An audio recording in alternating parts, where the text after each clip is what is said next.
Well, good morning, everybody.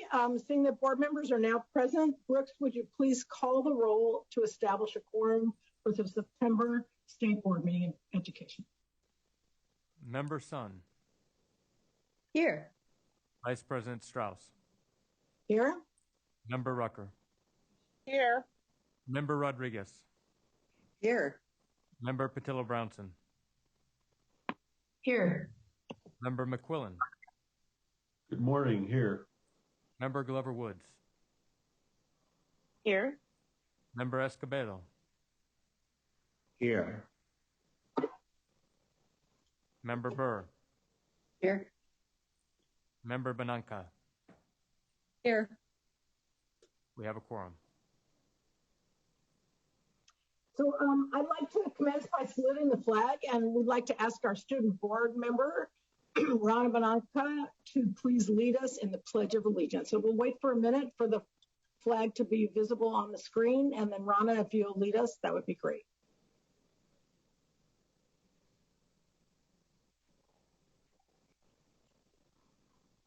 Please salute.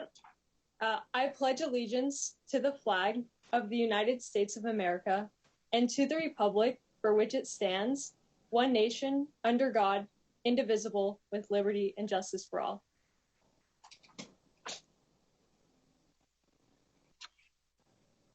Okay, so I'm wondering,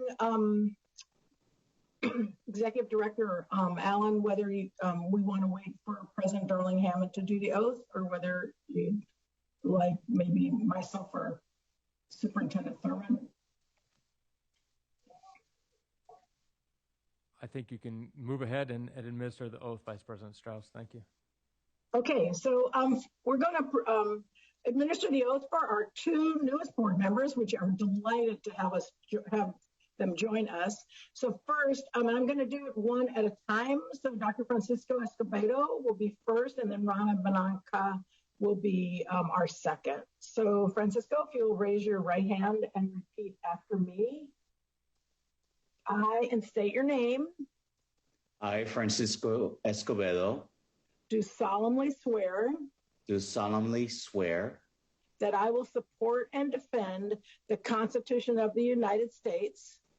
That I will support and defend the Constitution of the United States. Against all enemies, foreign and domestic. Against all enemies, foreign and domestic. That I will bear true faith and allegiance.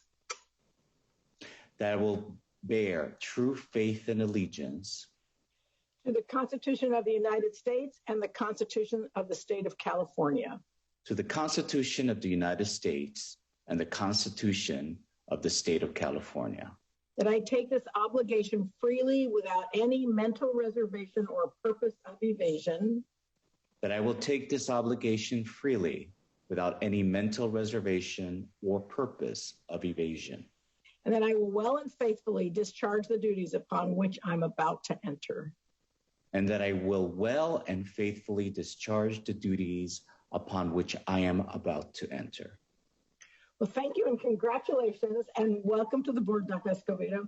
We're going to introduce you in a minute. I want to do the, I think, well, actually, let's welcome you first, and then we'll swear in Rana. So we're delighted to welcome Dr. Francisco Escobedo as our new board member today. He served actually until very recently as the superintendent of Chula Vista Elementary School District since 2010 until his retirement last week. He was the superintendent of the year for the Association of California School Administrators Region 18. Dr. Escobedo's experience includes working as an assistant superintendent for educational leadership in the South Bay Union School District and principal research analyst for the American Institutes for Research. Since 2001, Dr. Escobedo has been adjunct professor of educational administration at San Diego State University, and he's currently a member of the doctoral faculty. He was appointed to serve on the West Ed Board of Directors by Dr. Darling Hammond last year. So please join me in welcoming Dr. Escobedo to our State Board of Education. Francisco, would you like to say a few words? Sure, I'll say a few words. Again, I am so thrilled being part of this illustrious group and look forward to working together to make just an amazing what I call a learning environment for our students, great working environment for our teachers, and definitely want to help California just continue leading the way in educating our students. So thank you for the kind introduction. And again, looking forward to this school year.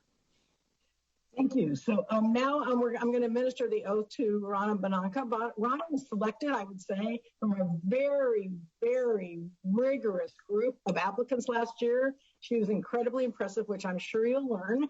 So Rana, would you please raise your right hand and repeat after me? So I, and state your name. I, Rana Bananka, do solemnly swear. Do solemnly swear.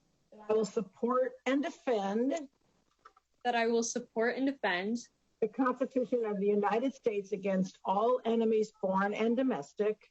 The Constitution of the United States against all enemies, foreign and domestic. That I will bear true faith and allegiance to the Constitution of the United States and the Constitution of the State of California. That I will bear true faith and allegiance to the Constitution of the United States and the Constitution of the State of California. That I take this obligation freely without any mental reservation or purpose of evasion. That I take this obligation freely without any mental reservation or purpose of evasion. That I will well and faithfully discharge the duties upon which I'm about to enter. That I will well and faithfully discharge the duties upon which I'm about to enter. Well, so let me tell you a little about our amazing new student board member. She's a senior at Modesto High School in the International Baccalaureate program. And in addition to serving on the State Board of Education, she serves as a student board member in the Modesto City Schools. So she's had some good practice.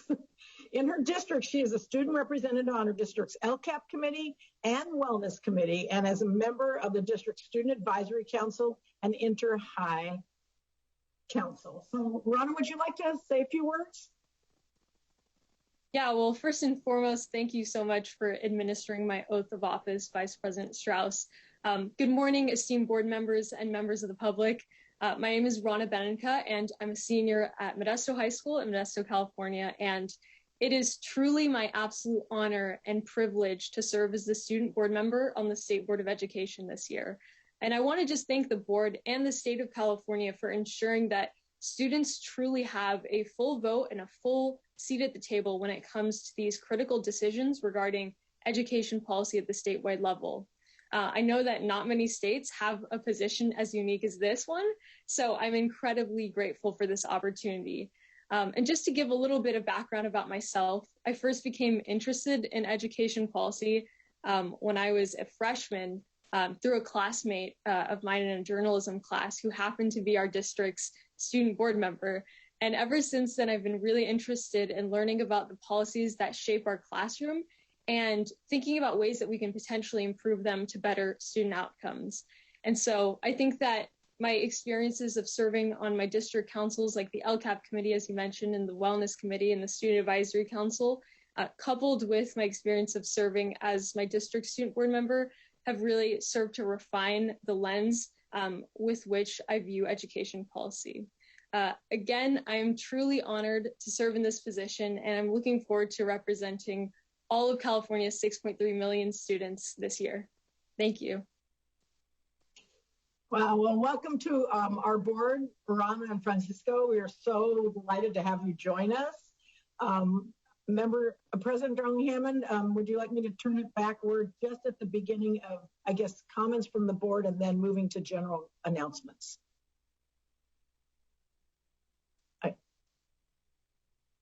Let me add my congratulations, and yes, let's invite comments from the board on both of these wonderful appointments. And thank you so much, Vice President Strauss, for kicking us off this morning.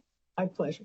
Well, I'll just say, Dr. Escobedo, we're going to have a lot to talk about on doctoral classes and instructional leadership, and I'm excited to hear about the center that you're leading at San Diego at the university, and I just think you'll add a lot. I actually have read the LPI study on the work that you did in Chula Vista, and I think we're so fortunate to have you.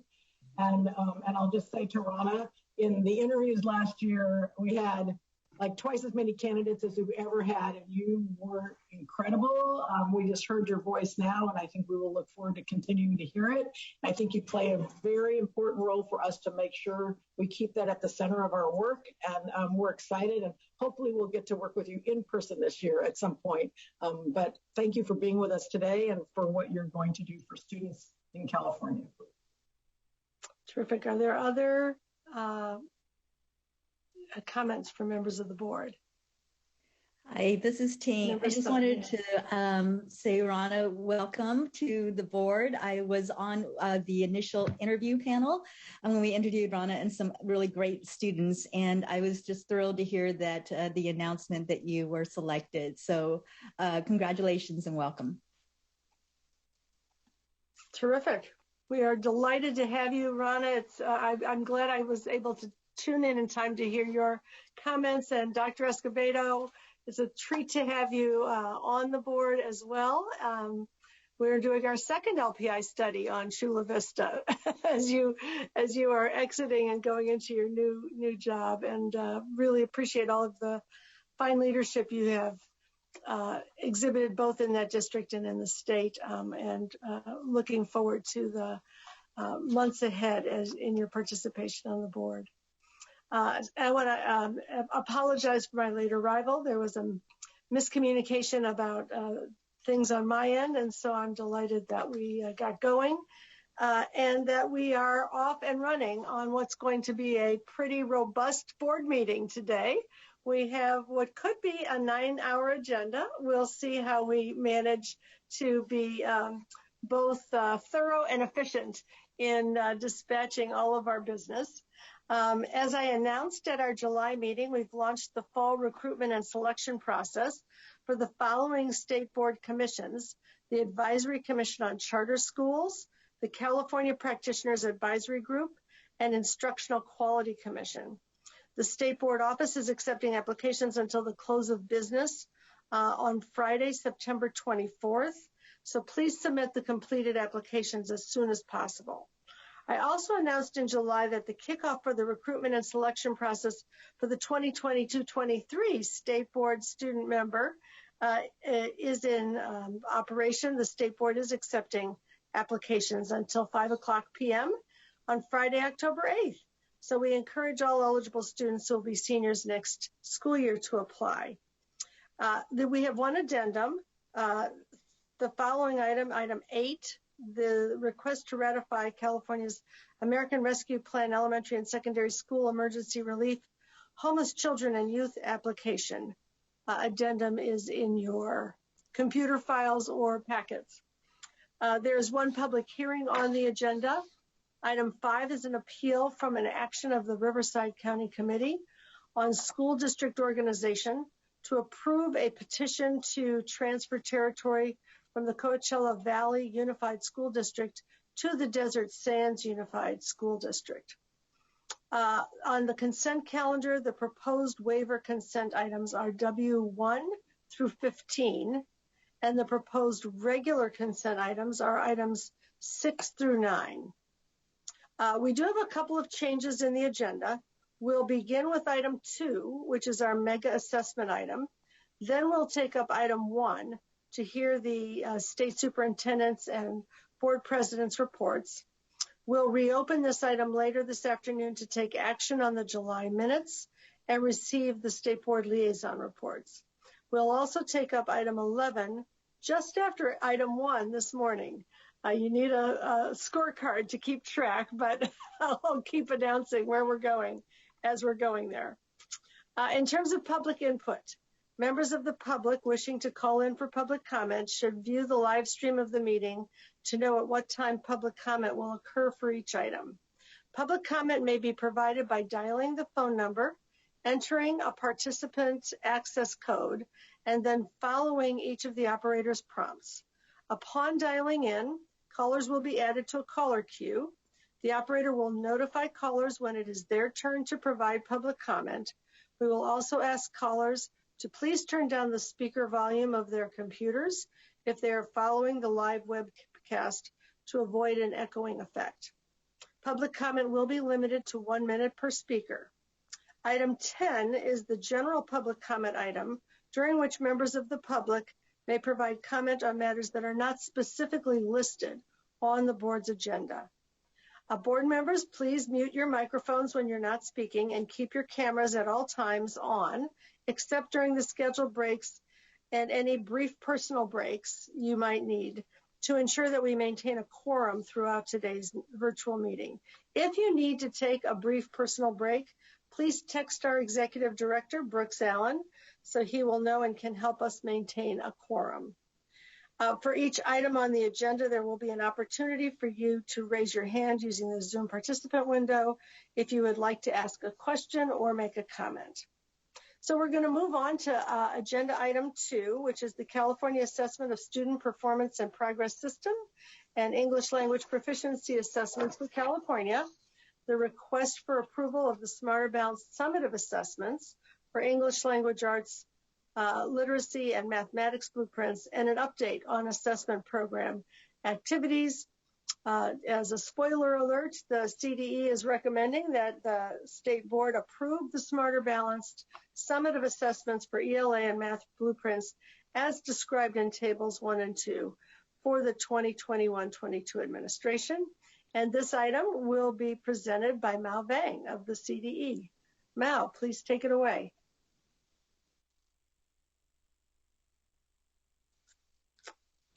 We are not hearing you yet.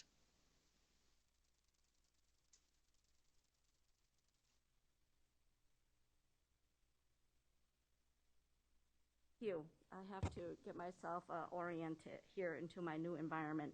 So thank you, President Darlene Hammond.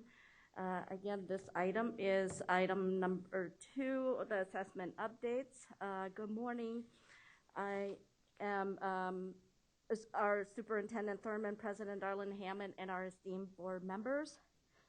I am Mao Vang, the Director for the Assessment Development and Administration Division. Again, this is the mega assessment update item. Before I go into this formal presentation, though, I would like to let you know about some staffing changes in the Assessment Development and Administration Division of the California Department of Education. I want to just take a moment to congratulate Dr. Eric Zilbert, our Associate Director, who has recently retired. Just want to share a little bit about his contribution to California's, the Department of Education and California students and teachers. Over the last 20 years, Dr. Zilbert has contributed tremendously through the multiple roles that he has had in our division. And he has provided educational measurement or psychometric expertise for all of our statewide programs, such as the California English Language Development Test, the California Assessment of Student Performance and Progress, the English Language Proficiency Assessments for California, or LPAC, just to name a few. And he has guided the test development, analyzed data, developed systems for reporting test results, and participated on the CDE Technical Design Group, and contributed to, as well as collaborated with the Analysis, Measurement, and Accountability Reporting Division on the growth model work. Furthermore, he facilitated our CASP and LPAC Technical Advisory Group meetings to ensure that CDE has the access, and California has access to expert guidance of leaders in the field of assessment to assure the highest quality assessment program possible. And Dr. Zilbert certainly has made a deep and lasting impact on assessments in California. Thank you, Dr. Zilbert. One other change I would like to update you on is to remember Michelle Glippa. She was an associate governmental program analyst in our division who lost her life due to COVID-19 in November 2020. For the last 14 years, Michelle Glippa's work spanned across 4 different assessment programs in our division. And she was on a team of 3 people to support the work of 8 units consisting of about 50 staff members and multiple contractors, facilitating the review and approval process of over 1,000 assessment deliverables per year, and that's only the ones that are numbered. In each of the positions that she has held, she has excelled in everything that she did. She held herself and others to the highest standards. She demonstrated an exceptional work ethic. She was professional, punctual, and reliable. And she has an excellent eye for detail. And she helped keep all the project deliverables of the division moving along. So her death was devastating and painful for our division, as well as all those who knew her. And due to the impacts of COVID-19, there was not much we could do. However, this summer, we were able to share in the celebration of her life with her family and friends. And we certainly did lose a great employee, friend, and overall beautiful person inside out. And although she is no longer with us, she is not forgotten. So here I will begin my formal presentation. This is, again, the assessment item, and I will be joined later by Cindy Cazanas, the Director of the the Analysis, Measurement, and Accountability Reporting Division. In addition, we have Marianne Arcella, the Executive Director of ETS, or Educational Testing Service, and Tony Alpert, the Executive Director of the Smarter Balance Assessment Consortium, are available to assist with questions during this item. So the item before you is both action and information item. In the presentation, I will provide an overview of the recommendation for approval. Cindy will join me in presenting the use of assessments for accountability in the upcoming years.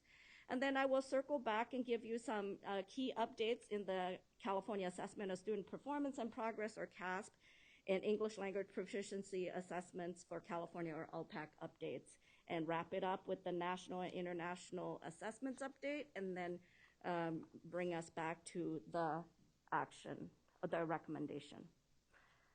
And here is the recommendation. The California Department of Education recommends that the California State Board of Education approve the Smarter Balance summative assessments for English Language Arts Literacy, or ELA, and mathematics blueprints as described in tables 1 and 2 for the 21-22 administration and future years, as laid out in tables 1 and 2 in the item.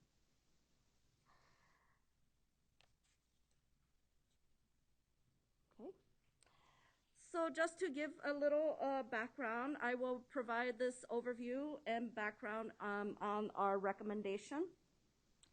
Remember that the Every Student Succeeds Act has section 111B2, which requires that a state administer annual assessments. So in reading language arts and mathematics, and to students in grades 3 through 8 and once in high school, and then science, which is for grade spans, once in grade spans 3 through 5, 6 through 9, and once in high school.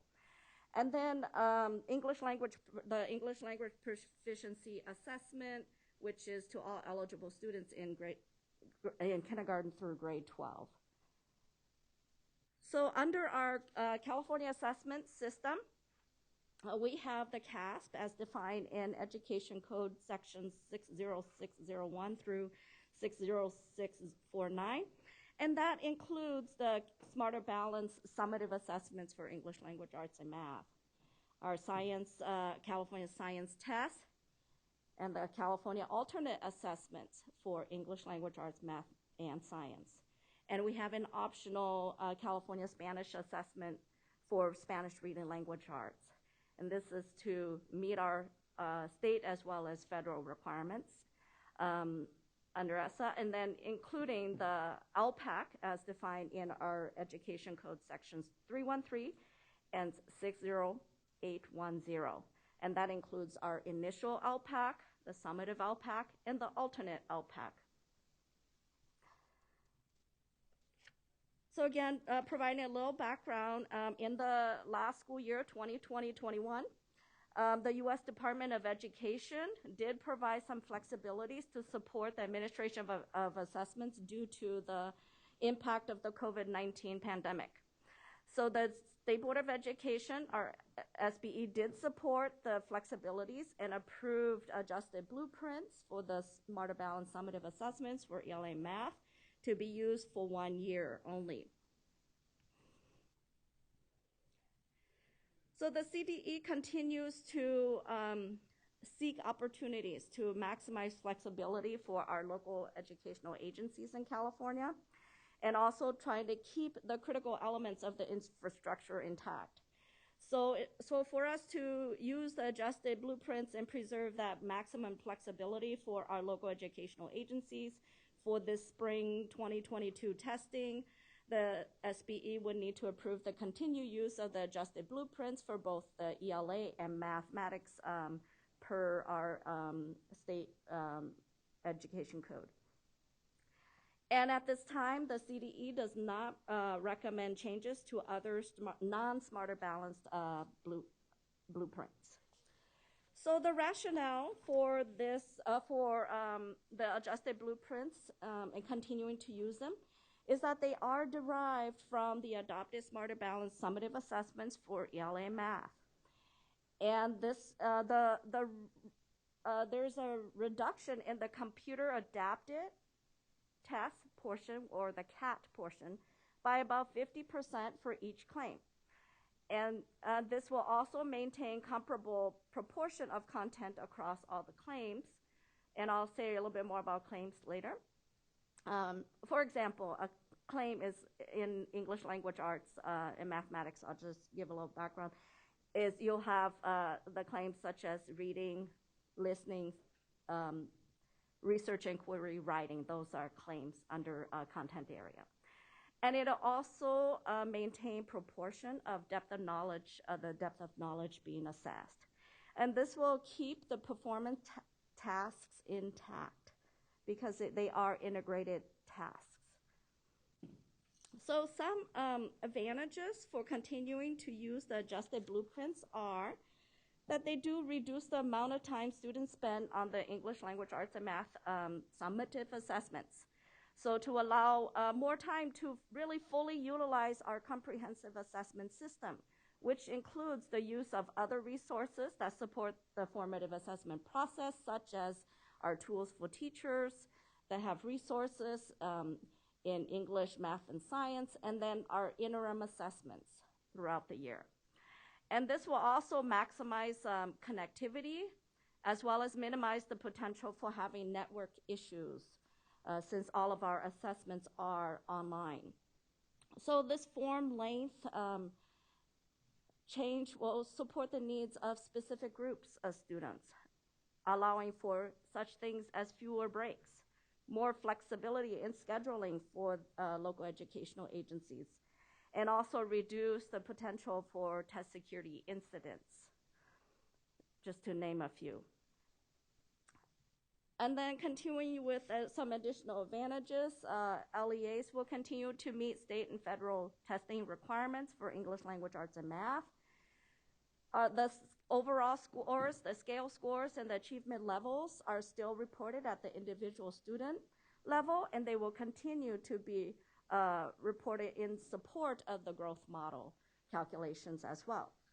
So all the claims, as I mentioned, such as like reading, writing, listening, research inquiry results, will continue to be provided for groups of 30 or more students on the public reporting website. And this does, in terms of reclassification or usage for reclassification of the English language arts results, the reclassification guidance will not, for English learners is not expected to be changed or impacted. So some advantages or disadvantages are that, again, I just want to reiterate that the individual claim categories will not be available this year, the 21-22 school year, and the summative assessment target reports for groups of students will not be available as well. However, we will conduct further analysis, and it is anticipated that we can create or work with the Smarter Balanced Assessment Consortium that we could come up with composite claim categories for individual students and the target reports for groups of students, will be available in the following year, the 22-23 school year. So the recommended adjusted blueprint, this table provides the recommended adjusted blueprint for the English language arts test.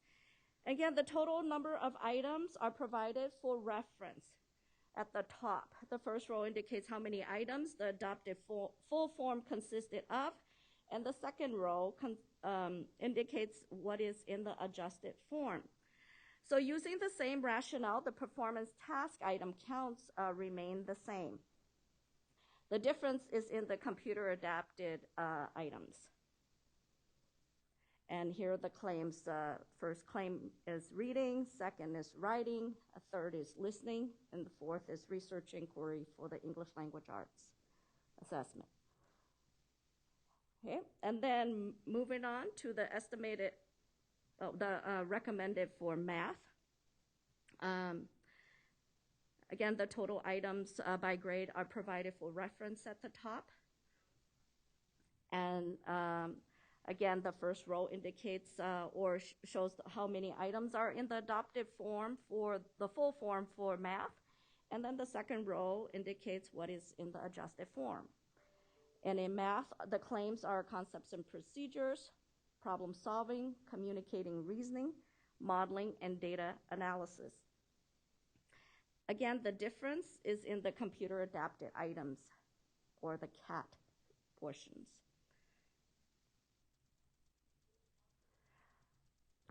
So I want to give some context to the estimated testing times for the Smarter Balance summative assessments. We have shared this in the past, but I would like to revisit. This table displays the estimated testing times in hours and minutes by grade for both English language arts and mathematics, and then the combined time of both assessments. As we cover, there are no projected shorter times for the performance tasks as they are unchanged. However, the testing time is in the CAT portion across all grades and tests. And the last two columns show the comparison of estimated testing times for the full form and the adjusted form. So there is significant time savings, especially at the upper grades. And although we have provided estimated testing times here, these tests are untimed.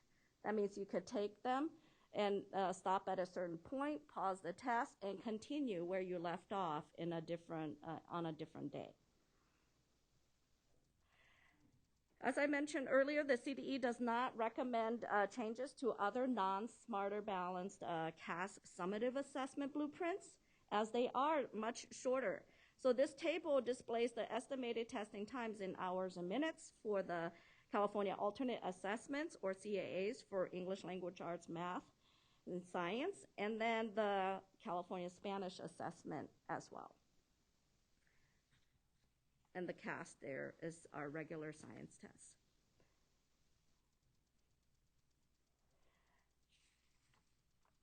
And this table here is the estimated testing times for summative LPAC.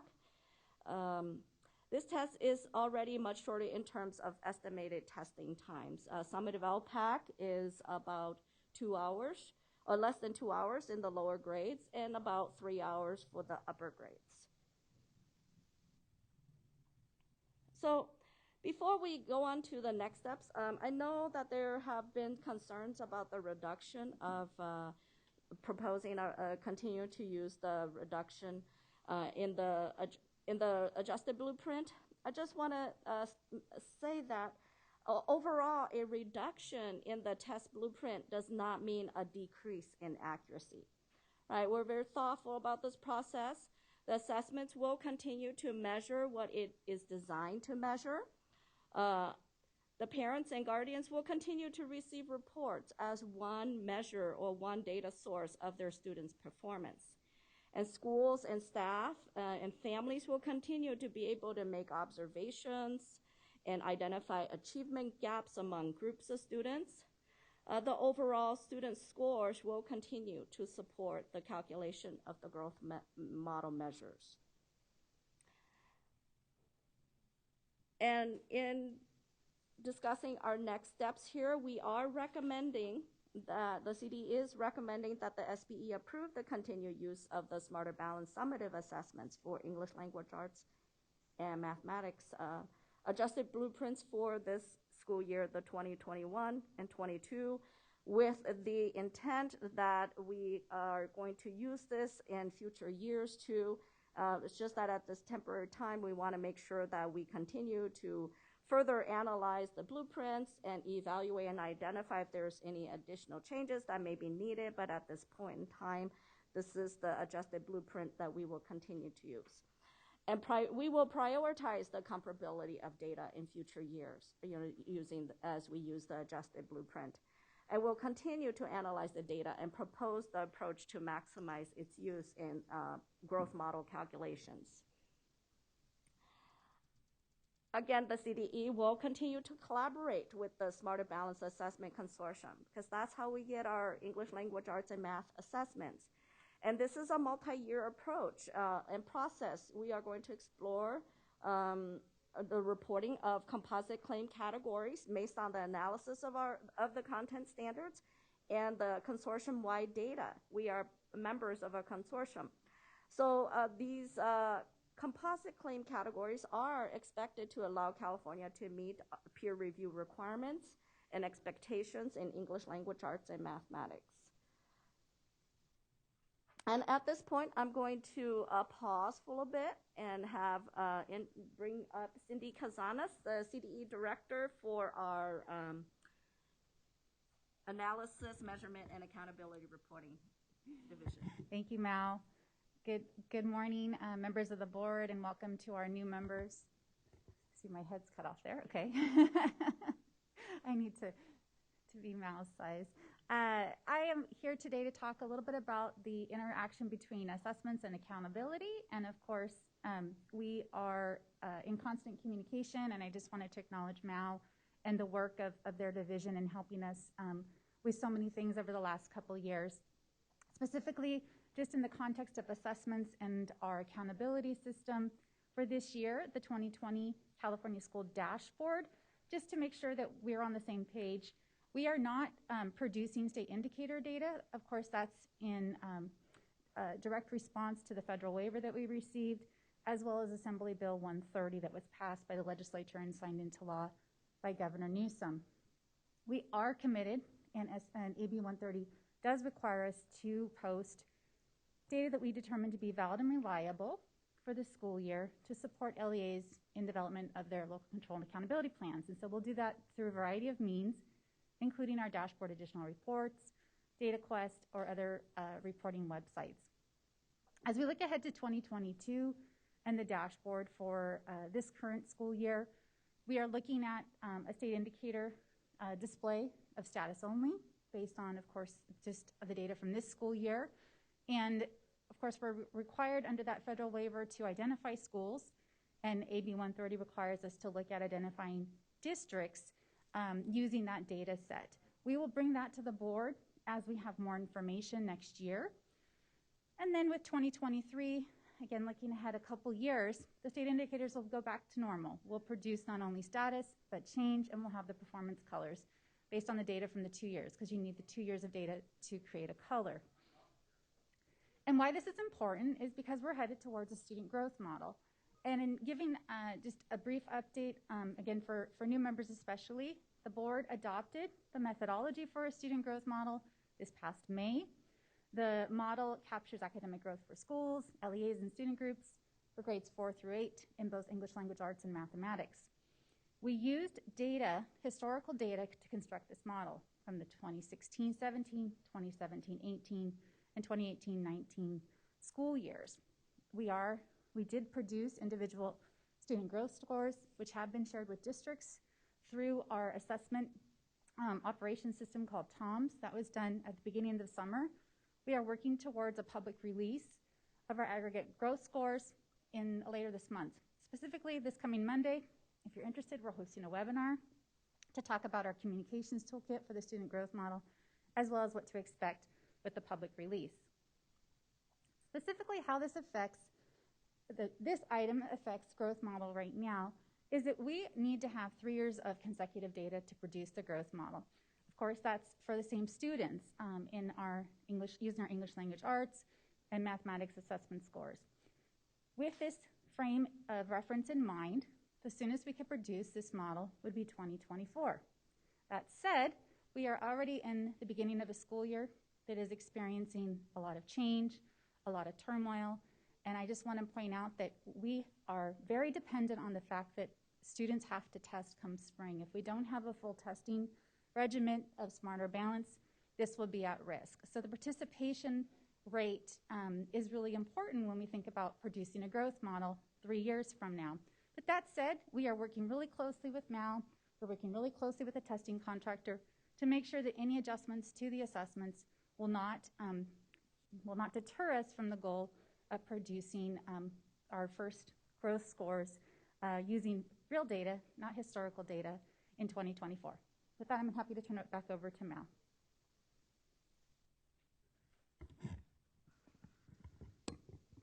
Thank you, Cindy.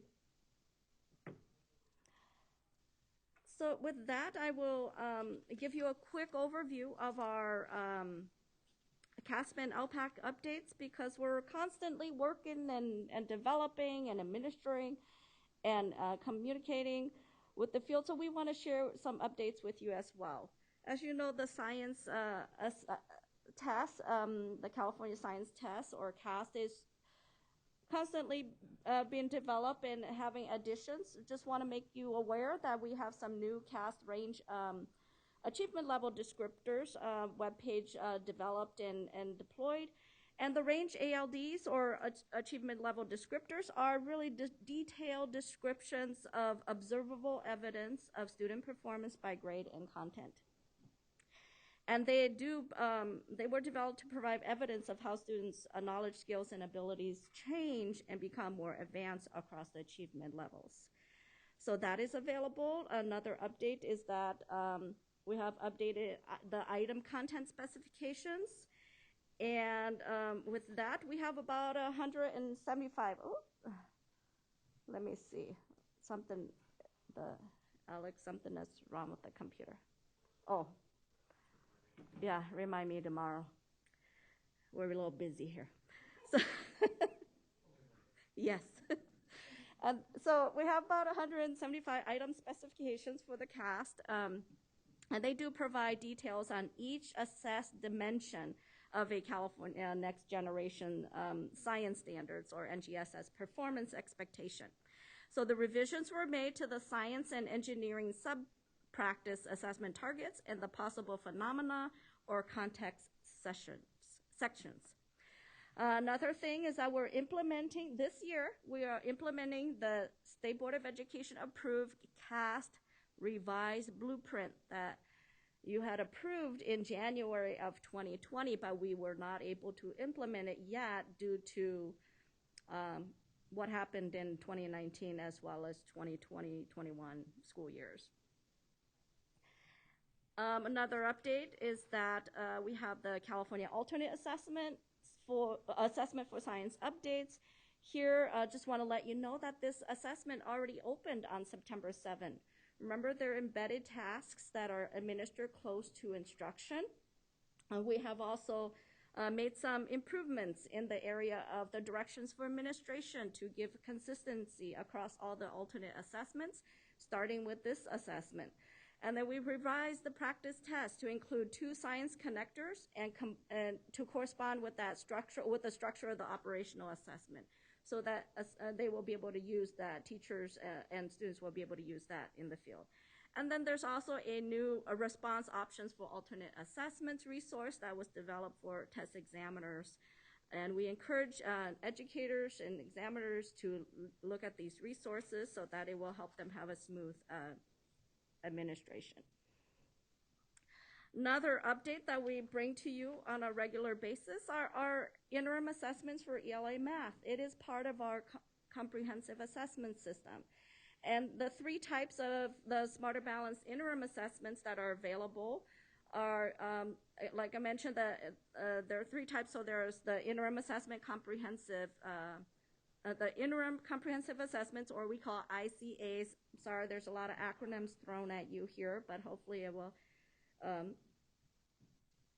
tell you what they are here. The interim assessment blocks, these are smaller chunks of assessments based on assessment targets. And then there's the focus IABs that are also smaller blocks of interim assessments, but they're a little bit more focused on a few assessment targets. And we have, for the whole state to use, is we have over 200 interim assessments, including 38 new focus IABs, and they have been available since August 18th. The Tools for Teachers, our formative assessment resources website is, just want to share a few or a couple formative assessment resource workshops that we've done with educators over the summer. And this is really to develop a formative assessment resource for the Tools for Teachers. We had the science workshops that were held in May and June, and 43 California science educators participated. I'm happy to say that my staff here at the division worked really hard to plan and lead this workshop, along with the assistance of local educational agency staff who served as team leads and coaches. And then during the workshops, the educator participants, they really worked in teams to develop new science formative assessment resources for kindergarten through grade 5 for inclusion in the Tools for Teachers website.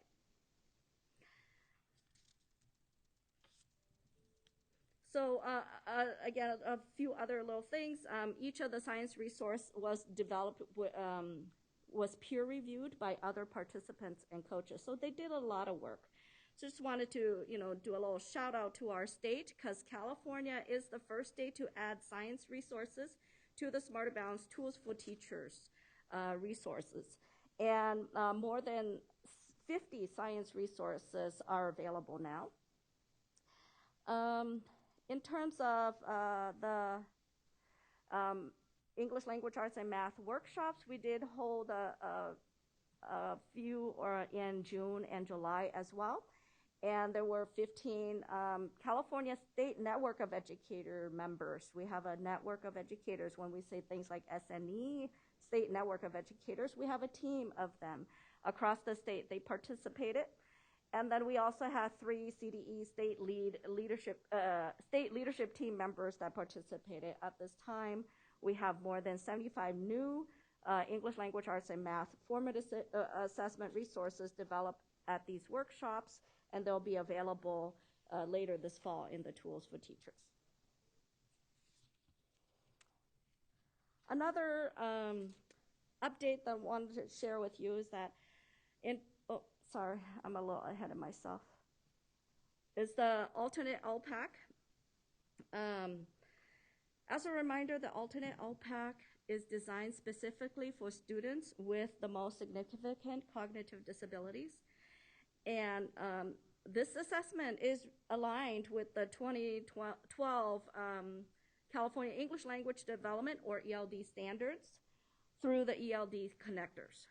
So the ELD connectors provide an aligned expectation of students' English language proficiency that has been reduced in depth, breadth, and complexity to make sure they are appropriate for English learners, students with the most significant cognitive disabilities. So the alternate LPAC serve 2 purposes. The initial alternate LPAC determines a student's initial classification of either English learner or initial fluent English proficient. And the summative alternate LPAC provides a measure of a student's annual progress toward English language proficiency and support for decisions made on students' reclassification. So once both the initial and summative alternate LPAC are operationalized, they will replace the locally determined alternate assessments, and will provide the statewide consistent measurement of English language proficiency for this eligible group. The alternate LPAC operational field test, sorry, I'm kind of flying by a lot of things, but we have a lot to cover today. So Want to let you know and make you aware that we are, as last year, we plan to have the alternate LPAC operational field test, but due to conditions that you are aware of, we had to postpone this alternate LPAC operational field test to this school year. They will open on November 1st through February 15th. That is the window. And to prepare for the field test, we have made online training available in the Moodle training site since last November. And for this fall, we have scheduled question and answer sessions to provide local educational agencies additional support. And once the field test has been completed, educators will participate in a standard setting or in standard setting meetings in early spring of 2022. So the proposed threshold scores are anticipated to come to the Board of Education in May of 2022. And then by July of next year, our hope is that the initial alternate LPAC will launch. And the summative alternate LPAC will launch in February of 2023. I mentioned a little bit about peer review earlier on our blueprint section, but this is really a federal peer review update for you. On the federal peer review is really a process through which a state documents that it has met federal law and requirements. So under ESSA, in the development and administration of its assessments, California has provided and submitted evidence for federal peer review for our English language arts and mathematics assessments, and for the alternate assessments for English language arts and math as well. And then we will provide an update with the results of the reviews when they become available. Another thing is the first submission of the CAST, or the California Science Test, was initially scheduled for this summer, but has been postponed till December of this calendar year. So another change that we wanted to be aware of is that our California alternate assessments are developed for students with the most significant cognitive disabilities. And if an individualized education plan team, or IP team, deems it's appropriate for a student to take an alternate assessment, the student is eligible for all the alternate assessments. So to assist the local educational agencies with this, we have made some systems enhancements to ensure uniformity of assignment of alternate assessments for the students who qualify in our test operations management system. So this is across the board for all the alternate assessments. And we have worked with our the multilingual support division as well as the special education division in coming to this guidance. Almost there. You still with me? We're going to cover a little bit of the national and international assessments updates in this next section.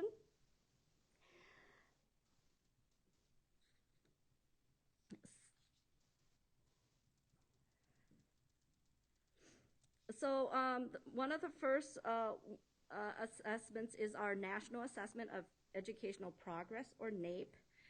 NAEP is the largest nationally represented assessment and continuing assessment of what U.S. students know and can do in various subjects. So since 1969, NAEP has been mandated by Congress.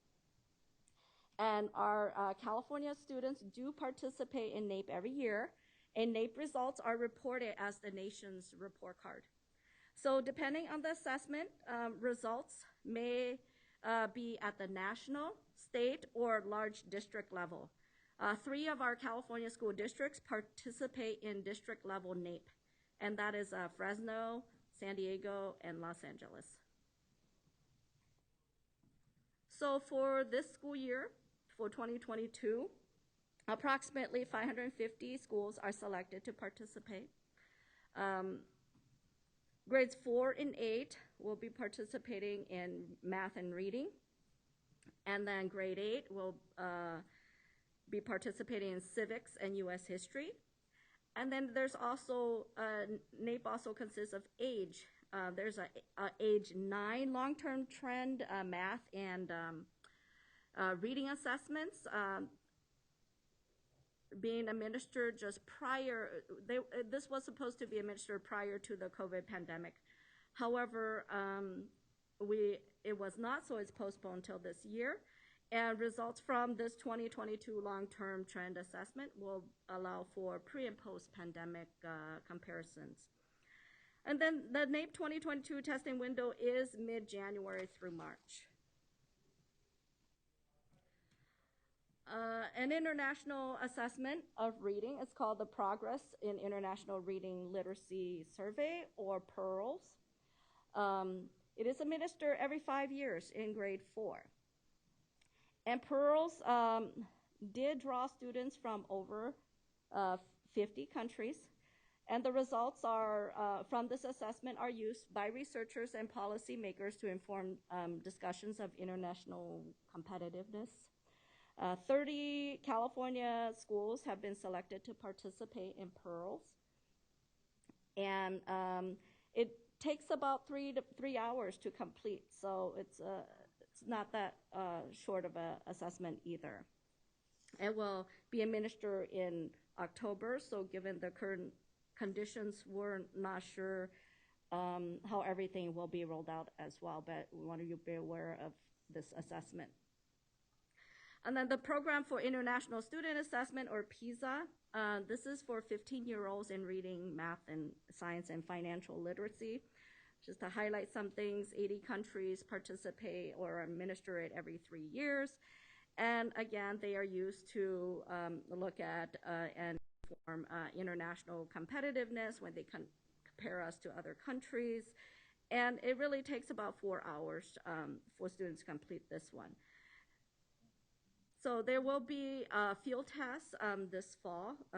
However, again, about 10 schools are selected to participate in this field test. And then the last international test we will cover is the trends in international mathematics and science. If you hear Tim's studies and comparing us to other countries, the assessment is really for 4th and 8th grade students in math and science. Over 65 countries participate. And again, it is really to inform us about international competitiveness in these content areas. This one takes about 3 hours. So again, this field test is planned for spring of 2022, and 10 schools have been selected to participate. So just wrapping up here, just reminding you to join us and follow us on the CDE Assessment's Twitter account. I will stop here for any questions or turn it over to our board president.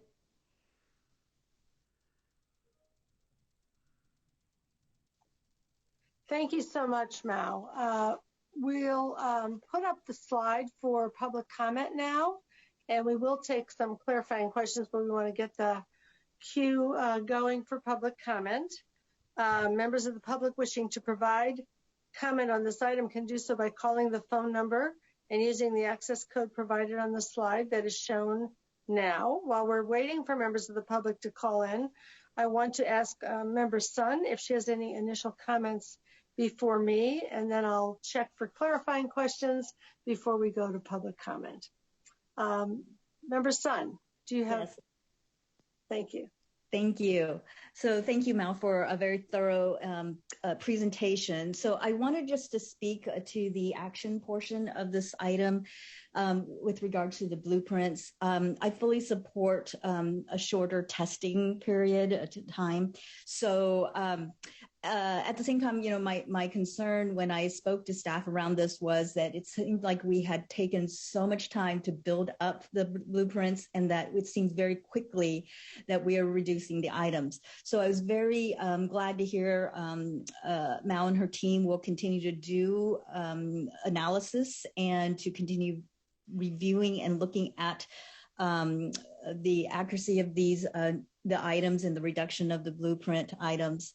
I also, and working with the Smarter Balance Consortium as well.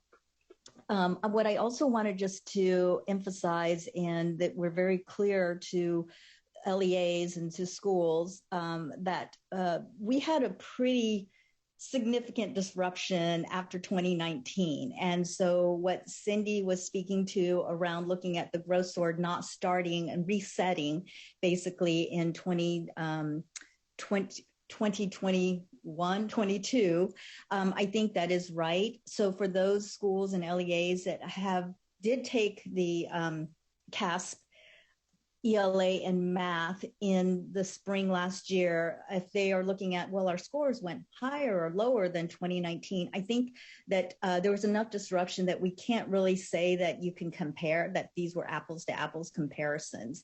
And so we want to make sure that we understand that, that we had a significant change in this last year, and that we should not be trying to look back at the past and doing comparisons moving forward, especially with the changes in blueprints and everything else. Thank Thanks. you. Appreciate that. I want to thank Mal for not only her leadership on this item, but her leadership over the whole year. It's been an intense and difficult year. There's been a lot of adjustment needed. Mal, you've done a terrific job in helping us wend our way through this process, and appreciate the work to queue us up for this year.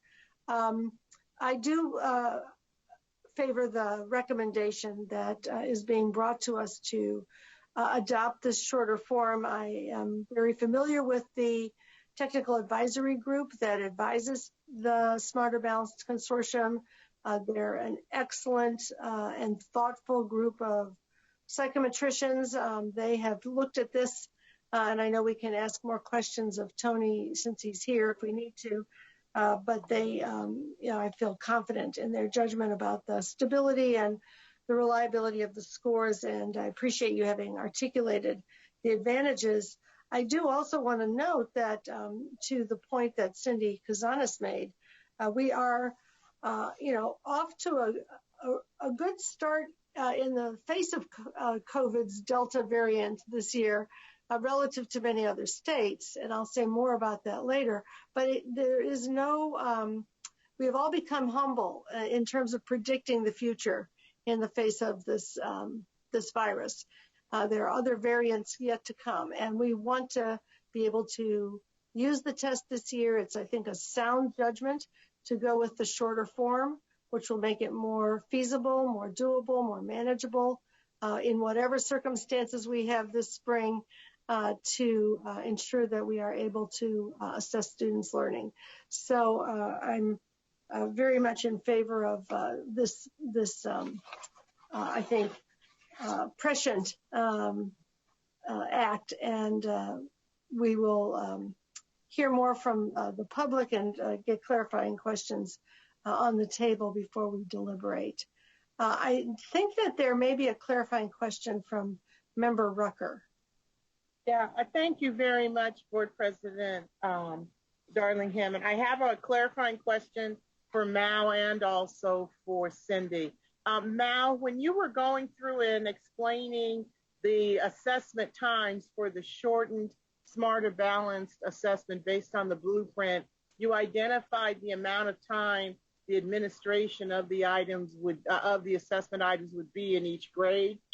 Since the tests themselves are not timed for the students during the administration, if there are students who actually do take longer than the times that are shown in your chart, they will still be allowed that additional time. If they want that, they won't be cut off. Is that true?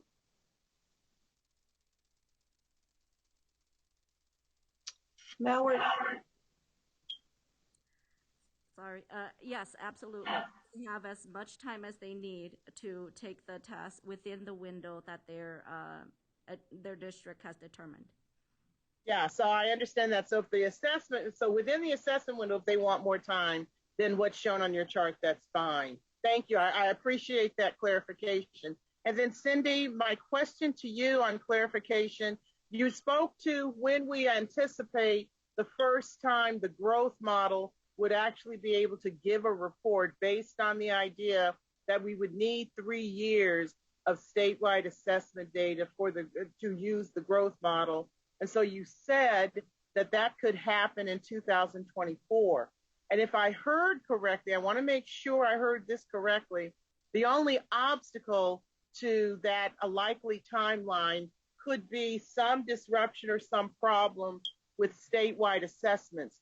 The changes that Mao talked about on the change in the blueprint or the length of the assessment itself or shortening the smarter balanced assessments have nothing to do with the timeline for implementing the growth model. Is that correct?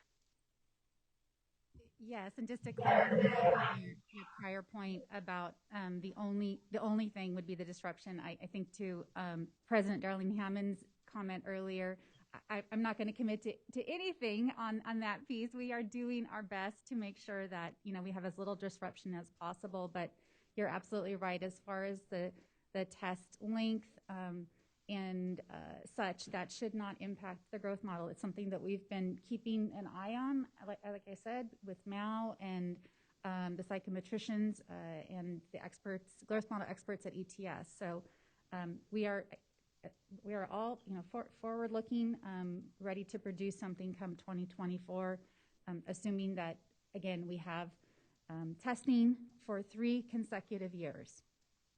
Okay, thank you very much.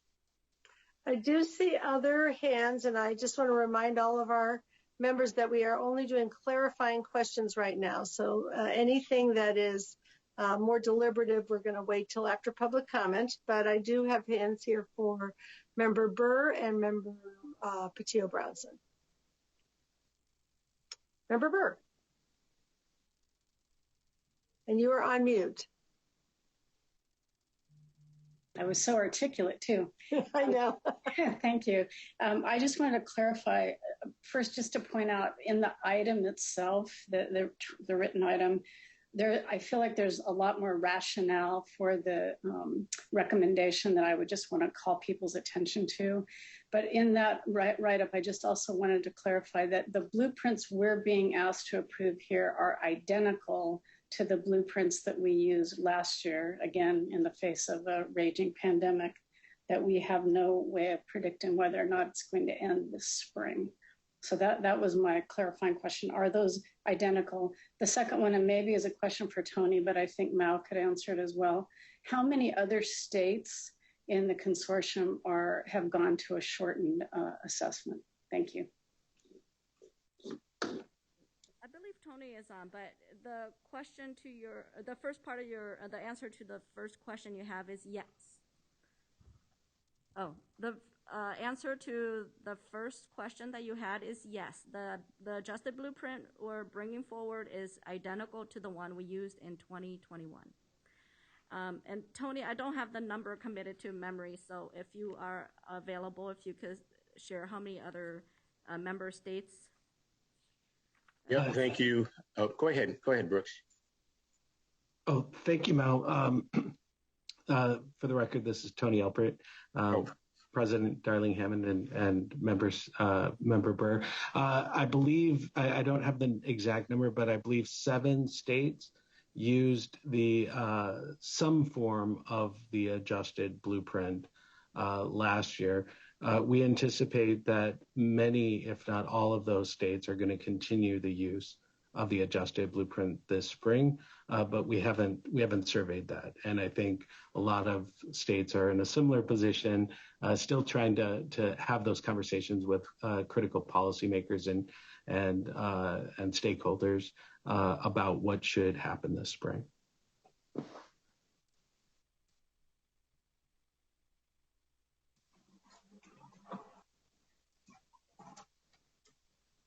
And did we get all of your questions answered? Member Burr? I believe we did. Yes, thank you. Okay, I'll go ahead then to Member Petio-Brownson. Thank you. I just was looking back at slides 11 and 12 around both what parents would receive and then also what reporting would happen for groups of 30 or more. So if you could just clarify, what would parents receive in 21-22 versus what they'd receive in 22-23? And then on slide 11, I think it says that the claims would be released for groups of 30. But then on slide 12, it says that the summative assessments for groups of 30 won't be available. And if you could clarify the timeline for that as well. Yes, I can do that. What parents and students will receive are the overall performance scores, the scale scores, as well as the achievement level scores at the individual student level, while we continue to look at reporting out at the composite claims in 2023, the following year. So the claim results, when we group them by groups of students of 30 or more on the public reporting site, you'll see in the claims of reading, writing, research inquiry, or listening for under English language arts. They can't be done at the individual level for the adjusted form in this current state. However, we can do that at the group level, at the state level, to give you an indication of how students performed in those areas. And that will be publicly reported. So, sorry, for purposes of what parents would receive in 21-22, does that mean they'd get, for example, school level data and aggregate state level data? Yeah, those will be public information. But in terms of their individual student score reports, they'll be able to see how their students perform and the scale score that the student received and their achievement level, the levels of, not met, standard, at or near standard, met standard, and exceeded standard. So they'll still receive those achievement levels as well as the scale score and where the student score landed on the range of scale. And that would happen in 21-22 still? Yes, it will happen even in the 2021. We are providing that to parents. Okay, thank you. And maybe just to add to the clarification there, the scores that would not be available for this year only are the claim scores, which are the sub scores for particular sub elements of the broader ELA and math. Let's move to public comment then. And so do we have any public comment? Yes, we do have public comment. Very good.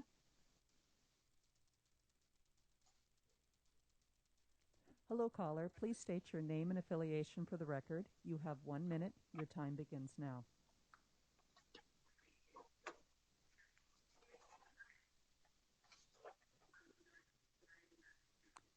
Caller ending in 8945. Your time begins now.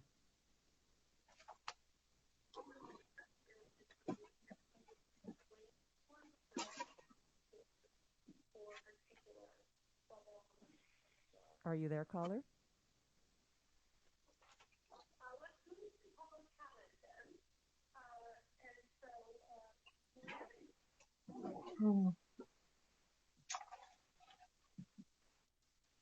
Hello, caller. Please state your name and affiliation for the record. You have 1 minute. Your time begins now. My name is Lexi Lopez from EdVoice. EdVoice recommends the board reject the proposed blueprint and request other options be presented to reduce test taking time. Losing key summative data makes it more difficult to gauge performance on key standards and more difficult to tackle equity of opportunity and identify achievement gaps across subgroups. This is not a wise balance of testing time with actionable data for teachers and parents. There are other ways to balance testing time in item constructs to collect meaningful summative data. The proposed blueprint will likely force LEAs into redundant summative testing at the end of the year when loss of instructional time is of greatest concern. Lack of comparable data could also delay the implementation of the student growth model. During these times, schools should be providing parents with more information about student performance, not less. Thank you.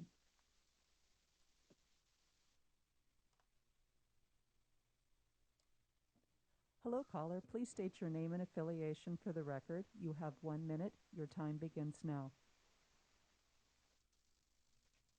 Good morning, Jessica Sacco on behalf of Children Now. Welcome new board members. I'd also like to align my comments with the previous speaker. I'd also like to thank you for the inclusion of the presentation from Ms. Kazanis relative to the potential impact of this recommendation on the development of the growth model. While I appreciate the assurance that the assessment results from the short form are accurate, they do not yield results with the same level of precision as the full form, particularly as it relates to the claim categories. Currently, the Starting Smarter website offers resources and information to families on supporting their students based on the distinct claim categories. Children Now is concerned that the continued use of the short form will not provide families with the detailed level of information they need, as well as this becoming a more permanent change. I ask the board to recall that the decision to administer a short form assessment was made in a time of emergency and was never intended to be made permanent. I will conclude with a question, which is, will the short form assessment yield the Lexile and quantile scores yielded from the full form assessment that were to be added to the student score report? Thank you.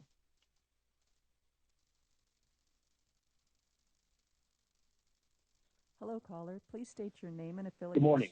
For the record, you have 1 minute. Your time begins now. Good morning. My name is Michael Juba, and I'm a classroom teacher representing the California Teachers Association. CTA strongly supports the CDE's recommendation to continue to use the shorter adjusted blueprints for the Smarter Balance summative assessments in ELA and mathematics for the 2021-22 administration and beyond. The CDE's recommendation will provide several benefits for students and teachers. First, reducing the number of questions in the computer adaptive portions of the test will shorten the overall length of the test and reduce testing time. Second, shorter testing blocks will give teachers and schools additional flexibility in how they administer the state assessments. And finally, we believe that the most accurate and actionable indicators of an individual student's mastery standards will come from the multiple local measures used by teachers that are embedded within the classroom. Thank you.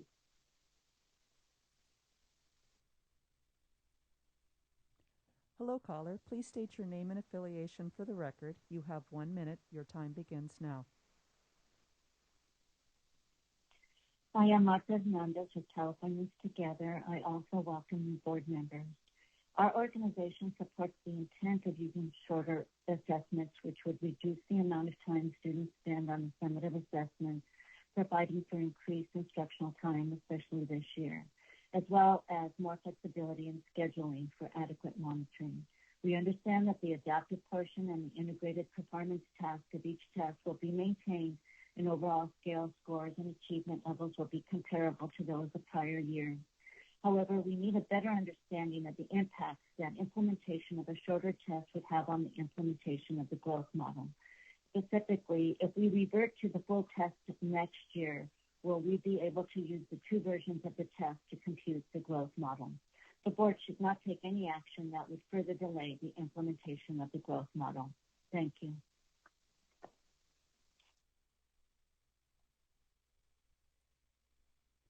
Hello, caller. Please state your name and affiliation for the record. You have 1 minute. Your time begins now. Good morning, Dr. Darling Hammond and board members. Diana Boo, Association of California School Administrators. AXA fully supports CDE's recommendation to use the SBAC adjusted blueprint for the 21-22 administration. The adjusted blueprint brings straight the right balance at this time as the COVID-19 pandemic continues.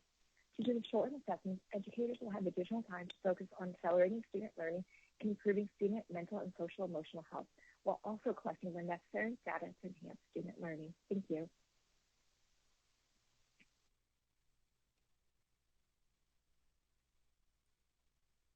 Hello, caller. Please state your name and affiliation for the record. You have 1 minute. Your time begins now.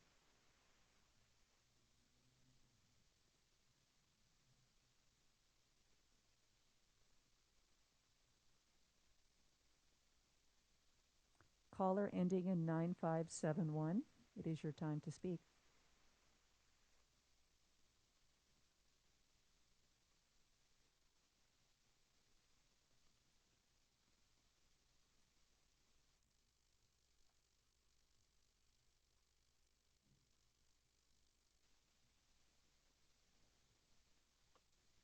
Hello, caller. Please state your name and affiliation for the record. You have 1 minute. Your time begins now.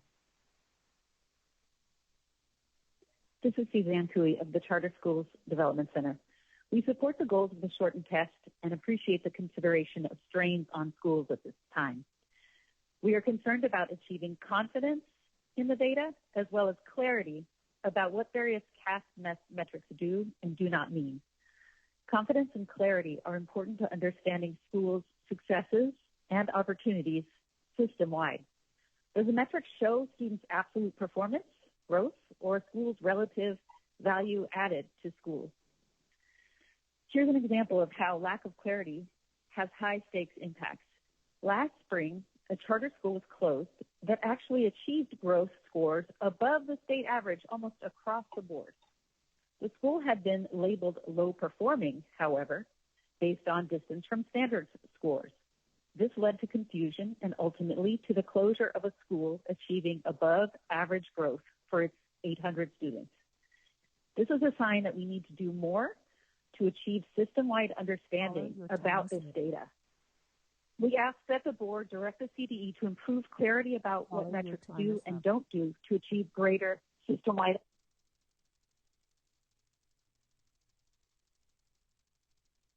Hello, caller. Hello, caller. Please state your name and affiliation for the record. You have 1 minute. Your time begins now. Good morning. My name is Araceli Simeon, and I'm with the Parent Organization Network.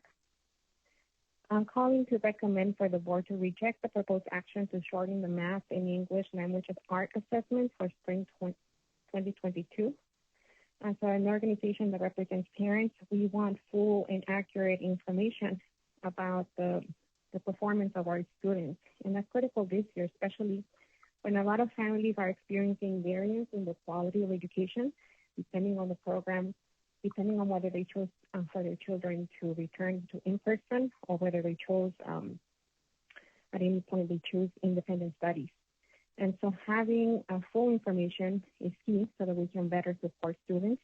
And so we recommend doing the full assessment as usual. Thank you.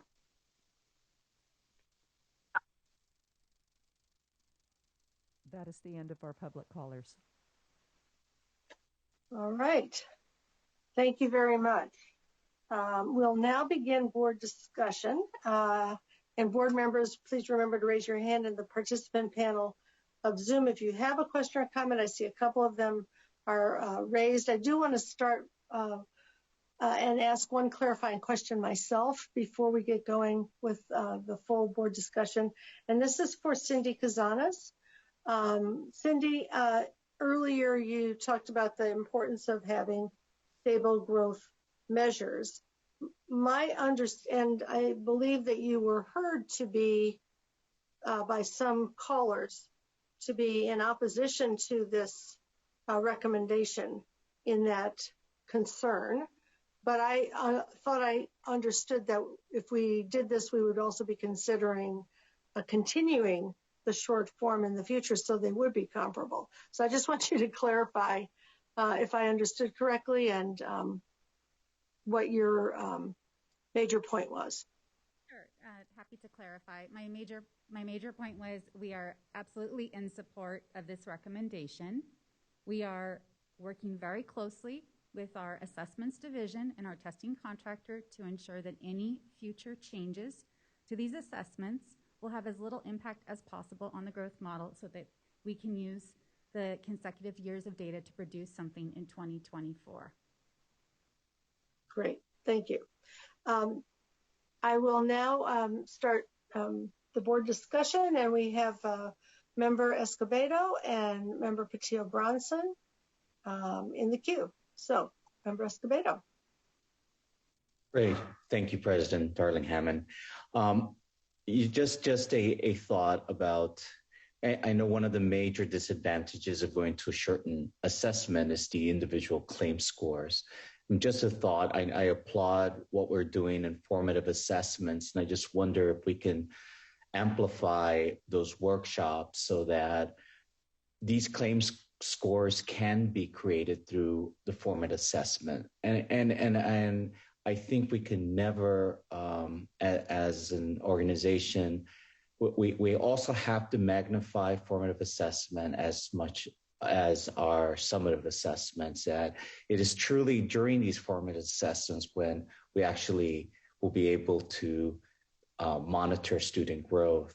And second, with parents, I know there's always a lack of understanding of sometimes the results. I know our organizations have clips to help parents understand the scores, and I just hope that there's messaging for parents and the changes and what are these changes and what these changes mean, and then how can parents help their students, giving them ideas and how to help their students once they receive these assessments.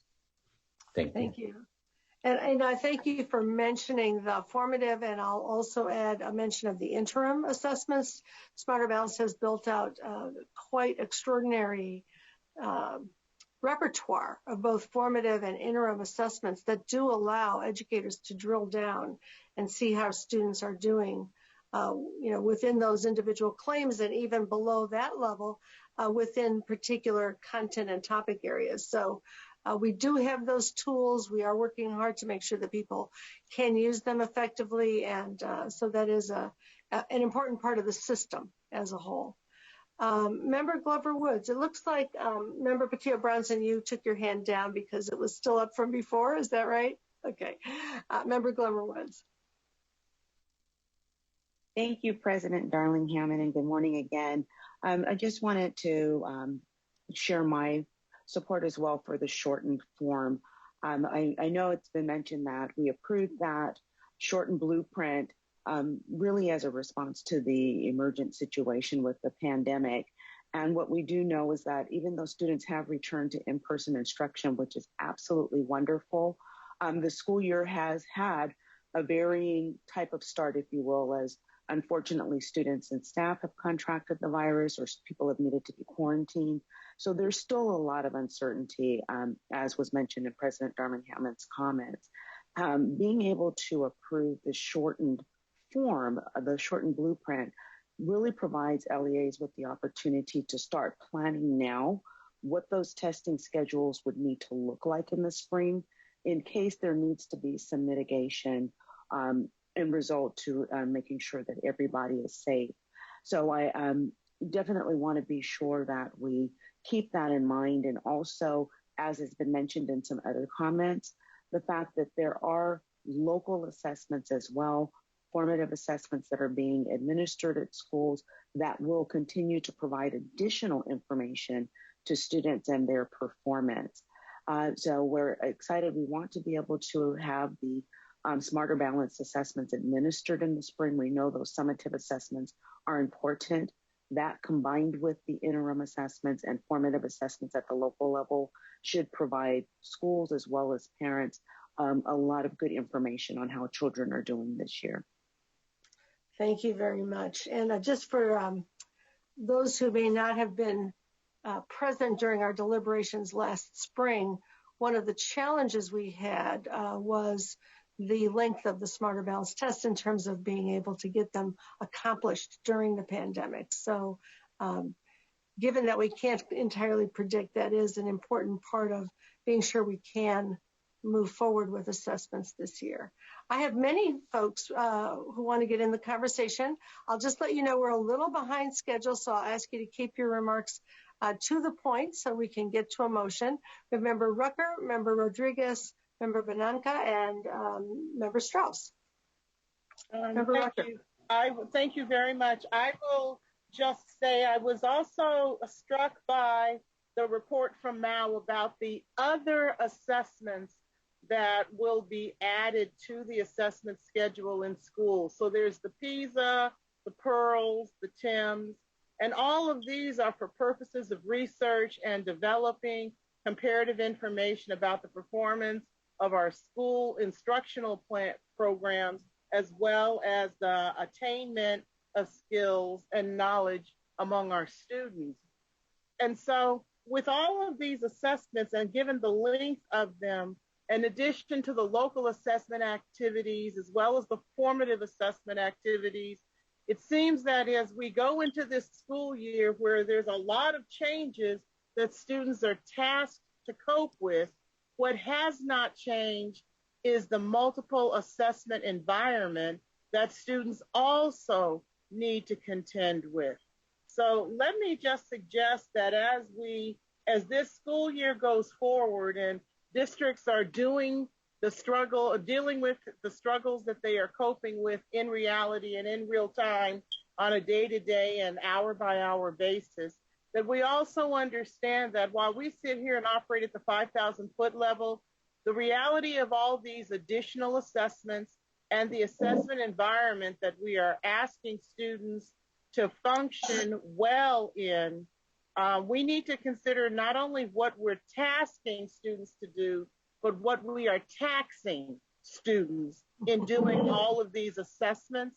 So I do have that concern, even though it is something that is important and significant. I would just ask us to consider the question, is all of this additional frenetic activity for assessment and testing actually required and necessary?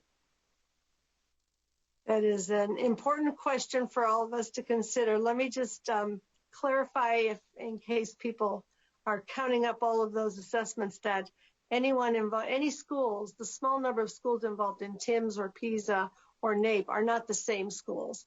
So we will not have any children taking all of those tests. We will have a small number of schools each taking one of them. But it is a valid point always to worry about the total impact of assessment.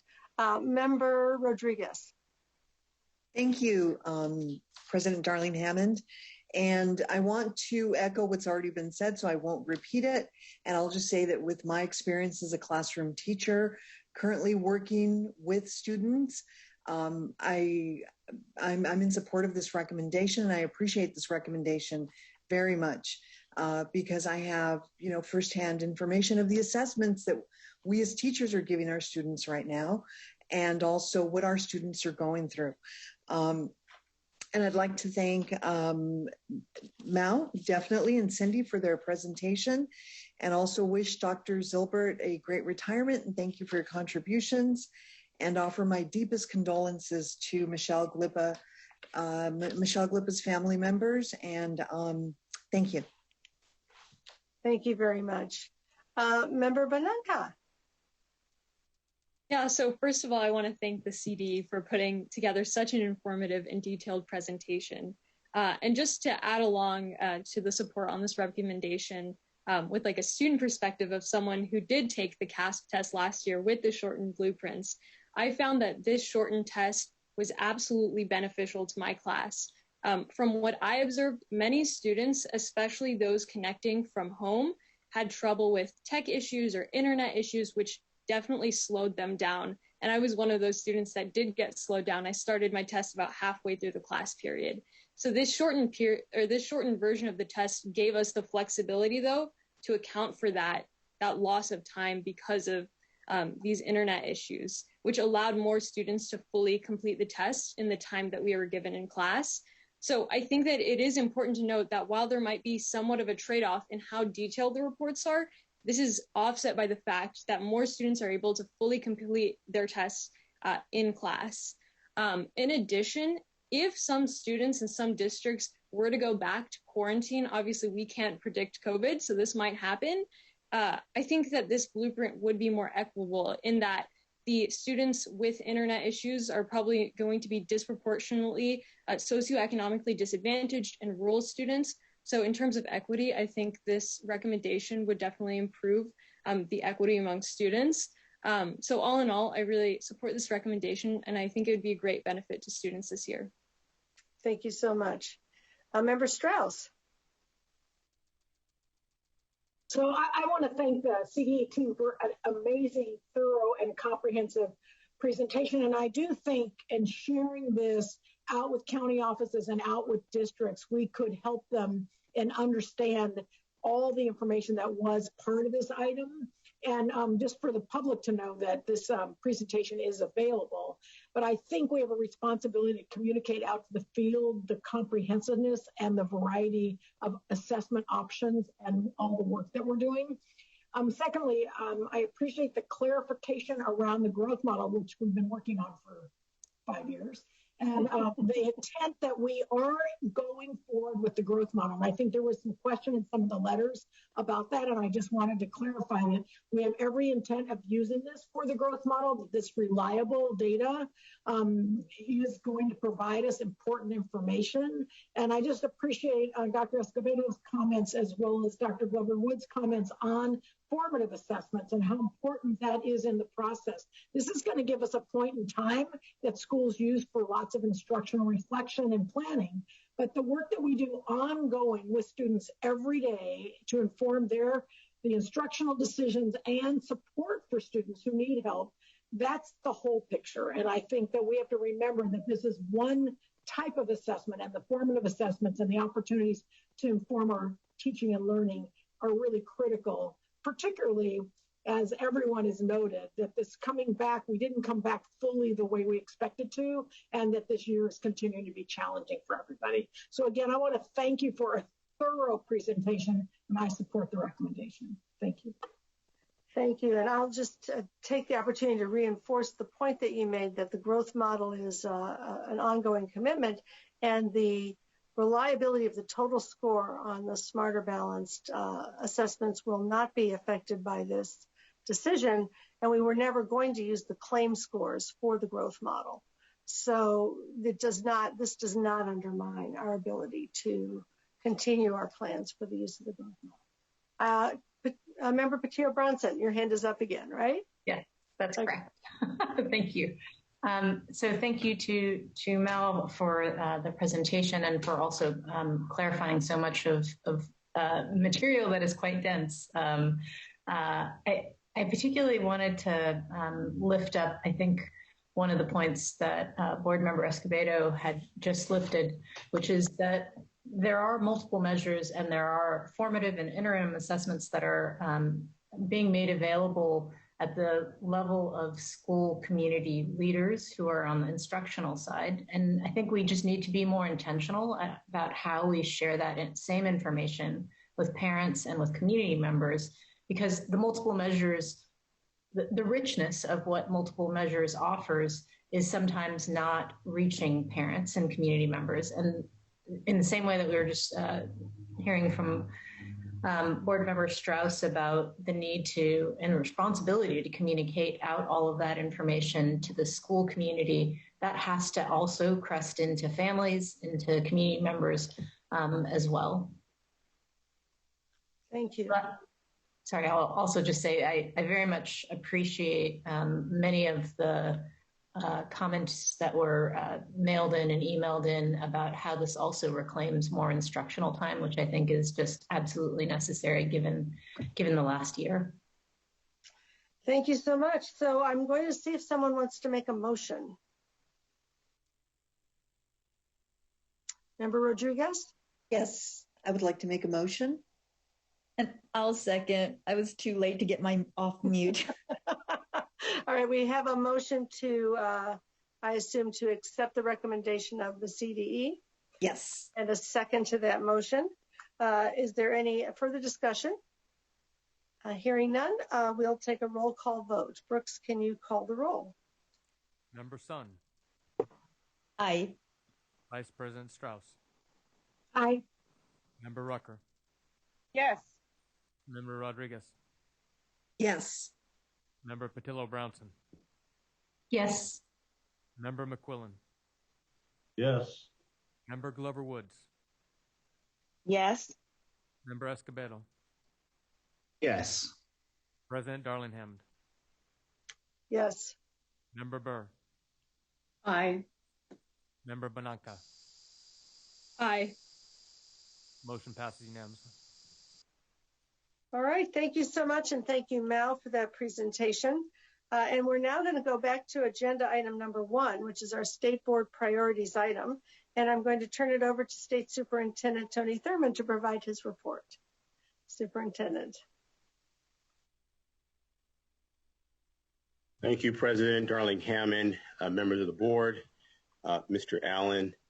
I would like to welcome the new board members, Dr. Escobedo, who we've had the chance to visit many times in his role as superintendent at Chula Vista, one of the bright spots recognized by Dr. Darling Hammond and others for incredible work on closing learning gaps, and a great partner for us in showing the way on how our schools can get open and keep our students safe. Great to see you, and congratulations, Dr. Escobedo, and congratulations to our board member, Benanca. It's here we are congratulating you at this meeting, but it feels like you've already begun your service long underway.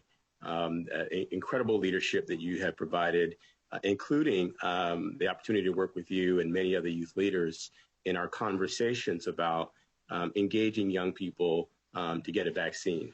Thank you for your thoughtful comments. It is a pleasure to have you here. I'd like to ask the board members if we could just take a moment to acknowledge that on this week we will celebrate the anniversary of September the 11th, and to recognize many who lost their lives, including many Californians who lost their lives, and to recognize those in public safety who also lost their lives, trying to secure safety and security for those. So if we could, with your concurrence, Madam President, just a brief moment of silence as we celebrate that anniversary.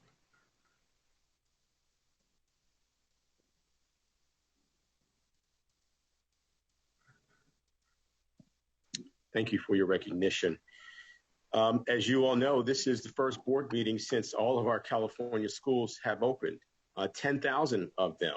It has been, as you all have noted, quite the experience. Let me just be strength-based and start out by saying I've had a chance to visit a dozen or so districts going back to July since they've opened, including Chula Vista Elementary School District, to see great things. And I have to tell you, even with the challenges that we're experiencing with the Delta variant, the energy for a new school year has been incredible.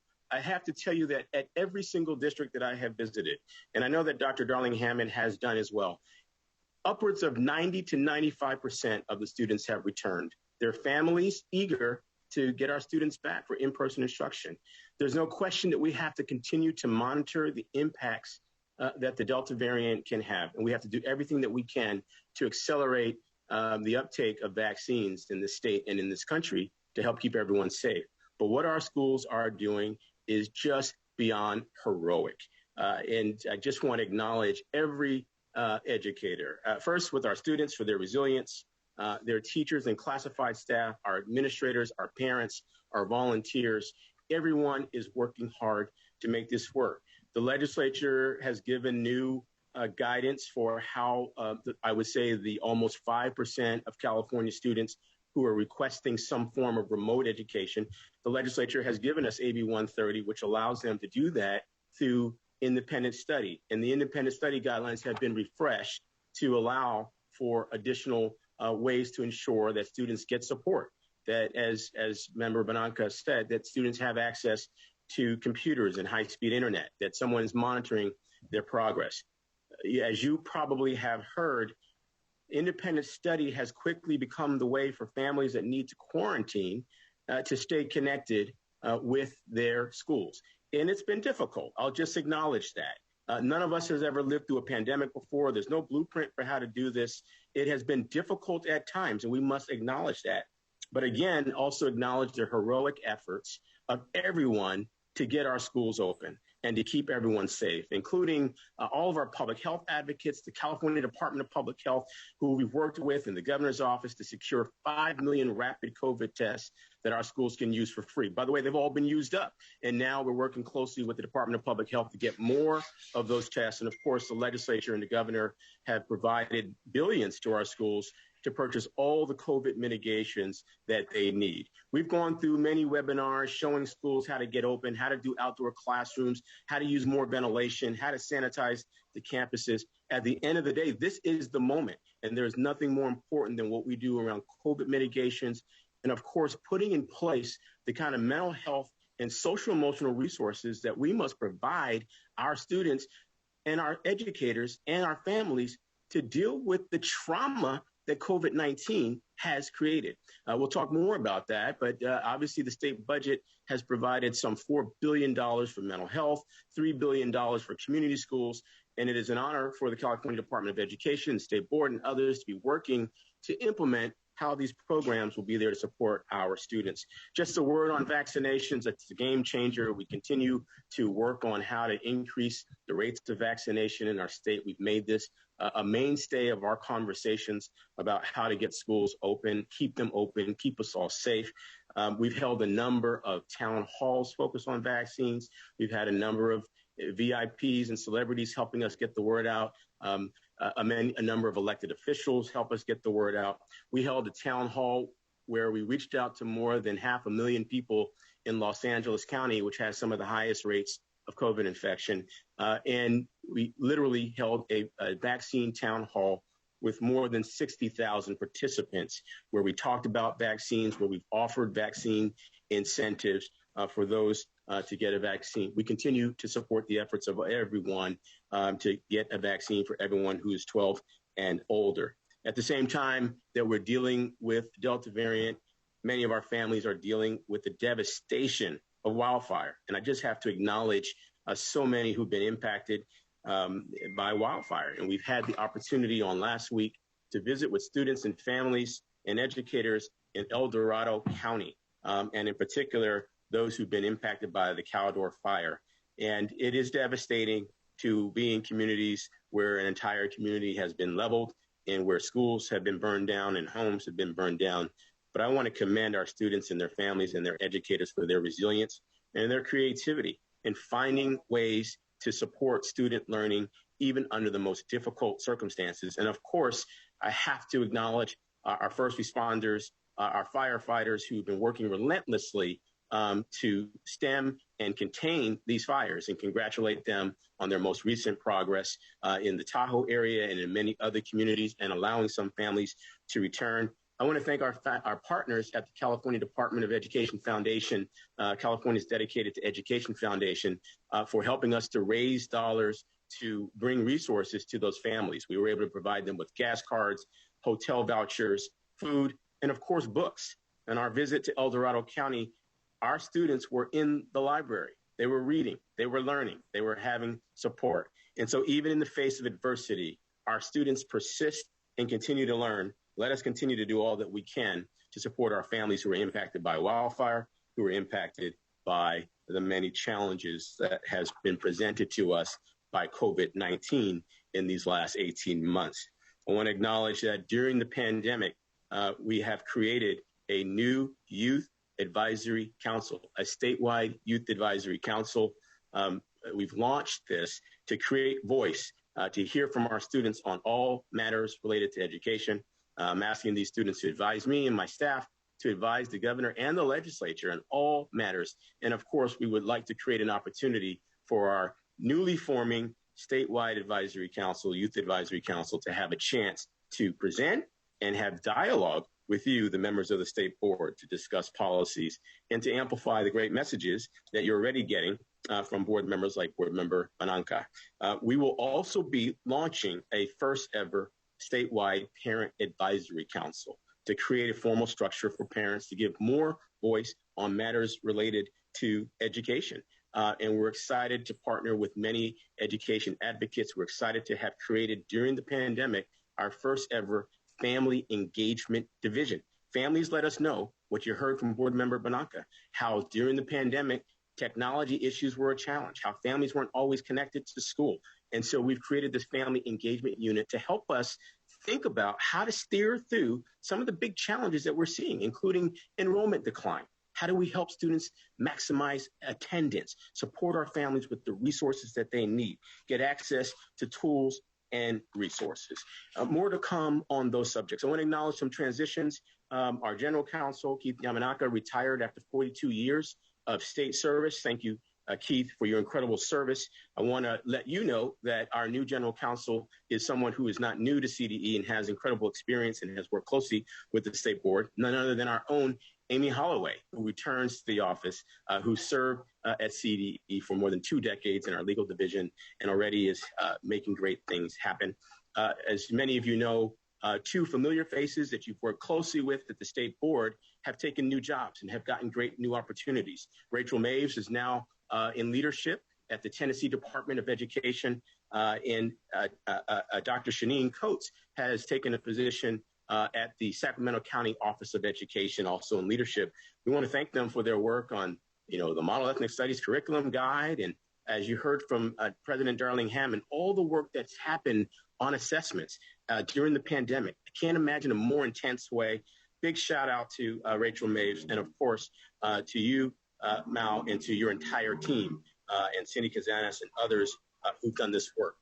With these changes, we've taken the opportunity to make some changes to how our branches are laid out, to create some efficiency and greater alignment. I want to just tell you a little bit about it and just remind you of some of the faces of folks who will be leading that work. Reintroducing you to some deputies who've already met, who've already been at CDE, who will be taking on some of the work that comes from what was our primary, our teaching and learning branch.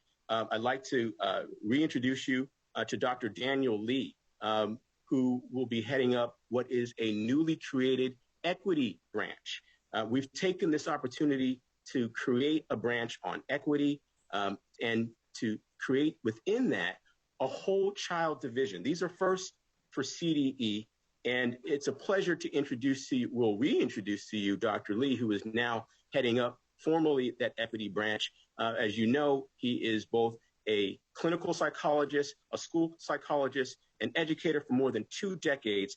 I'm going to give him a few minutes to share just a few thoughts about the work that he will now be leading in this equity branch, which will include our college and career transitions division and our student achievement and support division. Dr. Lee, a word?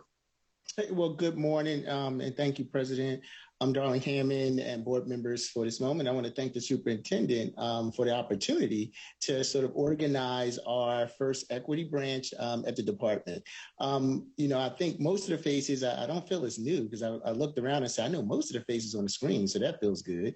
And I'm looking forward to working with everyone on other projects as we move forward. I think one of the pieces I do want to highlight, is that we are working on some major projects in our branch. Primarily community schools is a big one, and with the governor's investment, and we're also working with Layla and other school board members to think through the behavioral health initiative. So I'm really excited about the work we can do to center education around all of these major initiatives so we can promote healthy learning environments and positive school communities and have great outcomes for students. So thank you for your time. Thank you, Dr. Lee. And for those of you who remember, Dr. Lee and Pam Kadakia led during the height of the pandemic a new initiative under the equity branch called Education to End Hate. How do we use training around implicit bias to address bias in our schools? And of course, we started with our own organization at the California Department of Education. Thank you, Dr. Lee, for that word about community schools. Thank you, Dr. Linda Darling Hammond, for your advocacy to help us get to what has become $3 billion for community schools. I think we'll be talking about it a lot. Next up, I'd like to invite Cheryl Cotton, who's been Deputy Superintendent for Human Resources, to just have a quick word.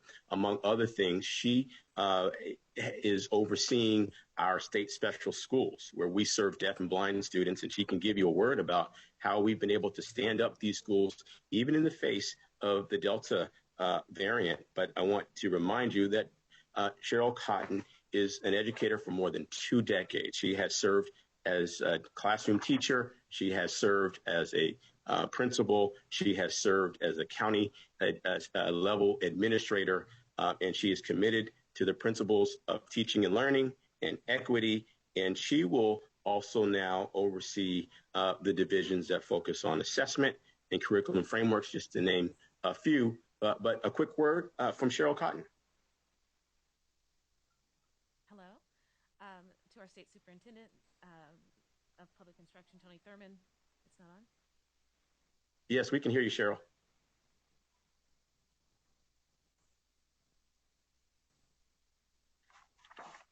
Okay. I just want to say thank you both to our state superintendent of public instruction for this opportunity, as well as to our president of the State Board of Education, Linda Darling Hammond, and our state board members, our staff, and members of the public. I just want to say thank you for this moment. I do support our state special schools and services division. I'm delighted to report to you that our state special schools and diagnostic centers have reopened this fall, including the School for the Deaf in Riverside, the School for the Deaf in Fremont, the School for the Blind in Fremont also, as well as the diagnostic centers north, central, and south. I'd like to note that the state special schools did reopen in the spring, and they held summer programs as well. Residential and day students are excited to be back for in-person instruction, and we're taking all necessary precautions to safely return to in-person instruction. Our safety precautions were established through our partnerships with CDPH and local public health agencies. We've instituted a twice-weekly COVID testing cadence, particularly for unvaccinated students and staff, but also it's available to all, with testing support from Vestra. We have the indoor use of face coverings, appropriate air filtration, regular hand washing, and intensive cleaning. We've ensured that vaccinations were available to all of our students and staff as well. We continue to monitor and support in-person instruction at our state special schools. Thank you. Thank you, Cheryl. And next, I just want to reintroduce you to Mary Nicely, who many of you have known, who has worked closely with me on the task force on closing the digital divide. She literally helped to source upwards of 1 million devices for our school districts at a time when there just weren't any available from the manufacturers. In the month of August, she had been leading our Superintendent Special Initiatives Office. In the month of August, she became Deputy Superintendent with a focus on technology and innovation. Also in the month of August, I named her as our Co-Chief Deputy Superintendent. And you gracefully, hopefully, will be confirming her today in an item that is on this agenda. I'll just say this, that Mary has taken on the task of helping to address our cradle to career needs for technology for our students. At CDE, she's working very closely with our technology division that is, I think, far beyond any in terms of what they have done during this pandemic to give us the platforms to speak to, listen to, and educate our state. But technology requires all kinds of vision and support. And she's someone who has a background in working in data management. And so for those reasons, we were excited that she will be working very closely with our analysis and measurement division, our educational data division, and our technology services division. A quick word from Mary Nicely. Thank you, State Board members and Superintendent Thurman, for this opportunity. Today, I'd like to just give you a quick update as CDE moves forward as the cornerstone of the California Cradle to Career data system, supplying 70% of the data through our CalPads data collection system. During the 18 months of meetings, almost all via Zoom, I'd like to thank WestEd for facilitating all of these meetings. Incredible work was done by every education segment and 15 state agencies to develop a governance structure, build a data dictionary, discuss legal agreements, cybersecurity, as well as take in massive amounts of input from partners across the state and lay out the technical groundwork for moving this cradle to career system. Thanks to my fellow work group members, Cindy Kazanis, Sarah Neville Morgan, and Sarah Petrowski for representing our agencies so well and ensuring our voices were heard loud and clear. Thank you to the dozens of CDE staff that sat on the numerous subcommittees and prepared us well for these meetings. And I'd like to say that Jerry Winkler, Director of CDE's Education Data Management Division, will represent CDE on the Cradle to Career Governing Board. As we move forward into the more technical aspects of the Cradle to Career, CDE has formed a information and technology branch, as the superintendent mentioned. to not only ensure the most efficient and forward-thinking implementation of technology and data for the Cradle to Career system, but to modernize CDE's internal and external facing systems. I look forward to regularly updating the board on progress of the Cradle to Career data system and other efforts to update our technology to better serve our families, students, educators, and staff. Thank you for this opportunity. Thank you, Mary. So many things have happened during since even just the last meeting. And I want to acknowledge that on yesterday, the AB 101, a bill that we sponsored to bring ethnic studies as a graduation requirement, has now been passed in both houses. And want to thank you all for ratifying the Model Ethnic Studies Curriculum Guide. That guide had created the pathway for there to be an ethnic studies graduation requirement in our state. And so I want to thank you for that. We know that there'll be much work that will need to be done to help in implementing that. There's also so much work that has happened to have the incredible successes that we heard about in the announcement of the state budget, like universal TK. And I know that's important to so many of you who work in the field. I see you beaming and smiling. Board Member Patil Bronson, I know that many of you know that we could not have steered some of that without the incredible leadership of everyone in our early learning and care division under the direction of our Deputy Superintendent, Sarah Neville Morgan, who has just put this on her shoulders, all at a time when there was a major transition happening in programs, with all child care programs moving to the Department of Social Services. A difficult move, but an opportunity to create alignment that's going to mean more efficiency for families who are supported by the various programs that our subsidized child care programs connect to. Just have to acknowledge the incredible leadership of Sarah Neville Morgan and of Lisa Constancio and her teams. All these conversations about how to create independent study, how to address the issues of ADA, all of those come from places like our School and Fiscal Services Division, incredible work by Elizabeth Deerstein, by our FASD division. I mean, the budget work that has been done by Lisa and her staff in FASD, we have to acknowledge you. We have to acknowledge our newly created emergency team that has worked with all of our communities that have been impacted by wildfire. It has been incredible, the work that Juan and his team have led, and we just have to acknowledge how difficult this time has been for everyone. And I just want to thank and acknowledge the entire CDE team for the way that you all continue to respond, the way that you show up. It's a hard job. And it's hard for me to share this with you, but I also have to acknowledge one more transition. And that is for our other chief, co-chief deputy superintendent, Dr. Stephanie Gregson, who some of you may have heard has taken a position at CCEE. You'll be missed, Dr. Gregson. Dr. Gregson is in the chamber, and so I want to acknowledge her in the presence of all of you. Many of you have worked with her over the course of her 5 years, going all the way back to her helping to shape the work on the history of social sciences framework, to help launch what became our Model Ethnic Studies Curriculum Guide, to work on the health frameworks, to work on literacy, and of course, the last 18 months of trying to help steer districts in the right direction on how to manage, survive, and continue to educate during the pandemic. She's written an incredible guide for school reopening and has taken countless meetings with stakeholders on how we support them.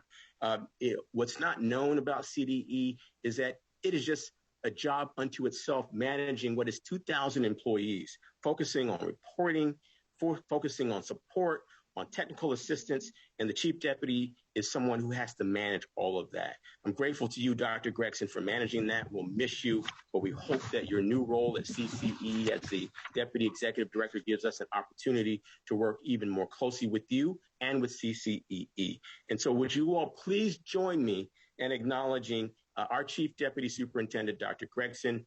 Maybe she's smiling. This is her last board meeting, but we'll invite you back so that you can be on the dais again and have to present to this group. But we want to all thank you for your incredible service and leadership at the California Department of Education. We look forward to working closely with you in your new role. Congratulations, Dr. Gregson. And with that, President Darling Hammond, I'd like to turn it back to you if you and the board members wish to have a word for Dr. Gregson. Self off of mute. I'll see if any board members would like to make their own thanks, and I'll start with Member Burr and then Vice President Strauss. Thank you, President Darling-Hammond. I actually have a dual responsibility here as the chair of CCE to say how delighted we are to have Dr. Gregson join the collaborative. As Superintendent Thurman said, I think this will only strengthen what is already a very strong relationship between the two organizations. I want to express my appreciation to the superintendent for his renewed commitment to the CCE. We really look forward to his participation as we move forward. But Stephanie, I think you know how much I think of you. I've had the pleasure of working with Stephanie over all of the years on the board, and prior to that as executive director, and her talents in curriculum instruction and professional development are really without compare. And especially her relationships with people make it so important to get these very difficult issues resolved and coherent policies created. So Stephanie, delighted to welcome you. I will miss you in this role, but I look forward to seeing you in my other role. Thank you, Vice President Strauss. So first, Stephanie, so I just would say you have had quite a ride in the last 5 years as Superintendent Thurman was discussing the health framework, the ethnic studies, the history, social science. These were not easy processes, and I just so appreciate your leadership and calmness to pursue through the process and to get us where we are today. We actually have some really wonderful guidance documents that will really help the field going forward. And I think your commitment from theory to practice will really translate well at CCEE. So you've helped develop the theory and the policy documents.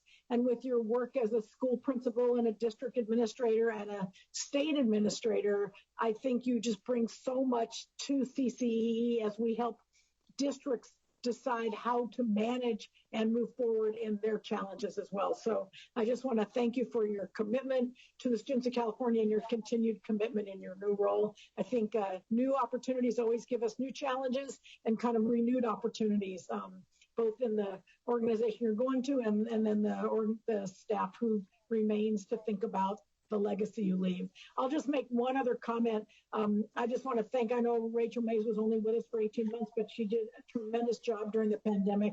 Her voice and experience as a small district superintendent, a county super administrator, and at the state board was wonderful in helping CDE. And I wish her only the best in Tennessee as she helps them go forward.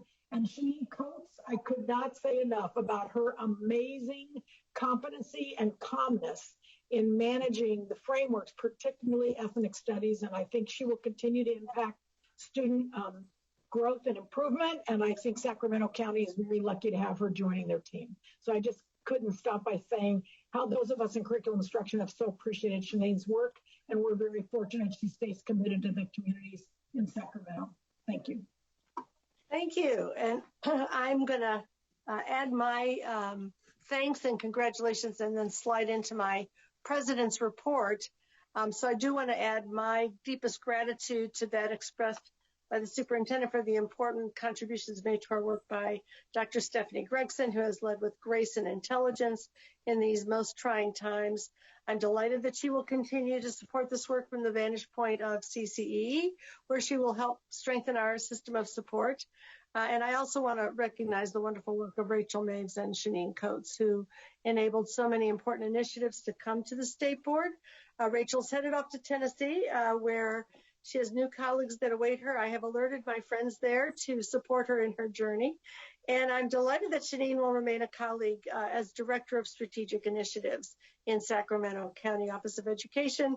So she's right next door. She'll still be part of the support system that, California offers to its schools and counties.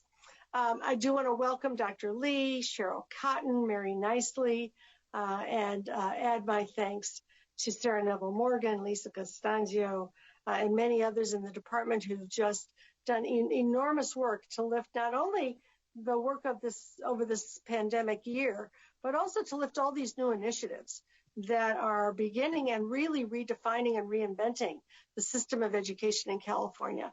So it's a trying time, it's a challenging time, it's an exciting time. It's a time for a lot of hard work and joining of hands. I thank Superintendent Tony Thurmond for all of the good colleagueship in figuring out how we move forward and then in helping it happen. And I'm excited about the year ahead. I do want to recognize and thank all of the educators and staff in districts across the state of California for their amazing efforts to launch this new in-person school year, just as the Delta variant is sweeping the country.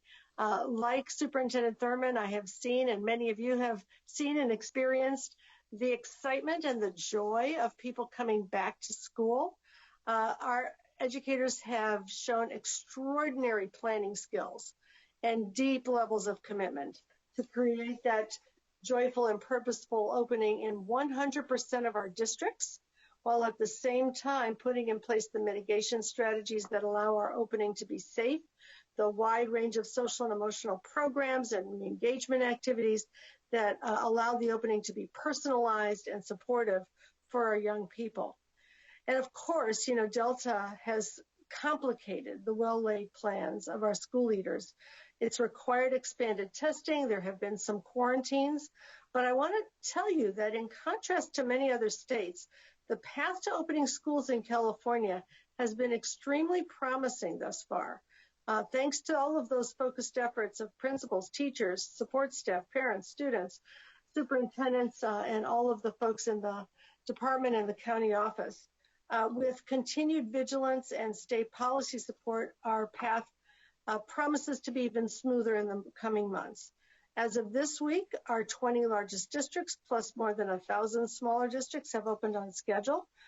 There have been community-based infections identified by schools' testing programs. It's required some quarantines as students return.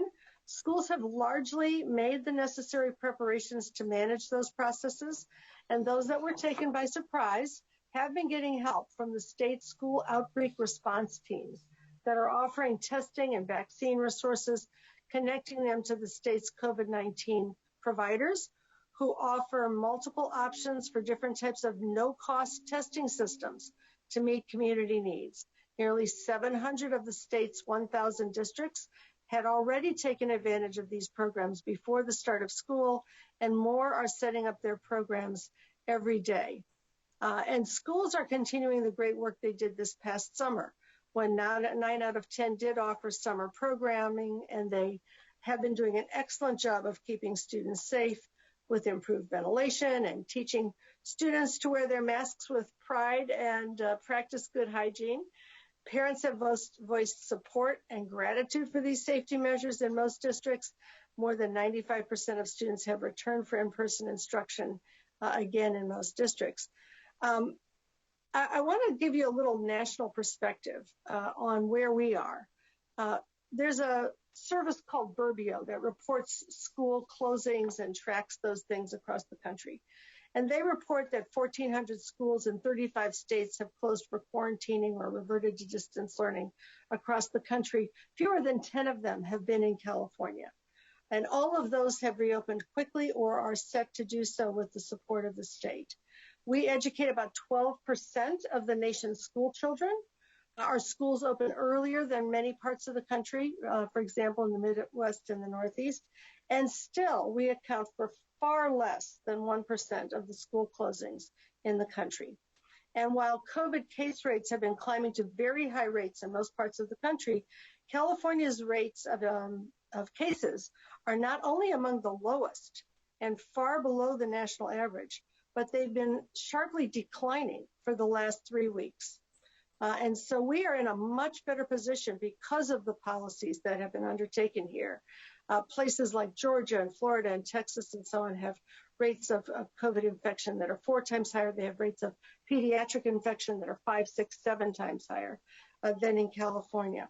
And it's important for us to understand why this is and how we can continue to make progress toward ending the pandemic. Back in July, California was the very first state in the nation to issue a renewed masking mandate for all adults and children in schools, as well as for adults in indoor settings, even before the CDC did so. Since then, at least 16 other states have done so in the last week or so as they were overwhelmed by COVID cases in their schools. On August 11th, California became the first state to require vaccines or weekly testing of all school employees, on the heels of a similar requirement for government workers. Now other states and cities across the country are beginning to follow suit. Since last spring, we have at least partially vaccinated more than 80% of our eligible population. The state is supporting school-located vaccine clinics for every school that will host them, offering $50,000 to support schools who will do so. This can be an especially critical strategy for getting both students and families vaccinated. And as you know, the governor, with our state public health and education leaders, legislative leaders, our state superintendent, has been laser focused on providing the tools and resources that would be needed for safe school reopening. We had that $6 billion package last March to fund safety measures such as PPE and ventilation upgrades and COVID-19 testing. More than 98% of districts have used those funds with the funds to kick off the school year with expanded mental health, after school learning supports like high dose tutoring, keenly aware of the students who've experienced trauma and lost instructional time in the last year and a half since COVID has hit. And educators themselves, of course, have experienced sources of trauma in their own families, giving so much of themselves to take care of our children and their own children often at the same time in a version of multitasking that has never before been so complex or so remarkable. So I just want to say to all of the committed educators and school staff who are handling all of the complexities of the school year, and to the parents and students who are doing the same, that if we can stay the course, things will be much easier in the weeks and months ahead. The science clearly shows that the multi-layered mitigation strategies, diligent masking, testing, screening, hand washing, ventilation are effective at preventing infection. We have a lot of studies that show that in schools and childcare centers where that is the case, there is very little transmission, even when there are cases in the community as a whole. We're making progress on vaccines. About half of our 12 to 17-year-olds are vaccinated. A vaccine is expected for 5 to 11-year-olds by early winter. We should see a vaccine for 2 to 4-year-olds within a few months after that, for those of us who have children or grandchildren in daycare and preschool. So as we continue on this path with purpose and with diligence, we will see cases and illnesses continue to decline, and we'll see fewer needs for quarantining. State Board and CDE are working to get schools the latest information from CDE and the Department of Public Health, clarifying that even if cases do appear, vaccinated students and adults who might have been exposed do not need to quarantine as long as they have no symptoms, nor do unvaccinated children if both parties are wearing masks at the time of the exposure. With testing, they can be in school safely. We can support in-person teaching and learning with minimum disruptions.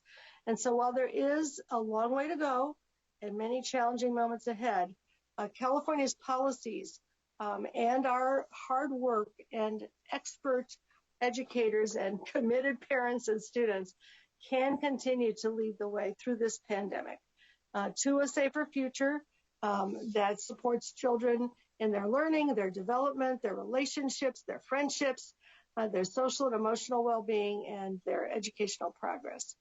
And with that, I want to turn the podium back to Superintendent Thurmond for one more announcement and final staff blessing as we move forward. Superintendent Thurmond. Thank you, Darling Hammond. I think it needs to be said that our state board president is the smartest and hardest working state board president anywhere. I think you can see that Dr. Darling Hammond is at the intersection of all aspects of what we're doing to support teaching and learning and to support all the COVID mitigations and all the ways to ensure that our students are getting an opportunity to have what they deserve, a quality education. It's an honor to partner with you, Dr. Darlingham, and I think your report puts in context just how much California is doing. And I got to say, I'm proud to be a Californian. And so thank you, Dr. Darlingham, for your partnership. Thank you for this opportunity just to provide some final remarks. And of course, I'll take questions from the board members. I did want to also just share the mic with Dr. Stephanie Gregson. If she wanted to have some final words, this is her last time sitting on the dais, at least for now. Dr. Gregson, did you want to have some remarks? Thank you, Superintendent Thurman, and thank you for President Linda Darling-Hammond for your remarks, and Vice President Eileen Strauss. And thank you also to the other board members who have reached out and shared some very kind words. They are very much appreciated. It has been a journey the past 5 years for myself and with you as state board members, and I've appreciated all of the supports, the questions, and the challenges that we faced together over those past 5 years, going through frameworks, instructional materials, adoptions, and most recently these past 18 months in supporting all of our districts as they navigated the challenges of the pandemic. I also want to thank the CDE team. They are amazing and phenomenal, hard-working people, and we could not do what we do without each and every one of them. And so I just want to have a big shout out to our CDE team, and also much appreciation to our state superintendent, Tony Thurman, who provided me this opportunity. And without this experience and learning, I wouldn't have figured out what I want to do when I grow up. And I'm honored and privileged to have learned so much and to be able to join the CCE, because that's what I want to do when I grow up, and supporting districts who are struggling and taking all of the great work from CDE and helping them. And so I thank you for all of your support and guidance over the past years, and I will look forward to working with all of you in my new role. Thank you so much. Thank you, Dr. Gregson. Again, congratulations. We're looking forward to working with you in your new role. One of the things that I learned from Dr. Gregson is that the needs of the Department of Education are great. Many of them go unseen, but they are important to how we support districts and how we show up for districts. And it is for that purpose and for that reason that in August, I named Mary Nicely as a co-chief deputy superintendent. Now I'm teeing up Mary for you to come to the podium so that I can present you to the state board for the board to take action on the item related to approval of a chief deputy superintendent-elect or designee, Mary Nicely. The workload is intense. And so in the next days and weeks, I'll also be sharing with you updates about 2 new positions that we will be creating on the executive team at the Department of Education. There'll be grant-funded positions that allow us to have additional deputies who can work on many of the challenges that our districts are facing as they continue to work so hard to serve our kids, to stay open and keep them open safely. And I want to make sure to acknowledge our incredible communications director, Maria Clayton, who's been helping, those dozen districts that we get to. The media is in tow, chasing us down every step of the way. Dr. Escobedo can attest to that. Getting the message out about the importance of vaccines has been our communications team. And of course, our incredible government affairs team, now led by a veteran CDE member in Amy Tang Paterno, 13 years working on fiscal policy at CDE. We have big challenges ahead. Obviously managing COVID, providing supports and emotional supports to our students, and closing learning gaps. Gratefully, we have a budget that has millions for mental health, for community schools, for universal TK, for universal meals, for professional development and diversifying our workforce, and for expanded learning, and of course, record and historic investments for special education and our ability to serve students with disabilities. I'm pleased to present to you someone who I've had the pleasure of knowing for more than a decade, who has supported me in every aspect of my public service, and who is just committed to young people. Mary Nicely has served at the Department of Education first as senior advisor to me, and also leading our Office of Superintendent's initiatives. Again, in the work to close the digital divide, again, in the work to help close the opportunity gap, and our work to diversify our workforce, especially our efforts to expand the number of male educators of color who work in our schools. I'm very proud of a bill that we sponsored this year on expanding male educators of color that has now become part of the state budget and the hundreds of millions of dollars available for teacher recruitment. And we look forward to speaking with you about those. And so we have many tools to help us build out better than we've ever done before. And build an education system that works for all of our students, that cuts across equity gaps and envisions ways to help all of our students. And I'm pleased to present to you a special leader who can help us and join our executive team in leadership and work closely with our state board on many of the aspects. In addition to having worked at CDE, Mary Nicely has served with me when I was in the state assembly, first as my district director and as my chief of staff. Before that, Mary Nicely ran a data management company that specializes in supporting schools in how they manage their data and has worked for many years in the technology sector. And so it is amazing and exciting to see the vision that she has for helping CDE and schools in California to close the digital divide. I borrow this phrase from her that she often says that internet connectivity should flow like electricity. And she is right. Mary Nicely is a compassionate leader who is detailed-oriented, who finds a way in her trademark way to GSD, get stuff done. She's an incredible leader who is compassionate, and it is a pleasure to present her to you now, members of the state board, for your action as it relates to the item related to appointing a chief deputy superintendent. I present to you Mary Nicely.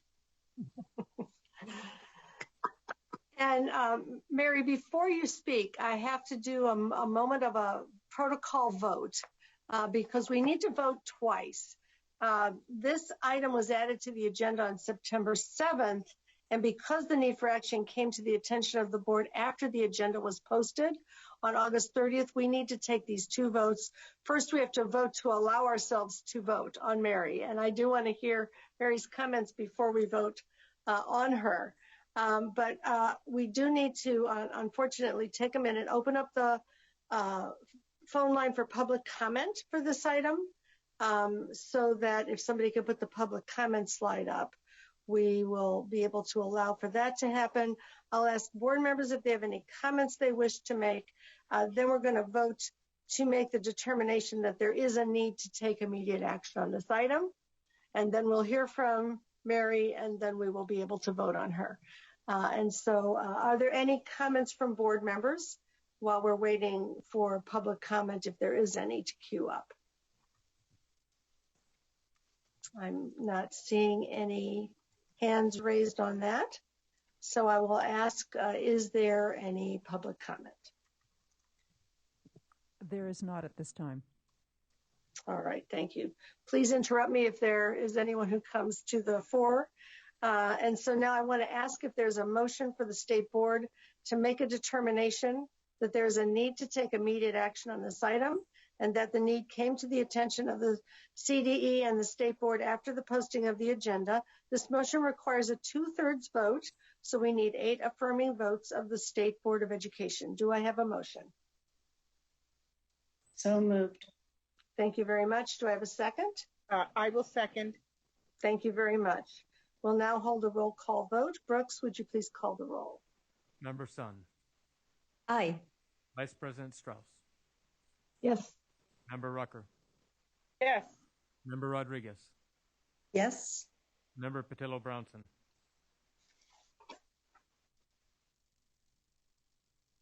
Yes. Member McQuillan. Yes. Member Glover Woods. Yes. Member Escobedo. Yes. President Darlene Hammond. Yes. Member Burr. Aye.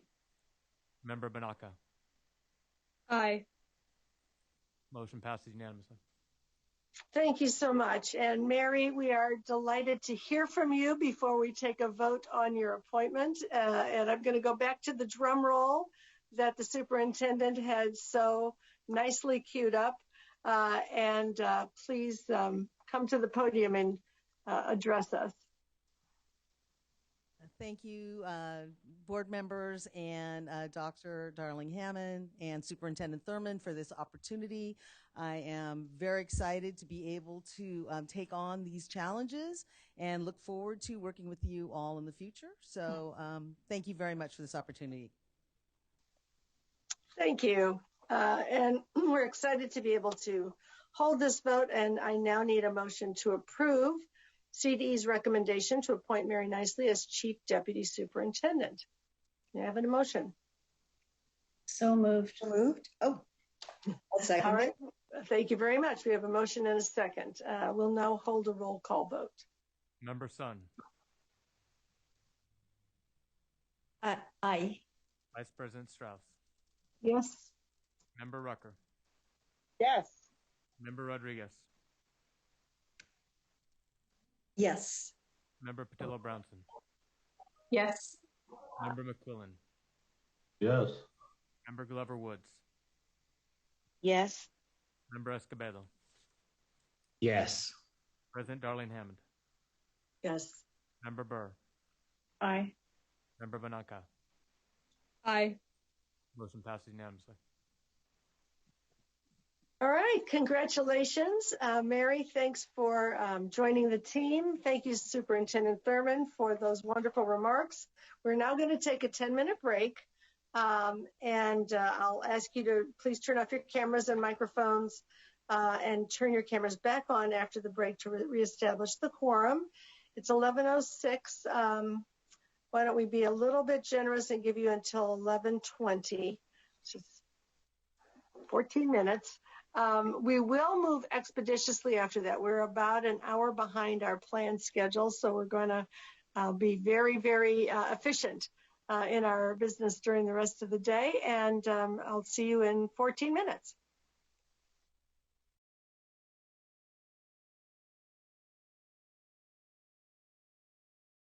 That the State Board provide feedback regarding the draft LCAP template and instructions that incorporate the requirements outlined in SB 98 and AB 130, as well as the draft for the 2021-22 supplement template and instructions. And the item will be presented by Lindsay Tornatore and Josh Strong of the CDE. Lindsay and Josh, please begin. Thank you very much. Sound check good? Okay. Good morning, President Darling Hammond, Vice President Strauss, Chief Deputies Gregson and Nicely, and members of the board. My name is Lindsay Tornatore, and I am the Director of the Student Achievement and Support Division. I am joined today by my colleague Josh Strong, who is the Administrator of the Local Agency Systems Support Office, otherwise known as LASSO.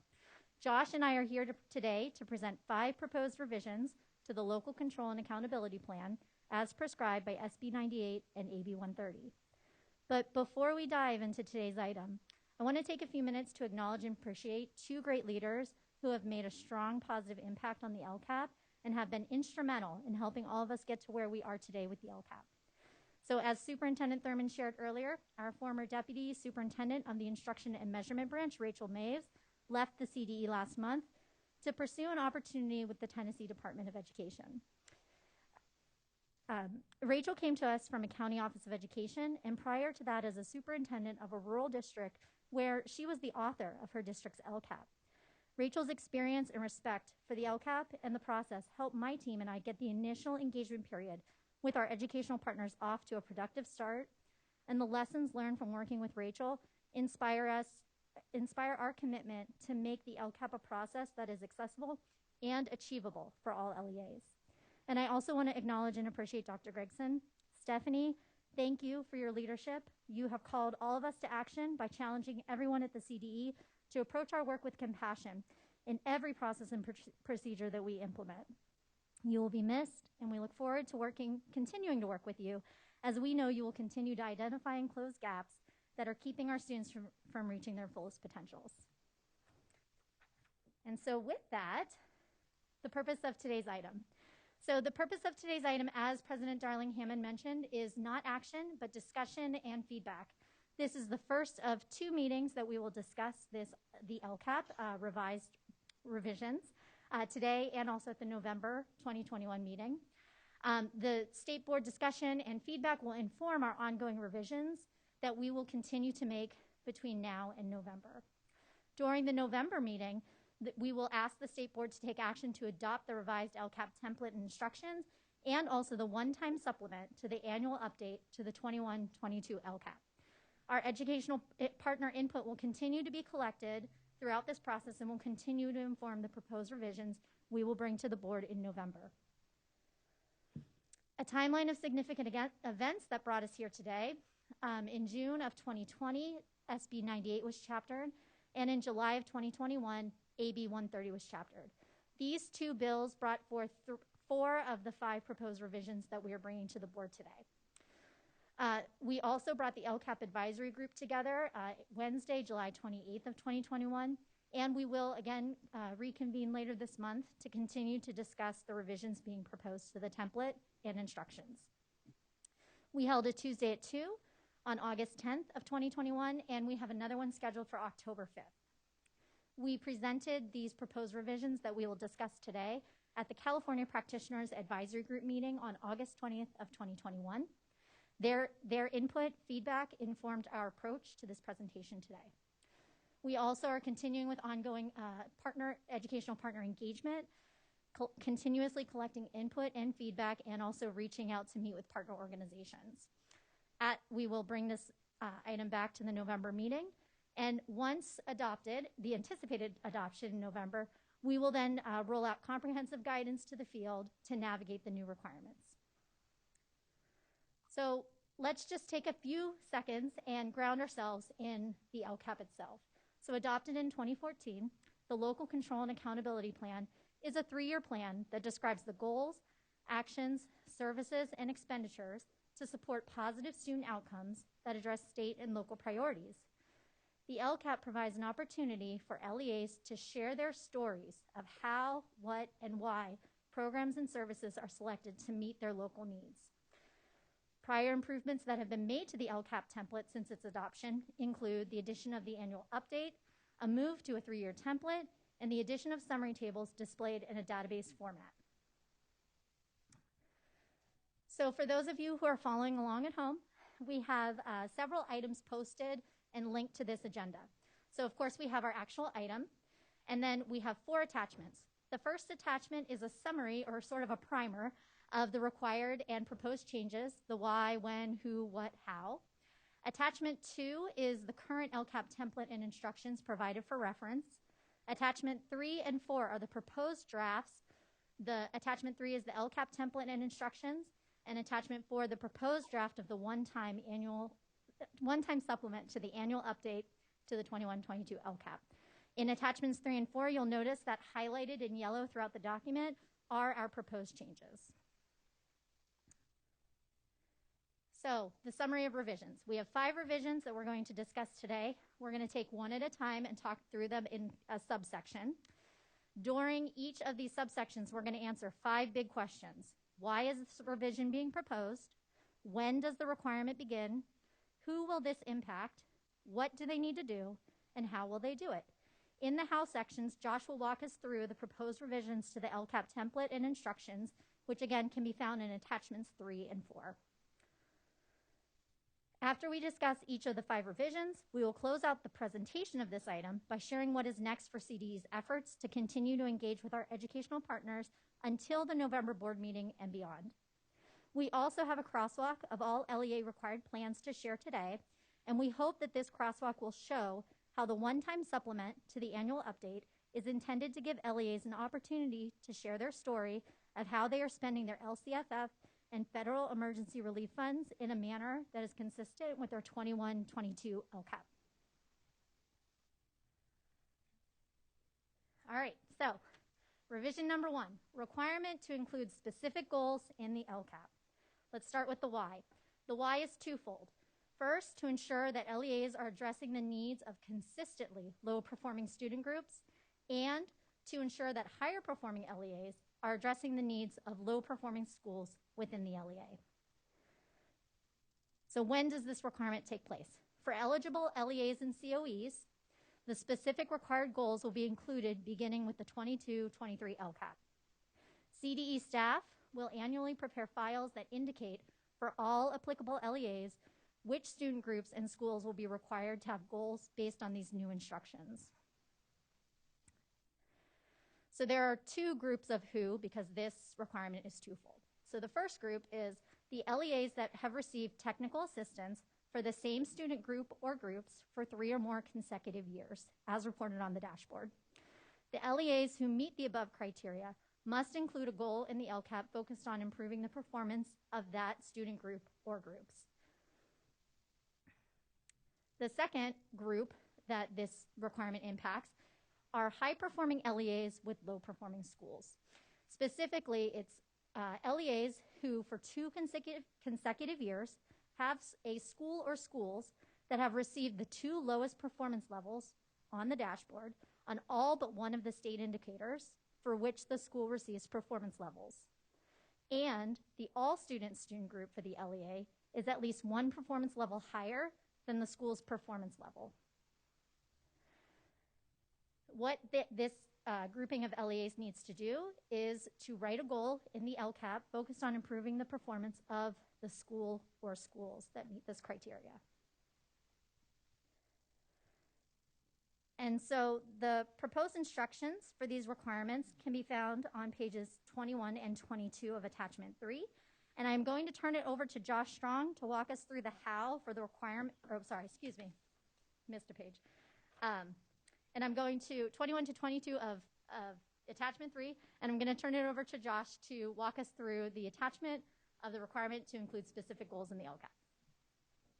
So we can stop screen share and allow Josh to share his screen, please. Thank you, Lindsay. Good morning, Board President and board members. I'm Joshua Strong, Administrator of the local Agency System Support Office. And here is the attachment 3 showing the current proposed LCAP template and instructions. As many of you are aware, within the LCAP template and instructions, an LEA presents its goals in the goals and actions section utilizing this template. And so in terms of addressing this particular requirement to add these 2 required goals to the instructions of the plan, we didn't feel that there was a need to provide specific goals sections for those requirements within the template itself. Rather, those are expressly provided within the instructions, as Lindsay has already stated on pages 21 and 22. And the approach that we've taken, or that we're suggesting at this point in time, is to, within the instructions, first provide what the criteria are related to each of the requirements, and then to provide specific instructions for how the LEA would then create that goal and what the goal should address. So in terms of the first requirement related to the LEAs that have been identified for assistance based on the performance of 1 or more student subgroups for 3 consecutive years, we've provided that criteria here at the beginning for the consistently low-performing student groups, and then the instructions related to the specific goal, noting that the focus of the goal needs to be on improving performance of the student group or groups that led to the LEA's eligibility, and specifying that the goal must include metrics, outcomes, actions, and expenditures that are specific to addressing these needs, to the identified needs and improving outcomes for these the student group or groups that led to that eligibility. And then similarly, we're providing criteria related to the low performing school component, and then as before, the specific instructions related to what that goal needs to focus on and include within the LCAP. And then as part of implementing these goals, the LCAP, the LEA would include one of the goal in which they're eligible for or required to include in their LCAP as a regular, as a goal along with the other goals within the plan. So that's the proposal at this point in time. And I'll turn it back over to Lindsay and allow her to move forward. Thank you, Josh. Okay, so now at this, we get the sound. So at this time, we can pause President Darling Hammond for clarifying questions about this specific requirement. All right. Are there any, we also should probably put up the public comment slide so that we can queue up, and we'll take clarifying questions while we do that if you're at the point for public comment. We actually, I think that we have 4 more revisions, so we could, if it's okay, we'll wait for public comment. We'll wait for that. Okay. So we could take some clarifying questions.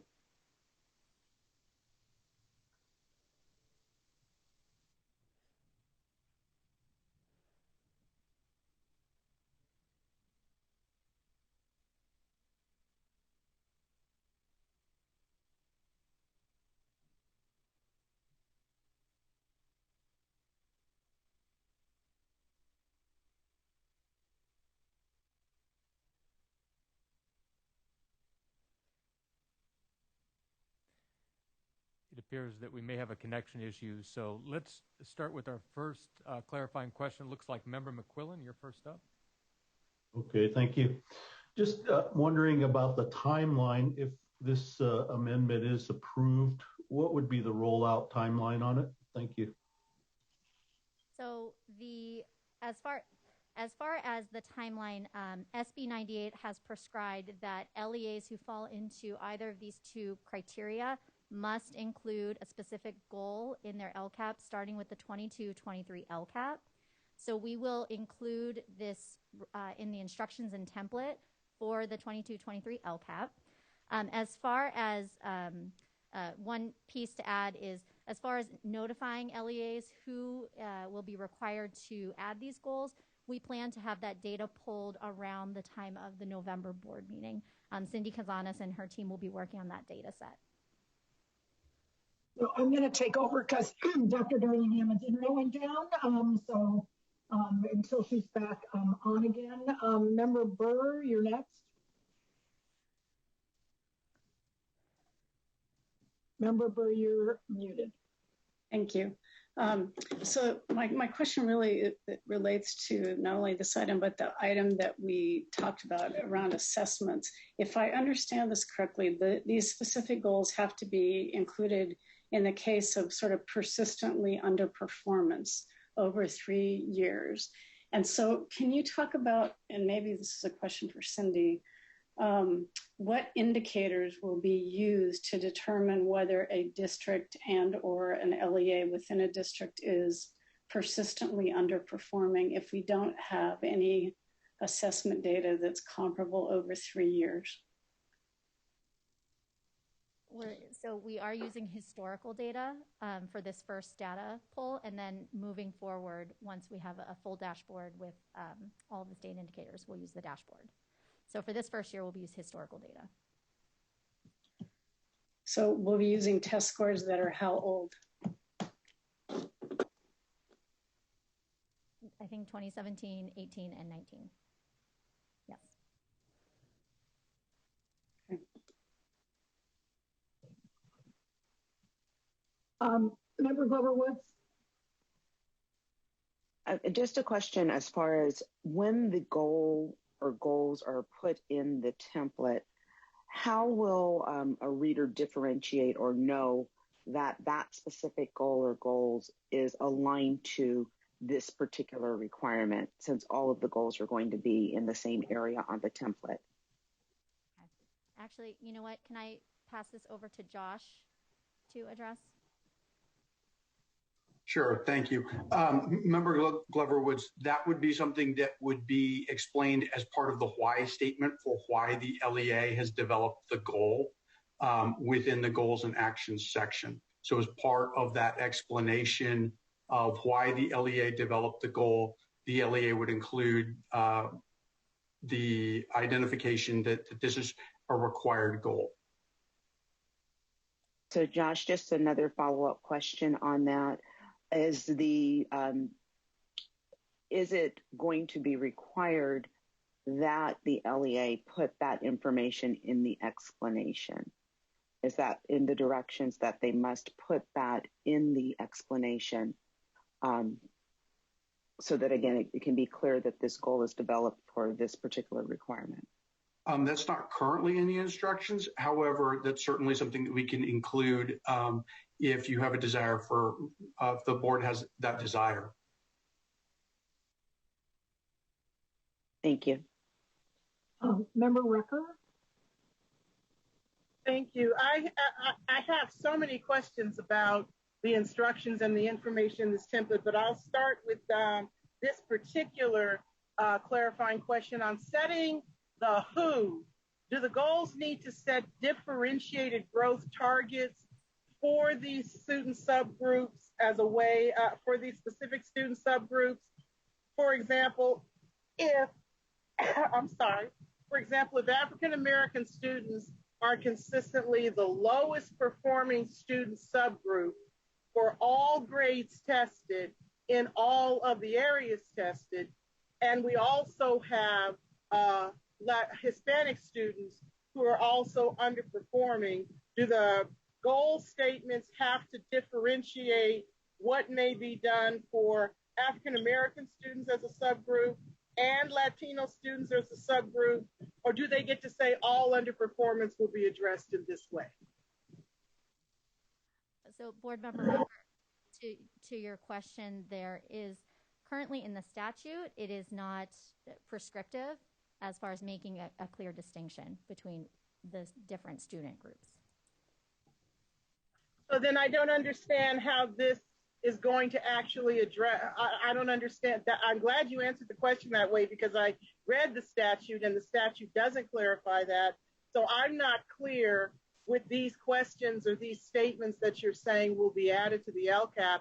I'm not clear how we will get to a greater level of clarity or subgroup identification without that prescription. So are you saying that you're going to be moving beyond that description or prescription and adding to what districts have to address? Or are districts still, because of the statute, still not going to actually be required to identify or name those names? I believe the legislative intention is truly to ensure that districts are addressing their the consistently low-performing student groups in their LCAP with specific goals. As far as where we are right now, based on statute, is how we have framed most of the revisions that we bring to you.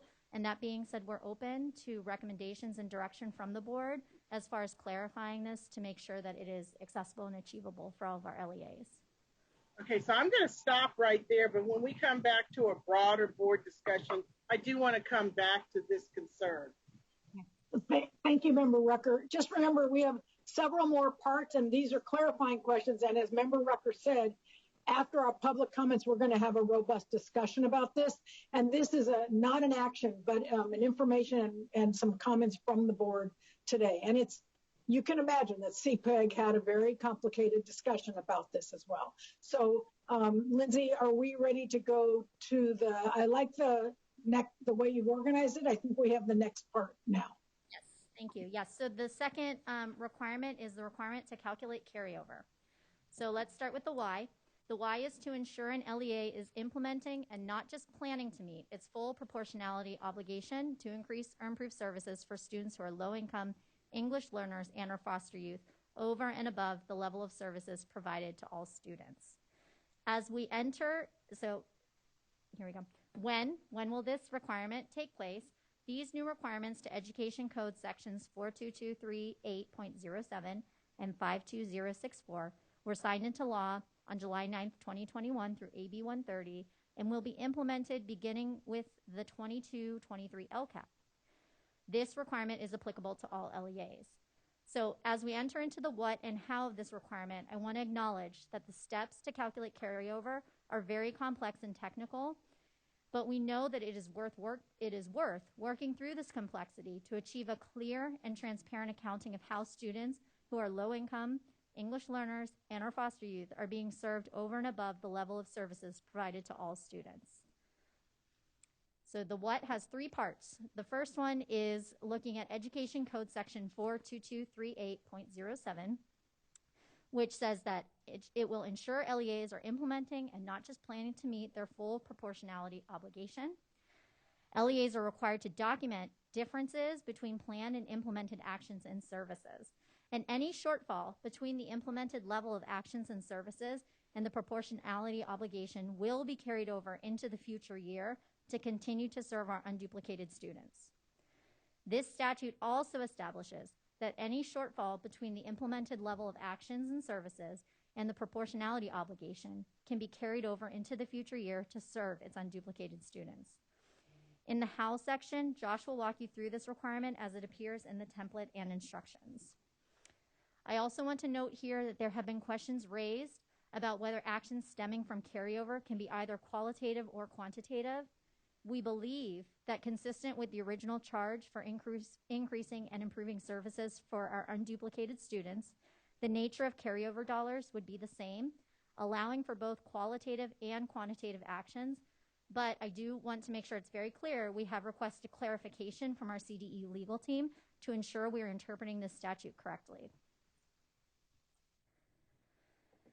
So a second part of this requirement is that with this new requirement, the need to introduce new terminology to make a distinction between actions that utilize LCFF funds and actions that do not utilize LCFF funds was necessary. So since the inception of LCFF, LEAs have had the opportunity to meet their minimum proportionality percentage in a number of ways that do not only require spending money. We have historically used the terms increasing or improving services, but these terms do not fully encompass the nuances we need to consider for carryover. The new terminology, quantitative and qualitative, provides an opportunity for LEAs to categorize their actions in two ways: actions that have an associated expenditure and actions that do not have an associated expenditure. The reason that these two terms were developed in statute is to make sure that when districts are calculating their carryover, there is a way to capture both of these types of actions that meet the objectives of increasing or improving services for unduplicated pupils under LCFF. So again, LEAs can utilize both types of actions to meet their proportionality obligation. And the distinction between the actions is that a quantitative action has associated LCFF expenditures. They're considered to be increases. They're expressed as dollar figures. So an example of a quantitative action could be the LEA will spend $3 million to maintain increased staffing ratios of counselors, school nurses, and classroom aides at sites serving a majority of students who are expelled foster youth. While on the other hand, a qualitative action do not have associated expenditures. These are commonly thought of as improvements and are often expressed as percentages. So an example of a qualitative action could be a community-based organization sends volunteers 2 days a week to a school to offer one-to-one reading practice with English learners in the 3rd grade. This is a qualitative action because the district does not pay for this one-to-one reading support, and this action provides targeted services to an unduplicated student group. So to align with statute, we also need to make some changes to the titles of the tables in the current LCAP template. So provided on this slide is a list of the changes to the tables. In the next section, when we turn it back over to Josh, he'll point out these changes, which are in attachment 3. The proposed revisions to the template instructions are listed on the table in this slide, and I will turn it back over to Josh to share screen and walk us through the how for the requirement to calculate carryover. Thank you, Lindsay. So as many of you are aware, the increased or improved services for foster youth, English learners, and low-income students page provides or asks LEAs to provide the percentage to increase or improve services and the amount of the increased apportionment based on the enrollment of foster youth, English learner, and low-income students. In order to address some of these requirements in terms of this carryover, the majority of those changes or those proposed changes are within the LCAP summary tables that were adopted to go along with them. This is the data entry table, and it's very wide, and so I'll make it a little bit larger. All of the data that's on this page is entered by the LEA, and then all of this then populates into the additional tabs on the workbook in order to generate the required reports. We're proposing to add 3 data elements on this data entry table in order to meet the requirements within statute. The first is to ask LEAs to provide the increased apportionment amount and the percentage to increase or improve services, which are already reported in the template within the expenditure tables. We're also asking that they then include a qualitative percentage of improved services for any action that is both contributing but does not have funding associated with it. So in an instance where there is a contributing action that does have funding associated with it, so for example, this action here, you would have a 0% percentage to improve service, whereas for this action here, because there are no funds associated with that, the LEA would then provide a qualitative percentage of improved services. Then within the expenditure summary table, there are no proposed changes. Within the contributing summary table, there are 6 proposed changes. 2 of those changes are to include the estimated apportionment amount and the percentage to increase or improve services. Also, in terms of addressing statutory requirements, the total planned percentage to increase or improve services so that those looking at the expenditure tables can have a comparison between what the required percentage is and what the planned percentage based on the LCAP for the coming year is. The contributing actions table only provides those actions that are identified as contributing towards meeting the requirement to increase or improve services. As part of this table, we are proposing to include a expenditure quantitative percentage to play forward from the data entry table into the contributing summary table, a qualitative percentage of increased services, and then to sum those to create a total percentage of increased or improved services. These percentages here are actually reflective of how much they are contributing. The percentages that are here are in reference to their proportion of this 6.34%. And so when it says 20.62%, that means that it's making up 20.26% towards the 6.34%. The sum total of the funding and the qualitative percentages then are calculated to provide this 7.83% that is the planned percentage. So that here in this example, we have a required percentage to increase or improve services of 6.34%, a planned percentage to increase or improve services by 7.83%. Then within the annual update portion of the template, where the estimated actual expenditures from the prior year are provided, This is the only piece of data that the LEAs actually have to enter. And there are no changes being proposed to this page.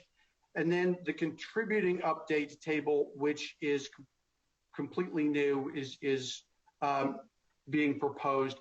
This is similar to the annual update table. This takes the contributing actions and compares both the prior year, the planned expenditures from the prior year with the estimated actual expenditures, as well as the planned qualitative improvements and the estimated actual improvements in order to generate the total estimated actual percentage of improved services. So that here's the required percentage by which the LEA must increase or improve services for the year. Here's what they had planned to do. Here's what they are reporting they actually did. The difference between what they had planned to do and what they actually did, and then the difference between what they actually did and the required percentage. So that if the percentage difference is less than what the required percentage is, then there's no carryover that's required. If this amount changes, if the percentage changes and is in the positive, then there would be a carryover amount that would be generated here. So if the estimated actual amount here was changed to, say, 75,000, then there's a 4.5% difference between what was actually done and what was required, and then the funding, the required carryover funding, generates within this field and is then reported here in terms of, in addition to what the LEA must, the proportion percentage that they must meet in the coming year. So the LEA here would report what any carryover amount that would be required for the 2022-23 LCAP, in addition to the percentage to increase or improve services based on their estimated funding within 2022-23. So it's really simple and easy for everyone to understand. So at this point in time, I'll turn it back over to Lindsay.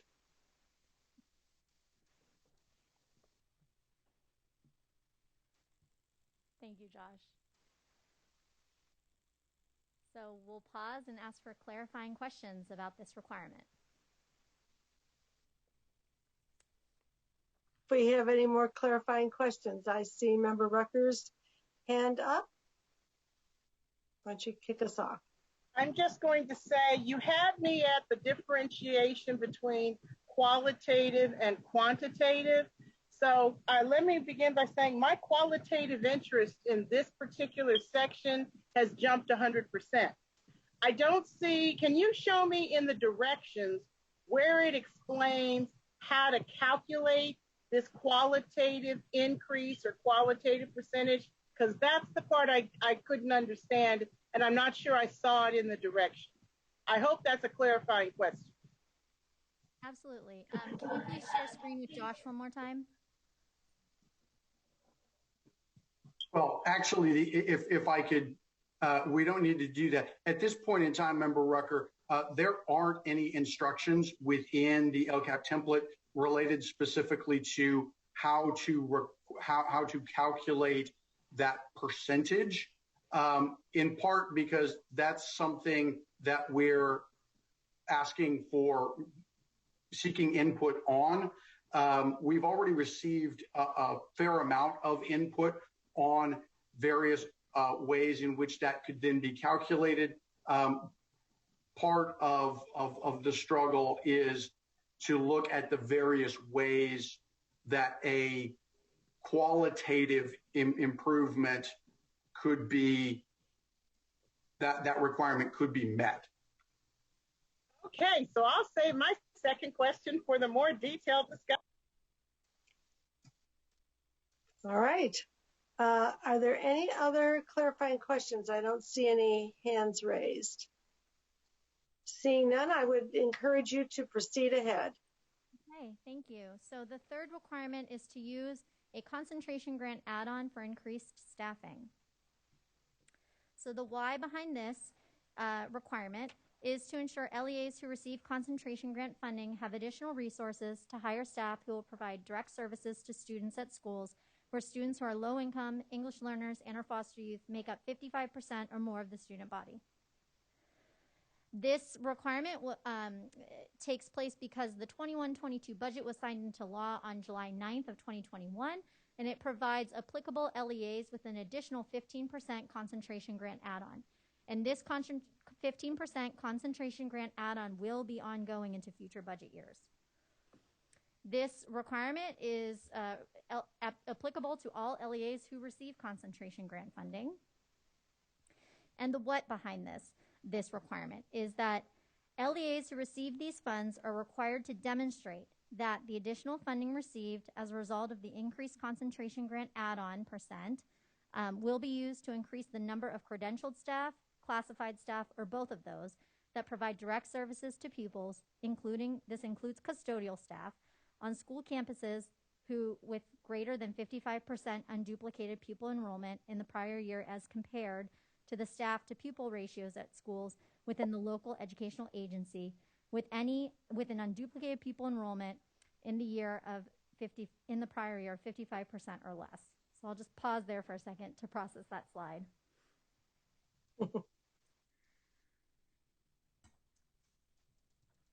Will there be a quiz? So in other words, the LEAs who receive concentration funds are required to demonstrate how they use these funds to increase the number of credentialed staff and or classified staff or both that provide direct services at high need schools. So for the how of this requirement, the proposed changes in the template can be found on page 7, and the instructions related to this proposed revision can be found on page 29. So Josh, go ahead. Can we please kick it back over to Josh one more time?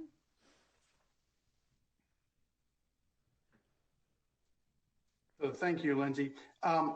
So as Lindsay has already shared, the prompt related to this is proposed at this point in time to be included in the increased or improved services section and to provide a specific prompt here. The instructions that are specifically tied to this then are in the increased or improved services section and specifically on page 29 as it relates to describing the specifics of how that funding is being used, as well as including the number of staff members that are either hired or transferred and the type of direct services that are provided to students. Part of the caveat and maybe to address some of the questions that I hear running around in Member Rucker's head at this point in time, this is kind of a moving target. In fact, there's even some proposed changes to this particular piece of ed code included in Assembly Bill, Senate Bill 167, related to this carryover, to this additional 15% concentration grant.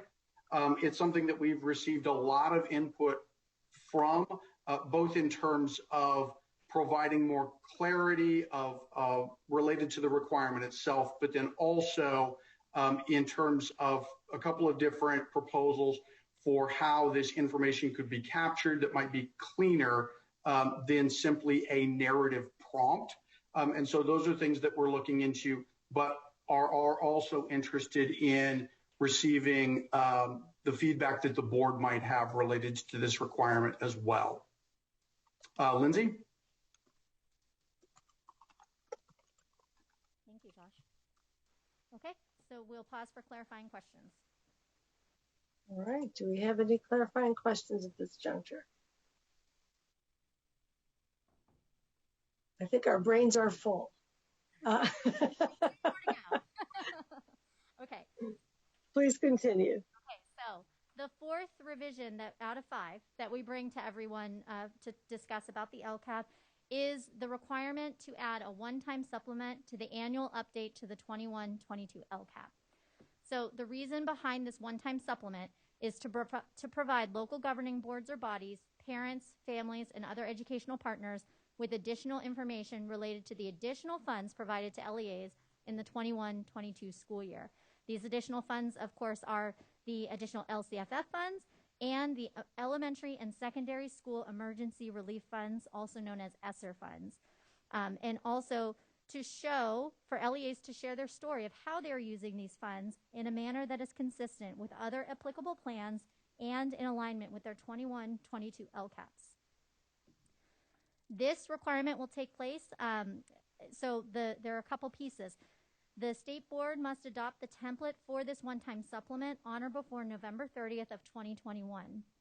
Following the anticipated adoption at the November meeting, the CDE will post the one-time supplement template and instructions to the CDE website. LEAs must present the one-time supplement to the annual update to the 21-22 LCAP at a regularly scheduled meeting of the governing board or body of the LEA on or before February 28th, 2022. And I just want to note that this supplement, once it is presented and completed in February, it will be included in the 22-23 LCAP that will be submitted on or before July 1st of 2022. This requirement is applicable to all LEAs, and the what behind it is LEAs must use the one-time supplement template to present an update at a regularly scheduled meeting of the governing board or body on or before February 28th of 2022.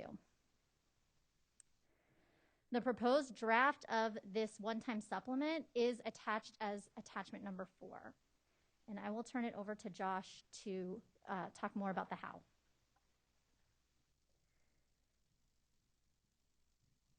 Thank you, Lindsay.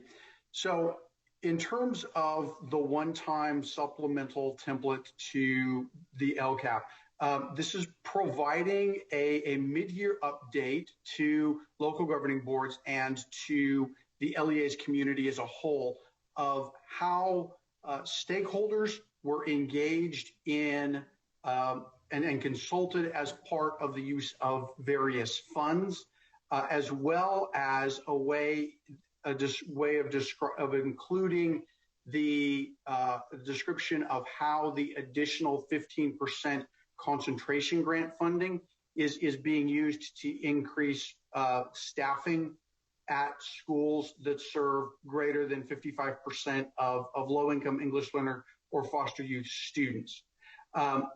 In an effort to really streamline this, the approach that we're proposing is to keep it as simple as possible, allow LEAs to be able to provide relevant information to their governing boards and their communities without having to use something that's overly complicated or complex. Obviously, there's not a whole lot of time between when the supplemental template is released and the time in which LEAs have to use it as part of the report.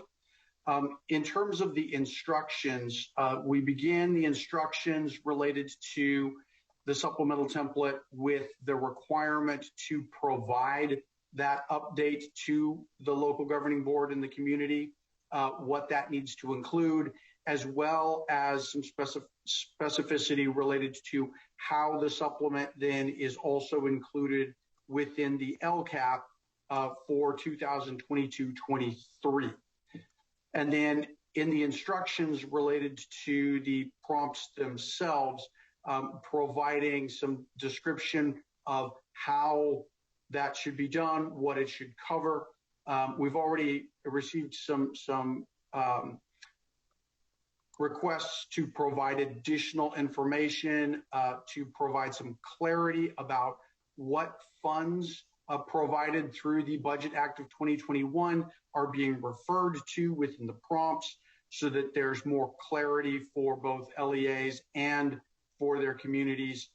And that's something that we'll be including moving forward, as well as the way in which some of these prompts provide additional information on what needs to be included.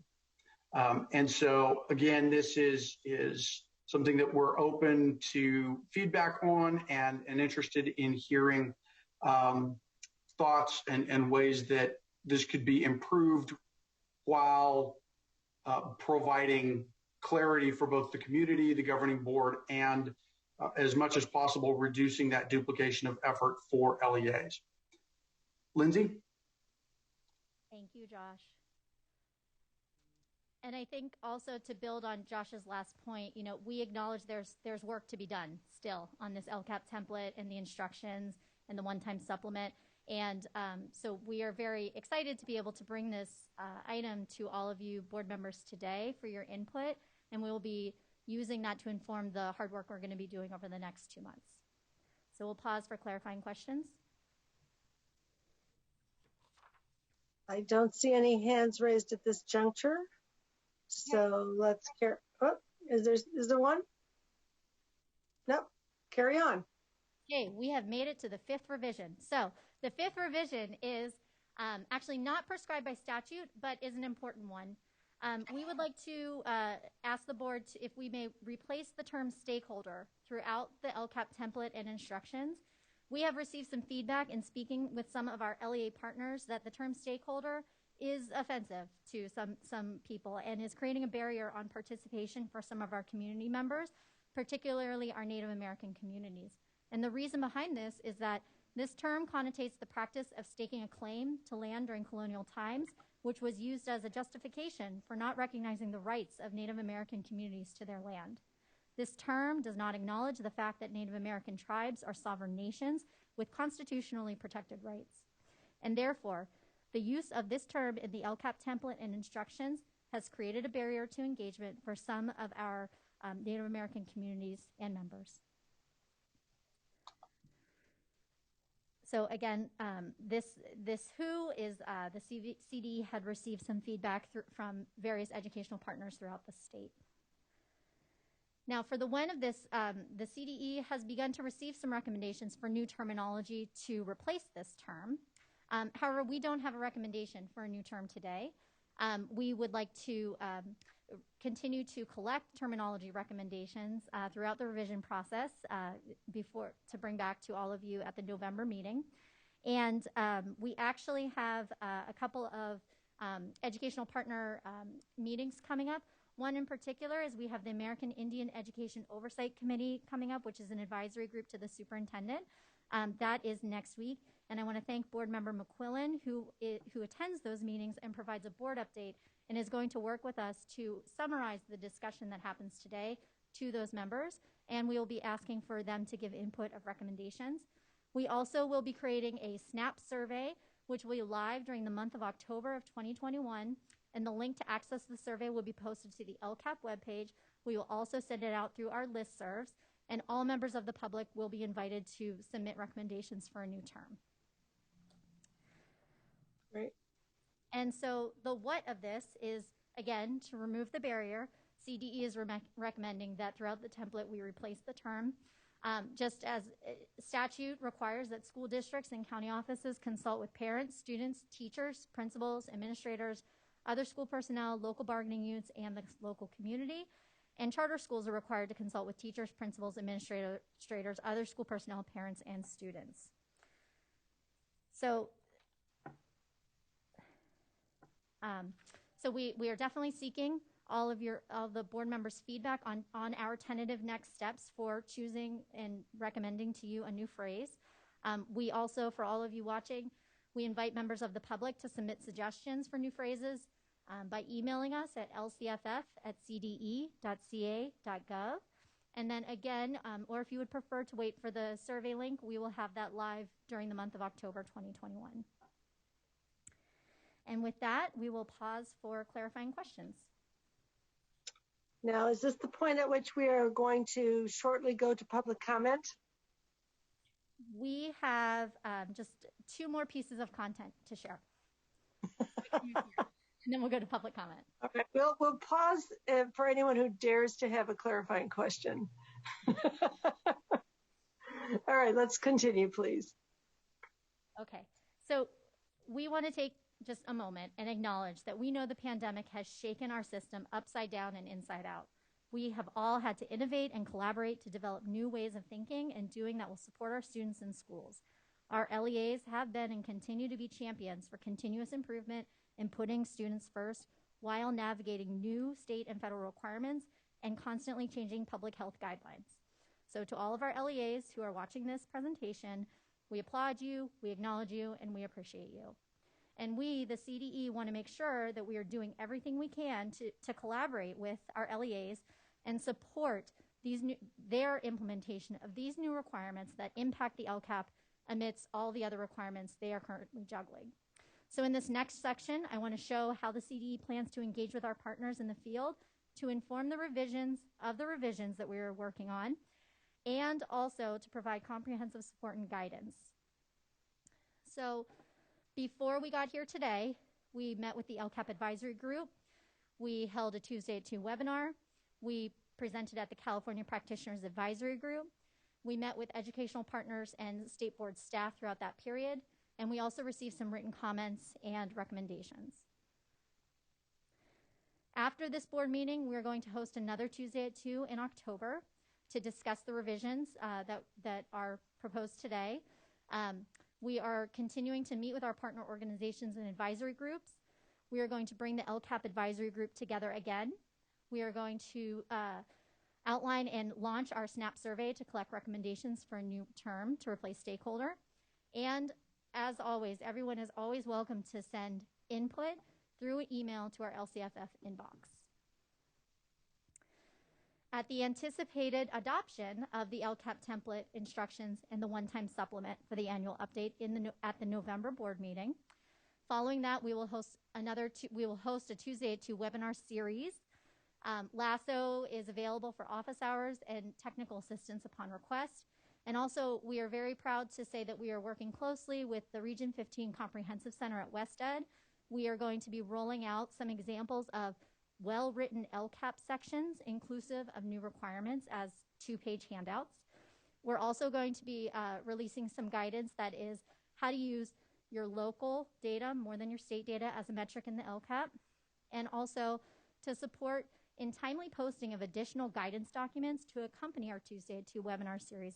We acknowledge those are very content heavy and that the slides are very technical. And so we're going to have some translation documents to summarize them that are going to accompany these webinars. And then finally, just to show that, again, we all know LEAs have a lot going on right now. We want to acknowledge all of the plans that our LEAs have created and are implementing in a crosswalk format so that you can see the intersection of these plans. So each of the plans listed down the left-hand column are all playing critical roles in safe return to in-person instruction and ongoing in-person instruction amidst our ongoing pandemic. This crosswalk is organized that each row identifies the plan, and then the columns, the adoption date, the implementation time frame, and any required revision dates of that plan. The one-time supplement to the annual update will give LEAs an opportunity to bring all of these plans together to share their story of how they are spending their LCFF and federal emergency relief funds in a manner that is consistent with our 21-22 LCAP. And we are working on making this 508 accessible and posting it on our webpage, on the LCAP webpage. So I'm going to just jump here and then we'll go to public comment. So for more information, I have some listed commonly used webinars or sites. I just want to highlight the fourth bullet. Our government affairs team created a COVID emergency relief funding summary chart, and it is fantastic. It lays out, similar to the crosswalk of plans, it is a crosswalk of funding. So I highly recommend it. You can find it via search in our CD webpage by typing COVID emergency relief funding summary chart. So now, that is the end of our presentation of this item, and I'll pull this up for public comment or turn it back over to you, President Darling Hammond. Thank you very much for that very thorough presentation. And thank you for all the incredible work you've done on this revision of the template, as you said, the revision of the revision, and for all the work you are yet to do after we give you our advice and you hear from many others in our education partnerships. So while we're waiting for members of the public to call in, who can provide comment on this item, I'm going to remind you this is for item 3. You could do so by calling the telephone number and using the access code provided on the slide that is shown now. And while we're waiting for members of the public to call in, I want to ask Vice President Strauss and Member Burr, as our accountability liaisons, if they have initial comments. So Vice President Strauss. So Lindsay and Josh, thank you so much. I just think Josh did an amazing job at CPAG walking through this detail by detail, just like he did now. And it was a really thoughtful, very deep conversation. And the comments generally, obviously this is complicated. This is generated by the need to address legislative requirements. The general comments are that a lot of the prompts and guidance are improving in the LCAP template. But I will say many people see the LCAP template as guiding all the work and decisions.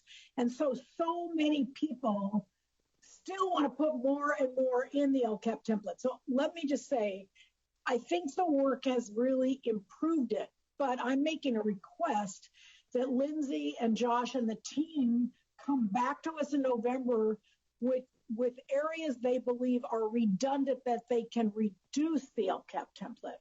So again, I think the improvements are clear. The wordings, the stakeholder groups have helped us in a lot of the prompts, but I think it has gotten so long. The intent is to be transparent, to help people understand what we're doing to meet the needs of students with the funding and actions that districts take.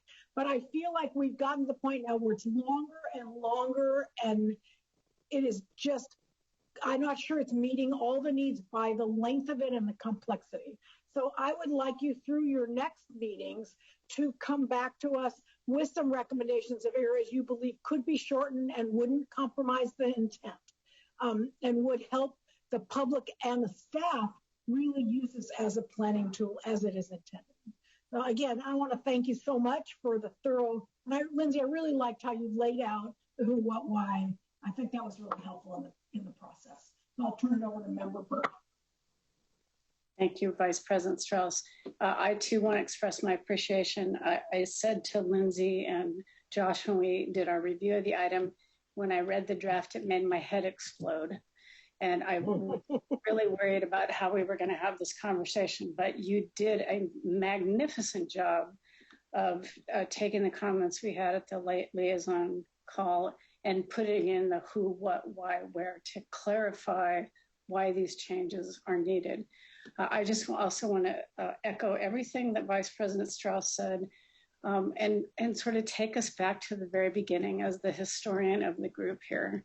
When I think about what the LCAP was intended to do, to be a strategic document to guide instructional planning and provide services to our most needy students, I'm afraid that it has turned into a complex accounting document that only CPAs can understand and only CPAs can fill out. So I really want to take Vice President Strauss's comments to heart about how can we return to what the original intent was while still keeping the needed accountability. Thank you. Thank you so much. I think with that, we will turn to public comment, and I understand we have a number of callers in the queue.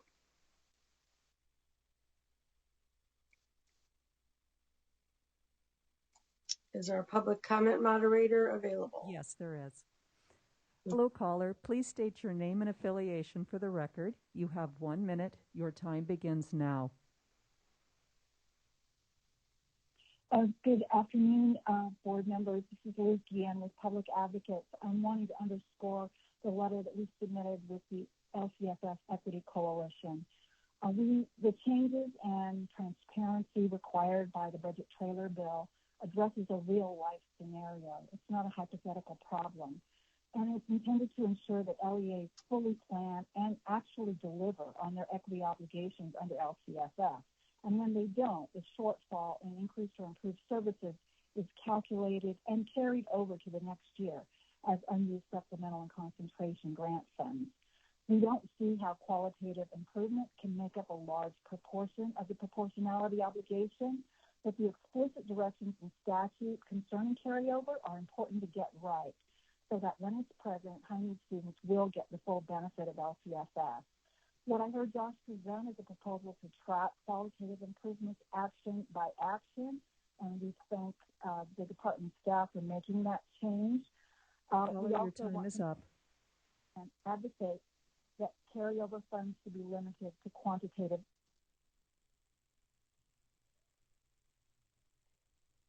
Hello, caller. Please state your name and your name and affiliation for the record.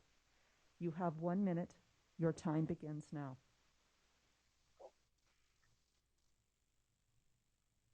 Jessica Sacco on behalf of Children Now. I'd like to thank Member Rucker for her clarifying question regarding how to calculate the qualitative percentage of improved services. This is indeed the million-dollar question that is critical to be answered before November, when the board is set to take action on the LCAP template.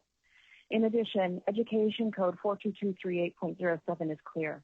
Carryover funds must be expended, and therefore their use is limited to those quantitative actions which were previously described. I would like to thank Josh and the team in LASSO for their welcoming of our comments over the past couple of months, and we look forward to continuing working together in order to ensure that this document serves the needs of families, community members, and the schools they are designed to support. Thank you.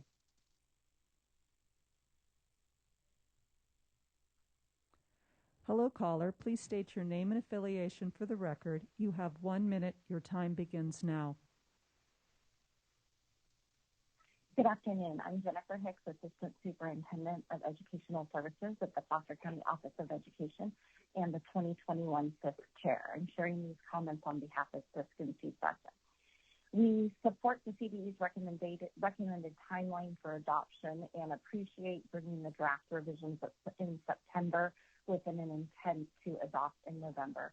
This timeline allows both county offices and LEAs the necessary time to understand the new requirements, prepare for the changes, and provide thoughtful and comprehensive training and calibration. Additionally, we advocate for the revised template and supplement to include only the components required by statute. It's essential that the revisions not require additional items beyond what's required by statute, and that the LCAP continue to be used as a tool for strategic planning in order to best serve students. I appreciate board member comments about returning the LCAP to its original intent, to something that is not overly complex or burdensome. I also want to thank the CDE staff for their ongoing partnership and engagement with county offices.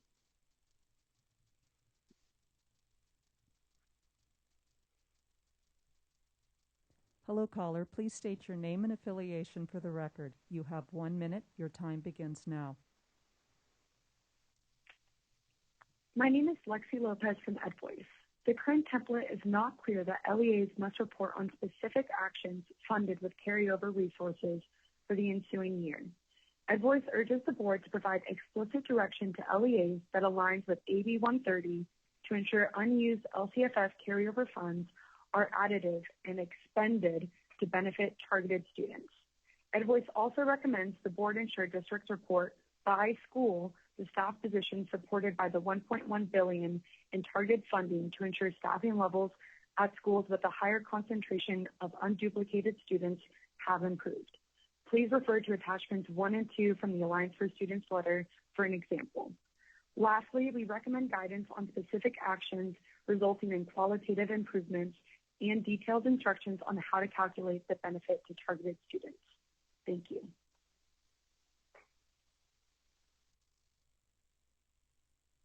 Hello, caller. Please state your name and affiliation for the record. You have 1 minute. Your time begins now.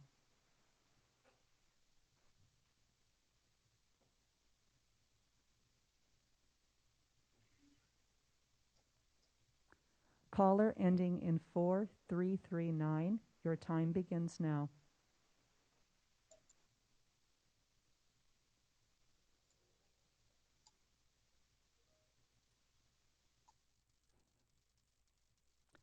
Hello, caller. Please state your name and affiliation for the record. You have 1 minute. Your time begins now.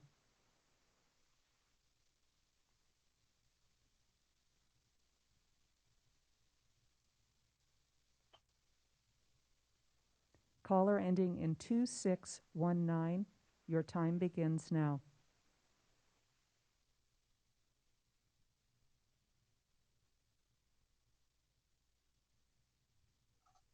Are you there, caller?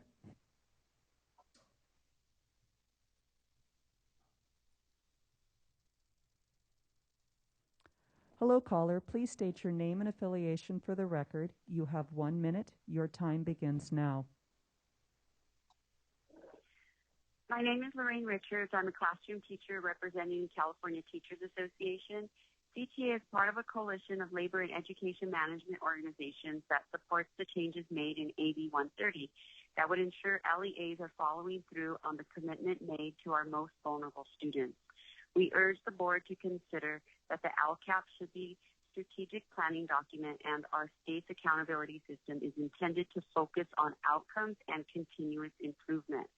Efforts to further evolve the LCAP into compliance document should be disregarded. We appreciate that the template provides options for LEAs to increase or improve services for unduplicated students, either qualitatively or quantitatively, as outlined in statute. We also urge the board to simplify the template as much as possible and not include additional requirements beyond current law. With this school year underway, the pandemic continues to place substantial stress on families, students, teachers, and administrators. Thank you.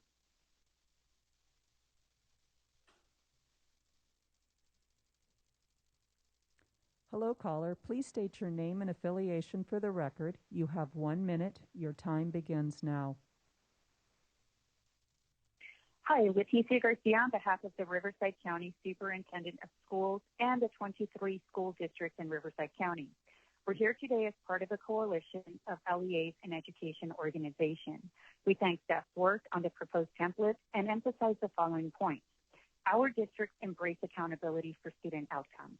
The templates meet AB 130 requirements and maintain the original LCFF intent, that the LCAP is a tool for strategic planning to serve students' needs and not an accounting document. The templates also hold districts accountable for their LCFF obligations and allow for qualitative action to meet these obligations. We do believe LEAs and communities could benefit from additional guidance on how to calculate the percentage of qualitative actions that contribute to meeting these obligations. Lastly, the one-time supplement could be enhanced by including a table for LEAs to demonstrate how they have met the concentration grant funding requirement. Thank you, and we look forward to working with you.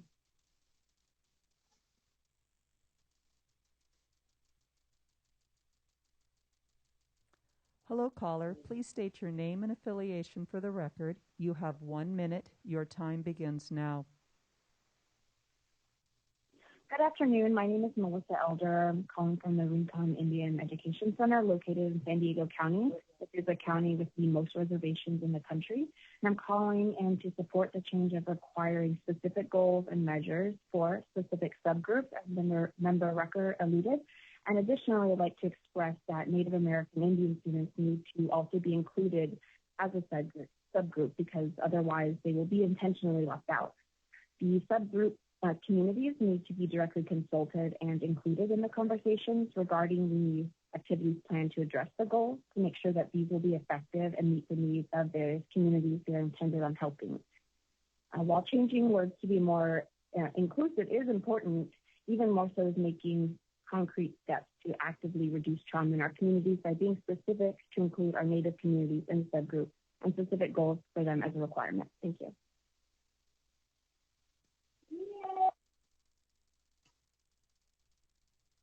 Hello, caller. Please state your name and affiliation for the record. You have 1 minute. Your time begins now.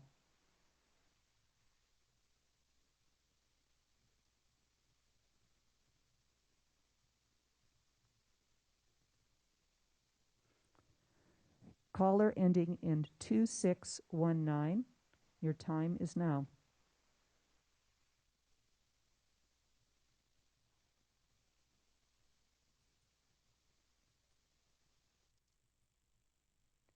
Hello, caller. Please state your name and affiliation for the record. You have 1 minute. Your time begins now.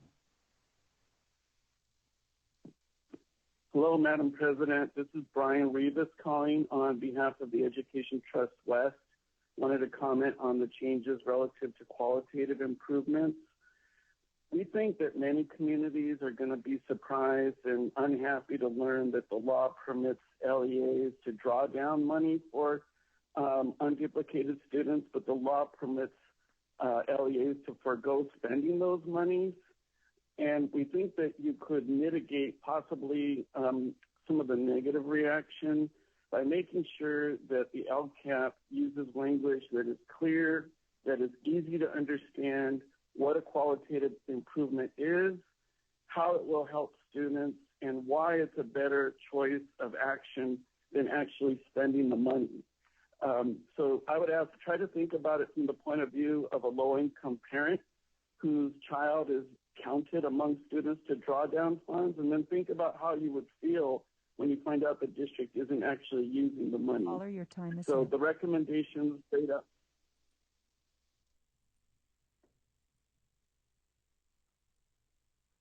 Hello, caller. Please state your name and affiliation for the record. You have 1 minute. Your time begins now.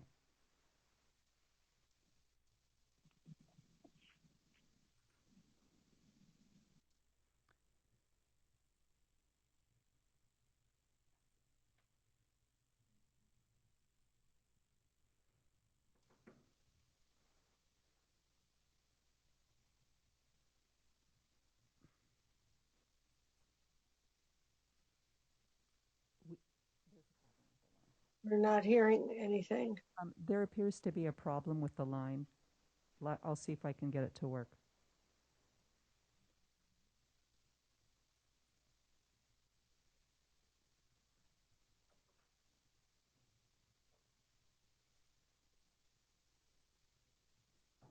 Hello? Hello, caller. All right. Please state your name and affiliation for the record. You have 1 minute. Your time begins now. My name is Kim Kenny, and I'm a board member in Pasadena and the board member rep on the CPAG. In the interest of helping LCAPs be clear and understandable to their readers, I have the following concerns, which are detailed in more clear language in the late correspondence folder. Number one, 6 new fields for showing carryover are called out specifically in Ed Code section 52064B8A, but are not included in this template, thereby making it non-compliant. Number two, for the new calculations for qualitative improvements and transforming dollars to percentages, it is important that there is public guidance on how these calculations should be done, either in the LCAP template itself or the instructions. Number three, it would be beneficial to include all elements of calculations in the tables. For instance, A minus B equals C. One example is that it's not clear how the proportionality obligation is calculated since one component, the LCFS base amount, is not shown. Transparency is key to building the trust of the community in our education system and in truly implementing local control.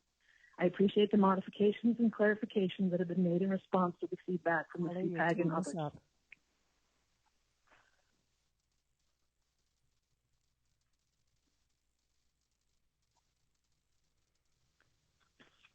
Hello, caller. Please state your name and Good affiliation afternoon. for the record. You have 1 minute. Your time begins now. Good afternoon, Leangela Reed on behalf of the Humboldt County Office of Education and the Small School Districts Association. We greatly appreciate the comments of members Burr and Strauss. While we embrace accountability, we believe the LCAP must stay a planning document. If anything's become clear over the last 2 years, it's that we don't know what the future might bring, so we need to be able to adjust. In addition, we would greatly appreciate the addition of a table allowing us to describe the actions taken, because while folks will be working to meet the requirements that we need to meet, they may not be able to find the staff in an early time, and we want to be able to show, demonstrating that they are attempting to do so. I want to thank you for your consideration and look forward to working with you.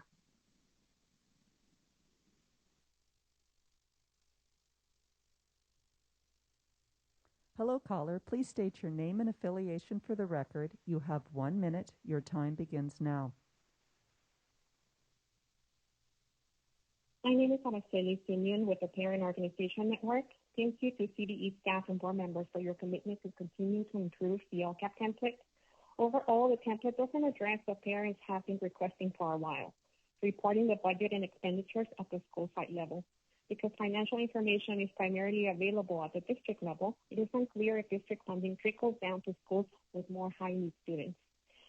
Also, we advocate for more meaningful guidance for everyone to understand quantitative and qualitative actions or services for high-need students. Providing more rules and LCAP templates without building capacity to qualify and quantify services or implement them is not likely to yield better results. So we agree with the idea of providing more examples, as well as different ways to calculate qualitative actions. We're concerned qualitative funds may become a loophole or a catch-all category for districts if not fully explained.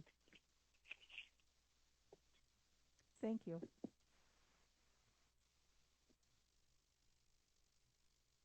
Hello, caller. Please state your name and affiliation for the record. You have 1 minute. Your time begins now. Good afternoon. This is Sarah Lillis with Teach Plus. We want to associate our comments with those of the LCFF Equity Coalition and the Alliance for Students. We appreciate all of the work that the department staff has done over the last several weeks, and beyond that, in incorporating much of our feedback and the feedback from the CPAG. Unfortunately, we don't believe that the new template goes quite far enough to really allow local families, students, and educators to engage in a meaningful way in the planning and accountability processes locally. To that end, we think that there needs to be additional instructions and reporting on the qualitative improvements, as well as we're concerned about how the guidelines around the carryover funds do not follow the law on AB 130, and really it's required that those carryover funds be expended in the following year to benefit targeted students. Thank you. Thank you, caller. Hello, caller. Please state your name and affiliation for the record. You have 1 minute. Your time begins now. Good afternoon. Carlos Machado with California School Boards Association. I echo the comments made by our fellow members in the Education Management and Labor Coalition. Specifically, we request the board ensure that the revisions in the template and updates implement only those requirements specified in statute to ensure the most effective transparency for each community. We appreciate your recognition of the extensive work that districts and community leaders are engaged in with the return to in-person learning. The recommendations made by our coalition will ensure that they're able to focus on this important work. We appreciate your work, your effort on this, and thank you for your time. Thank you.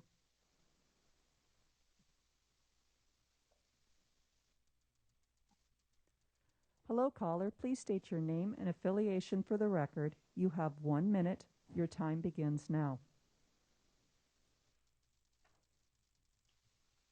Hello, this is Shelley Siebel-Coleman from Californians Together. We appreciate the quantity of work that the department has put together and all of the attachments that we were reviewing.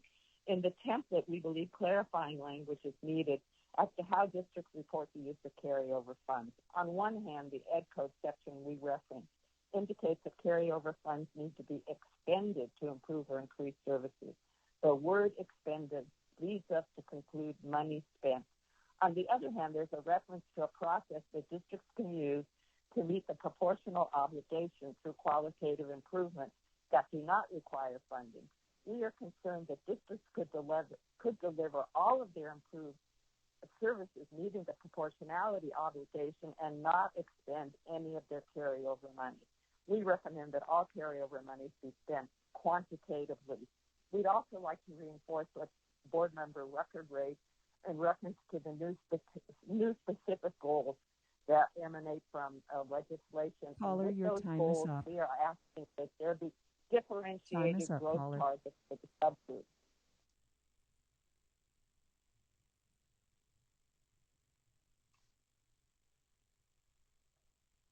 Hello, caller. Please state your name and affiliation for the record. You have 1 minute. Your time begins now. Good afternoon, Dr. Darling Hammond and board members. Diana Vu with the Association of California School Administrators. AXA would encourage the state to develop a tool for county superintendents to use when reviewing district LCAPs to ensure calibration and consistency around the state for LCAP review. In addition, AXA, as part of the Coalition of Education Management and Labor Groups, continue to underscore the importance of transparency at a local and state level. We believe the template with some minor adjustments will meet this goal. The Coalition's recommendations include appreciation for the draft focus on implementing statutes and consistency in allowing LEAs the ability to demonstrate how they are meeting the proportionality obligation quantitatively and qualitatively. Requested guidance on calculating the percentage for qualitative actions, inclusion of a table referenced in our letter to provide additional information regarding how additional concentration grant dollars are invested, and to provide clarity and increase usability. Thank you. Thank you, caller. Hello, caller. Please state your name and affiliation for the record. You have 1 minute. Your time begins now. Tim Taylor, Executive Director of California Small School District Association, representing 60% of the school districts in California. And we agree with the Labor and Administration Associations. And we have no interest in shirking our responsibility to be transparent and accountable to our students and families. In small districts, our students and parents are family, and we don't feel we'll be more accountable to them on paper than we are in person with providing a more usable document. Many of our families are overwhelmed by the LCAP, and we want it to be open and accessible as possible.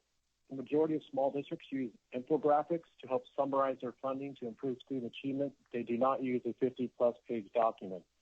We request the department continue to work with small district leaders to continue to create a more usable and family-friendly document that parents and the community will read. We also appreciate CD and the board for working together on this document. Thank you. Thank you, caller.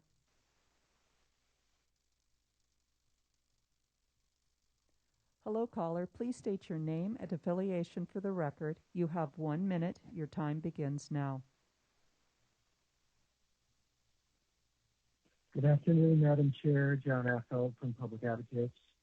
To address Member Rucker's question, there is a standard and direction in AB 130 for how to establish the percentage for qualitative improvement.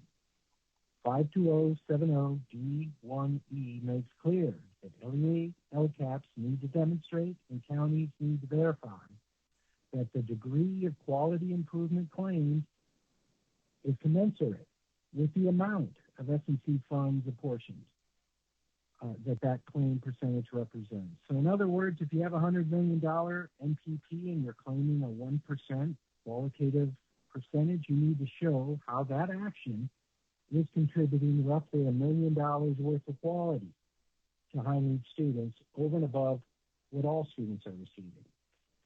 Secondly, the single catch-all prompt asking LEAs what you did with your carryover doesn't cut it. Those actions need to be separately identified and justified. Thank you.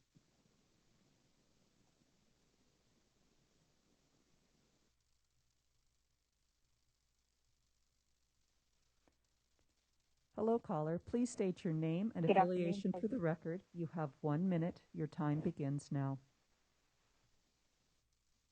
Thank you. Good afternoon, President Darling Hammond and members of the board. Patty Herrera on behalf of the Oakland and Corona Norco Unified School Districts, who join a coalition of education organizations to support and offer improvements to the proposed LCAP template and one-time supplemental template. We want to underscore our commitment to transparency and accountability to the state and our community partners to ensure optimal use of resources for the benefit of our students. In this spirit, we believe that the proposed table describing how LEAs are using their increased concentration grant funds to staff their high-poverty schools achieves transparency without making the LCAP an unwieldy strategic planning and engagement tool. We'd also like to restate the importance of retaining the value of qualitative service improvements, some of which may not be monetized, for students when calculating any portion of unimplemented or partially implemented actions for unduplicated students. The state has long recognized that the quality of the services we provide students is just as important as the quantity of the services we provide. Thank you. That concludes our public comment. All right, thank you very much.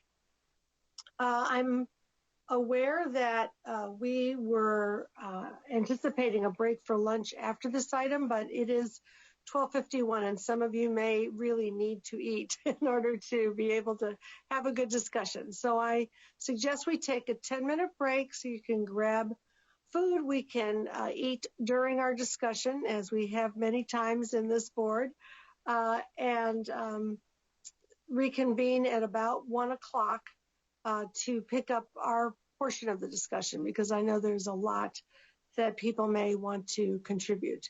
So take a moment, grab whatever you would be sustaining yourself with, and we will see you back at 1. Turn off your video camera and mute your mic, but do not leave. Thank you.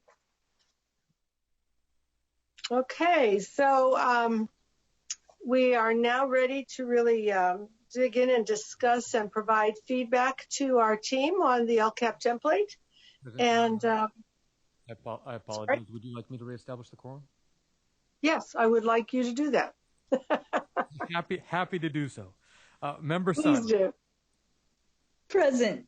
Vice President Strauss. Here. Member Rucker. Present. Member Rodriguez.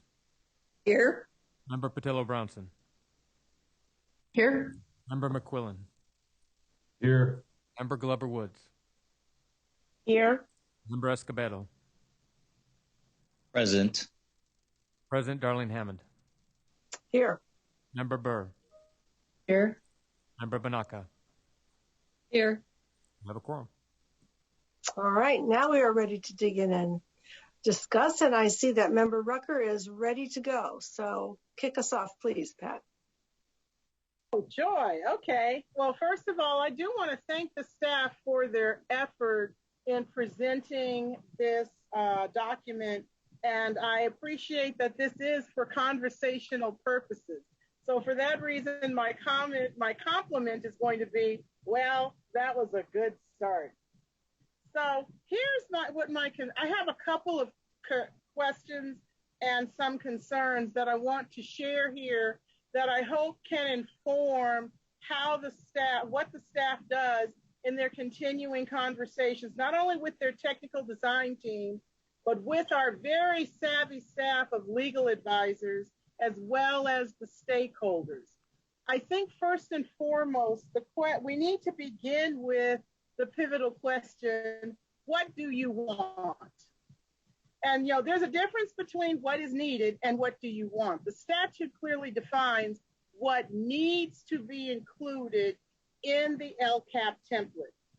But as was pointed out by Board Member Burr, this document is changing in both scope and aspect to be something that I'm not sure is clearly what is wanted. And so that's the reason why I asked the question, where are the directions that define how you compute this qualitative input? The staff must have had some idea about what that meant by putting the charts together that they offered as an example for illustrative purposes in today's presentation. So somehow or other, there was some magic, some computation, some thought put into the numbers that were in that column about qualitative improvement. And so let me begin by asking you to define, what do you want actually represented when you talk about quality? Just like any number, quality has a number of facets to it. Is the quality you're asking districts to evaluate about their program inputs a peculiar or essential character? So if it's going to be that, then you have to target students, because there is some peculiarity about decisions districts will make about their programs and where they direct those funds based on the students they want to target. Is there some inherent feature about the district that these funds or these expenditures are supposed to have an impact on? Based on what Cindy Kozanis said earlier, in going forward to not only implement the recommendations for identifying schools and districts who would continue to be referred for the system of support, but also in ways that will inform how we compute the growth metric, there's going to be some historical data included. So are we actually surprised that we have historical data that goes even beyond 2017 that says we have a lot of underperforming student groups that can be easily identified by ethnicity? And in that case, I'm particularly talking about African American students. So is there some inherent feature about school districts who cannot, for some reason, figure out that their African American students are specifically underperforming other student subgroups across all grade levels in mathematics, and they cannot, for some reason, feel compelled to call that out in their qualitative evaluation of their program? What I did see in the examples given really did address the next two facets about quality. One was capacity and role. In the example that was given by the staff, it was a qualitative investment in staffing, and in particular ways that staff would provide specific direct services. So that's one element, but that's the only element that was shown, and the directions, or at least the information that I saw in the template, don't quite align with that example. Is there something about the degree of excellence, the investment in professional learning or professional development? That's an example of a qualitative investment but that's not a direct service. Yet those were things that also were talked about or called out. There needs to be some attention paid to what are the distinguishing attributes about this program that are going to be different from previous efforts, because that is a recognition that what we've done before hasn't worked, and here's what we're going to take a look at, and that takes us to the why. So that's both the what and the why, and linking those things together. But quality also comes down to leadership and the work that has to be done in the stakeholder engagement process. And I'm very mindful of that fifth amendment that's going to be made to address stakeholders, because this is something that continues to be called out with every successive meeting we have. It's about stakeholder engagement. And it was painfully pointed out by the complaints of district leadership at the July meeting when they were complaining about the requirement to sit in their office by themselves and to write a plan concerning school reopening and the use of the federal ESSER funds.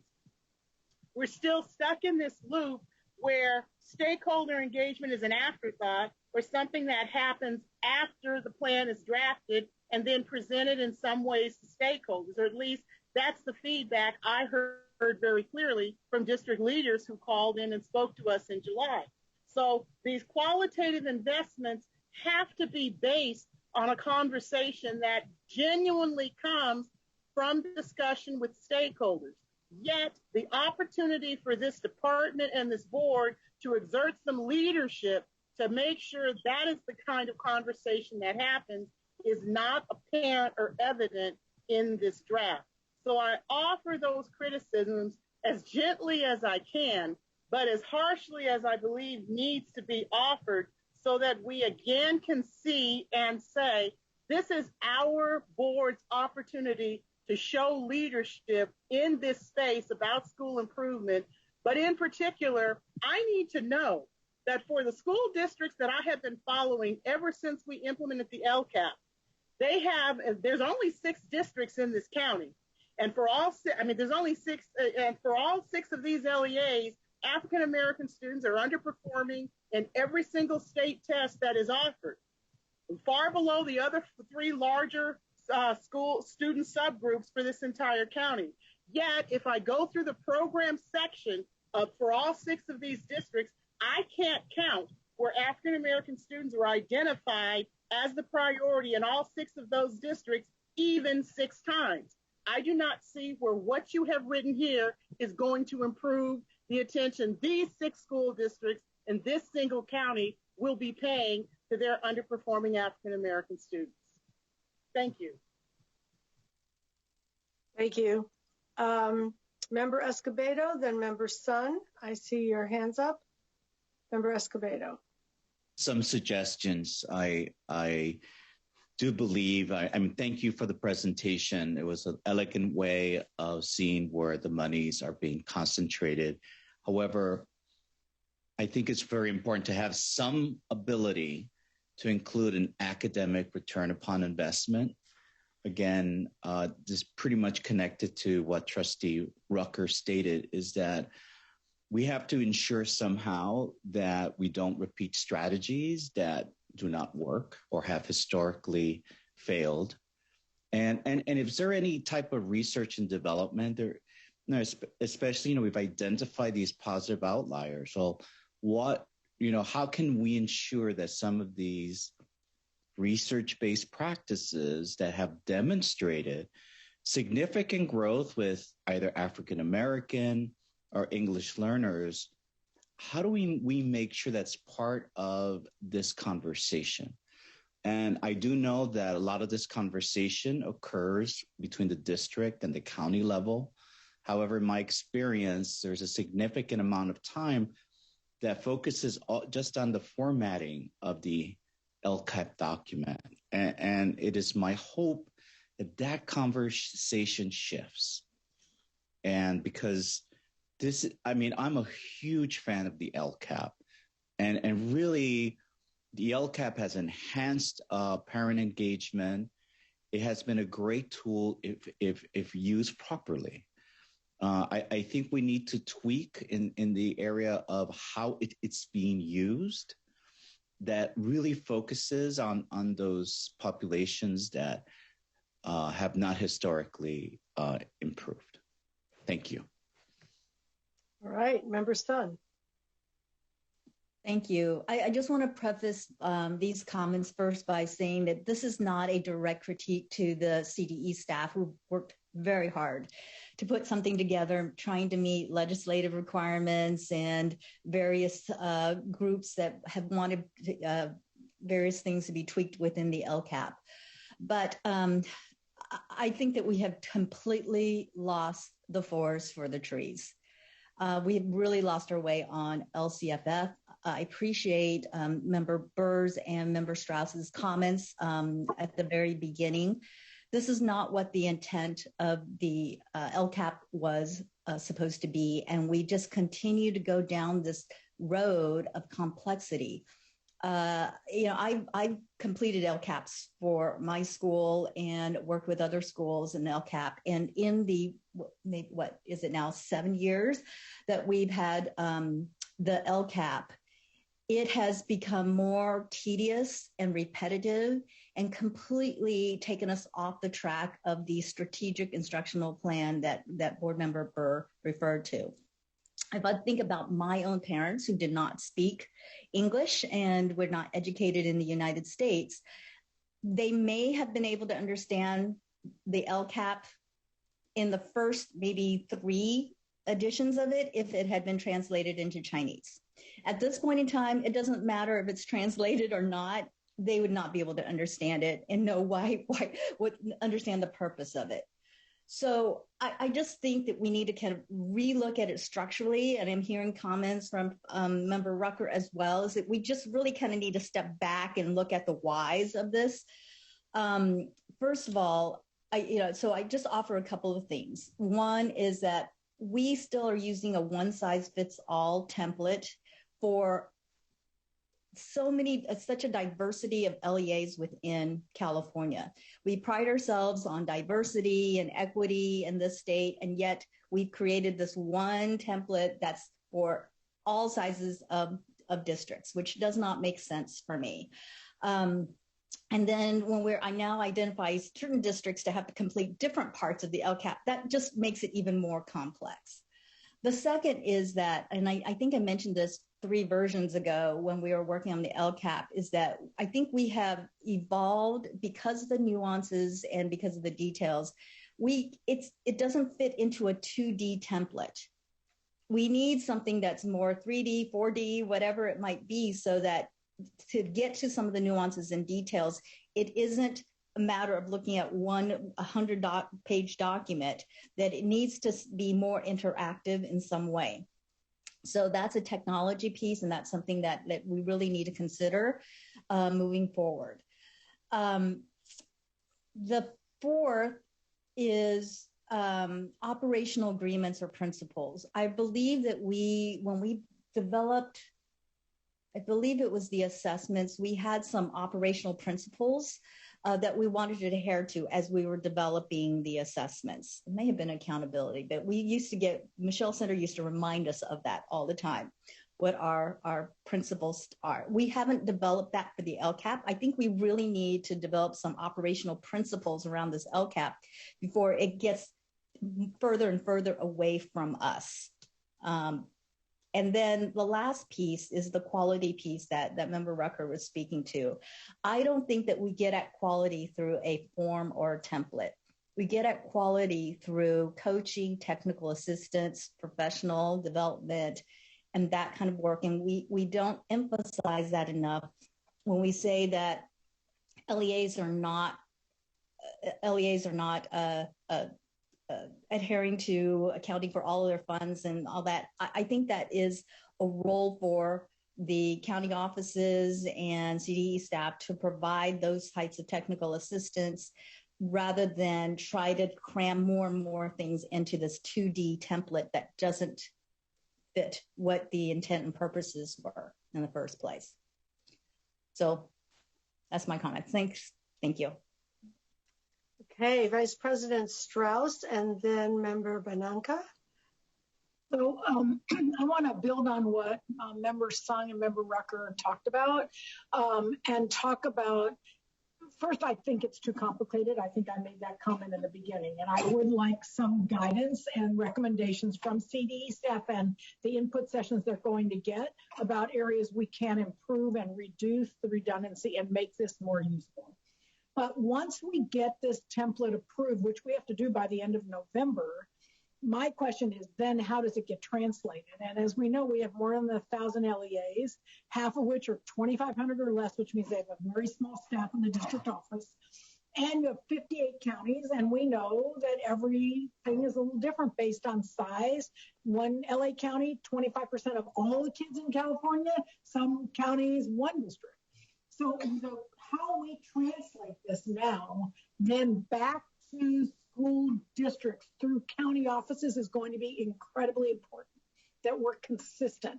And so I'm hoping that through CDE and FACESA, we can build a support and a communications tool which gives clear messaging on how do you complete this based on the intent to meet the intent of the law and the guidance of what we did. And so, again, I think that would be something else I would request for our November meeting, which is once we get it to a point where we've met the legal requirements and we've done the best we can this round, how does that now get communicated to LEAs through county offices so that the communications on how to complete it are clear and the review process is fair? Because my understanding from the field is county offices do this review differently based on staffing and how they approach it. So I think it's a whole system issue, and I don't want to deal just with the template and then have all the frustration at the district level, which is already there, and how we, and maybe Member Glover Woods as a county office administrator could help us think about how do we communicate this and get some continuity and some fairness and consistency across the process as we go forward. Thank you. Thank you. Member Bananka, and then Member Glover Woods. Thank you. So before I begin, I'd like to thank the CDE staff yet again for breaking this item down so well through your presentation. Beginning with the first part of this item regarding the underperforming student groups and underperforming schools, I completely agree with Member Rucker's comments that educational partners engagement should not be considered as an afterthought when it comes to LCAP. So I would recommend that we stipulate somewhere in there that LEAs must consult students who are either members of the lowest performing groups or the students at those low performing schools when writing their goal. Because I think it's so important, just because of the fact that those students are in the schools, more than likely they understand what their school is missing out on better than arguably anyone else because they're actually living that system. And also, I think we should make sure that students aren't there just to check a box but their input is actually noted and listened to. I know that on my LCAP committee, it sometimes does feel like we're just there to fulfill a requirement and that we're not necessarily being listened to, or adults aren't making room in the conversation for us. So I think we need to include their input in these decisions for how to write these goals addressing the underperforming student groups and schools. And then in regards to the second part regarding qualitative improvements and turning those into percentages, I completely agree with the many members that are stating that we need to clarify this a lot more. There needs to be more direct and explicit instructions on how to do this, because it's extremely subjective, and it's definitely not something that, you know, an LEA can just think of off the top of their head. And I also think that we really do need to make trainings accessible. We need to provide context, give examples when we're explaining this so that it makes sense. And I want to echo Vice President Strauss and Member Burr's comments on ensuring that we don't convolute LCAP to the point where it only makes sense to the experts and not to the community members. Because the whole point of LCAP is to include the community. It's to include the people that are living the education system or being affected by it. And so when it gets to the point where it's way too convoluted, then the entire purpose of LCAP kind of fails to be realized. So I think that the easier it is to understand, the easier that we can make it to understand for just the common person, the more accessible it is, and the more LEAs can truly receive community feedback and engagement. And I can just say, as someone who did start on their LCAP committee, not really understanding all that much about it, I felt like when I started, it felt like I was reading a whole nother language, like a foreign language, because there's so many technical terms. It's very confusing to someone, especially students who are busy, have extracurriculars, maybe applying to college. This isn't what they do for a living. And so we have to keep that in mind when developing these instructions on how to necessarily translate these qualitative improvements into percentages. Thank you. We have in the queue Member Glover Woods, Member Burr, and Member Patillo Brownson. Member Glover Woods. Thank you. Just a couple of points, and not to rehash a lot of what has already been said by my fellow board members, but I think there are two key areas that we have talked about. And I'm thinking about what has been asked in this item, which is to provide feedback. One of the areas is to look at the recent requirements and see how to best represent that in the template format. The larger looming question, which is not necessarily called for in this item, but which has been echoed by many of the board members, especially those who've been there from the onset, is how to ensure that the LCAP retains its original purpose. And I remember the first template, reviewing and all of those different things, and it has evolved into quite a different document than what was originally intended, and quite a complicated document. And I don't think it's of any fault of anyone who's provided feedback and input, or the hard work of the staff, the CDE staff, and the educational partners who provided input.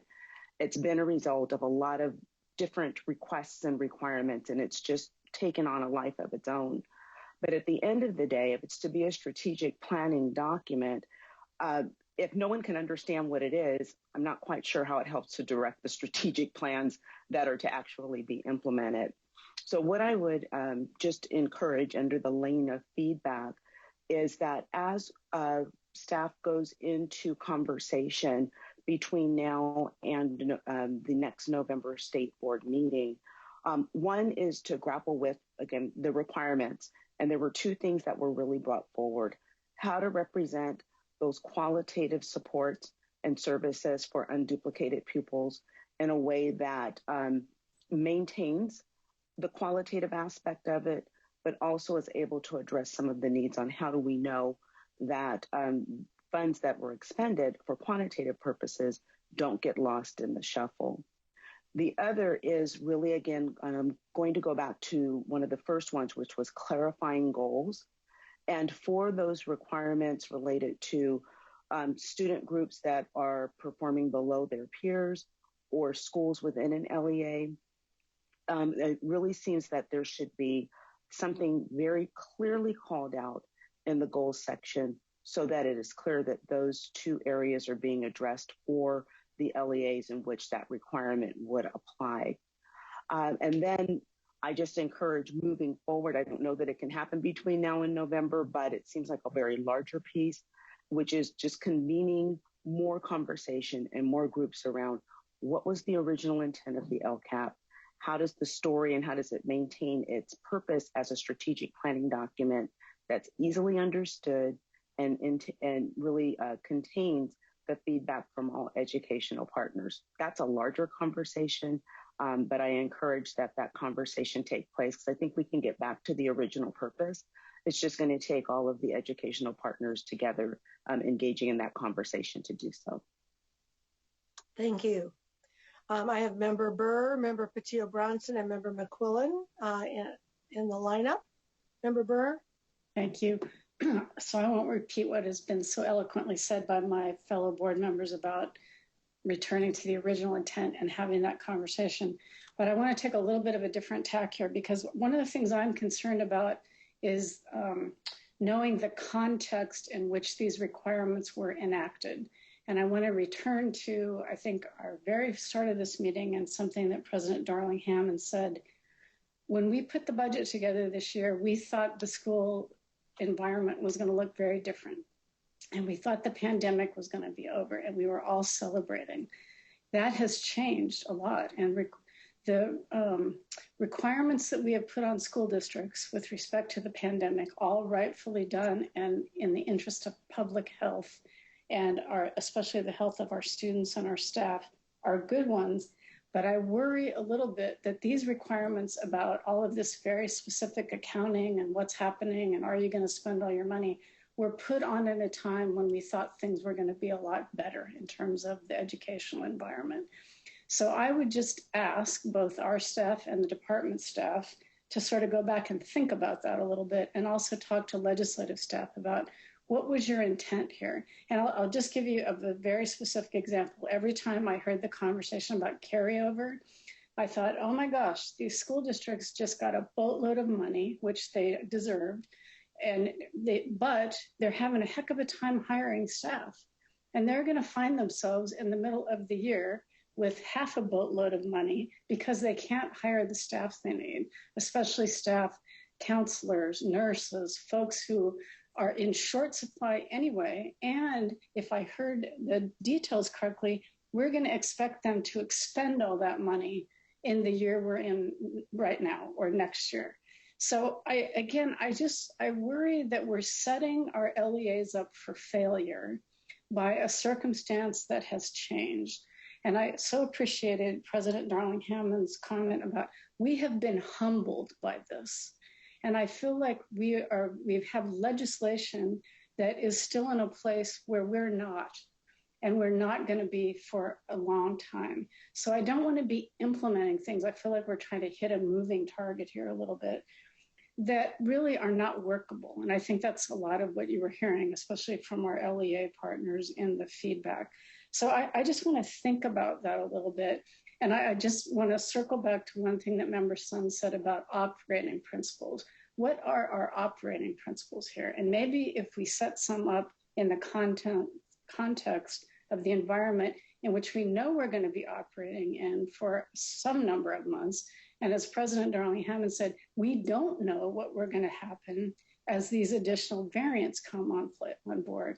So I just don't want to put our LEAs and all of our education stakeholder partners in a circumstance that's just not doable and make things even harder than they already are. Well said. Member Patillo-Brownson. I also wanted to thank the team for the eloquent presentation and also for being really in the midst of so many people who have such high aspirations for how this document can work. It's only, I think, really a testament to how important it is that people are sort of giving this level of feedback and interest. really giving voice to the aspiration that we get it right.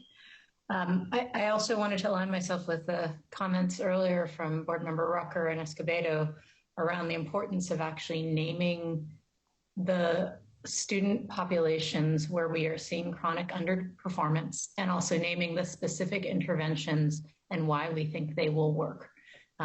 This has, I think, been a continuing thread, and this is the perfect place to sort of shine a light on this and help LEAs actually think through how to actually break through and actually see some progress where we know there have been pockets of progress in some districts and where we have seen either a plateau or a lack of attention in other districts.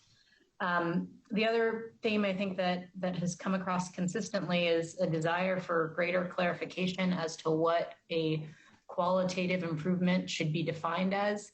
I think the percentage designation that's on some of the charts gets to this idea, but also sort of flattens the idea of what a qualitative improvement might look like. It doesn't get to or yet address the idea of what a more effective intervention might look like, or necessarily urge that conversation to think about effectiveness beyond sort of what a percentage calculation of on a chart might look like.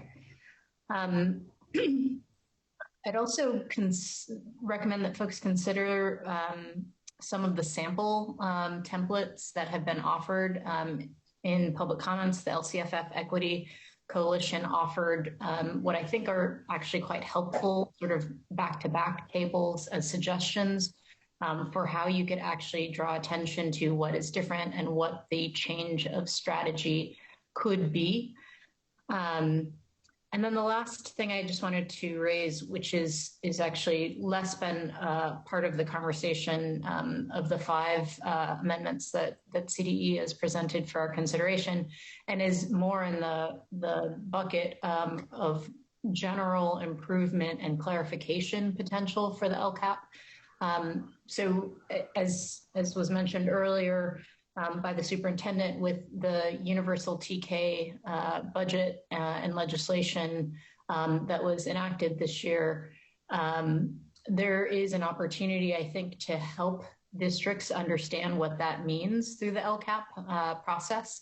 I recall when the original Summidian legislation was passed back in 2010, which created the first cohort of transitional kindergarten eligibility, and I, as then an advocate working with several school districts, recall hearing administrators, superintendents tell me directly that TK students didn't generate ADA. Once we got to LCFF, I recall people directly saying TK students didn't need to or couldn't be incorporated within a district's LCFF LCAP plan, that they didn't generate supplemental grants, that they didn't count towards concentration configurations, and all of that obviously is patently false. And yet this is a prime document that could actually communicate that TK to 12 is the grade span. So I would encourage, as we think about clarifying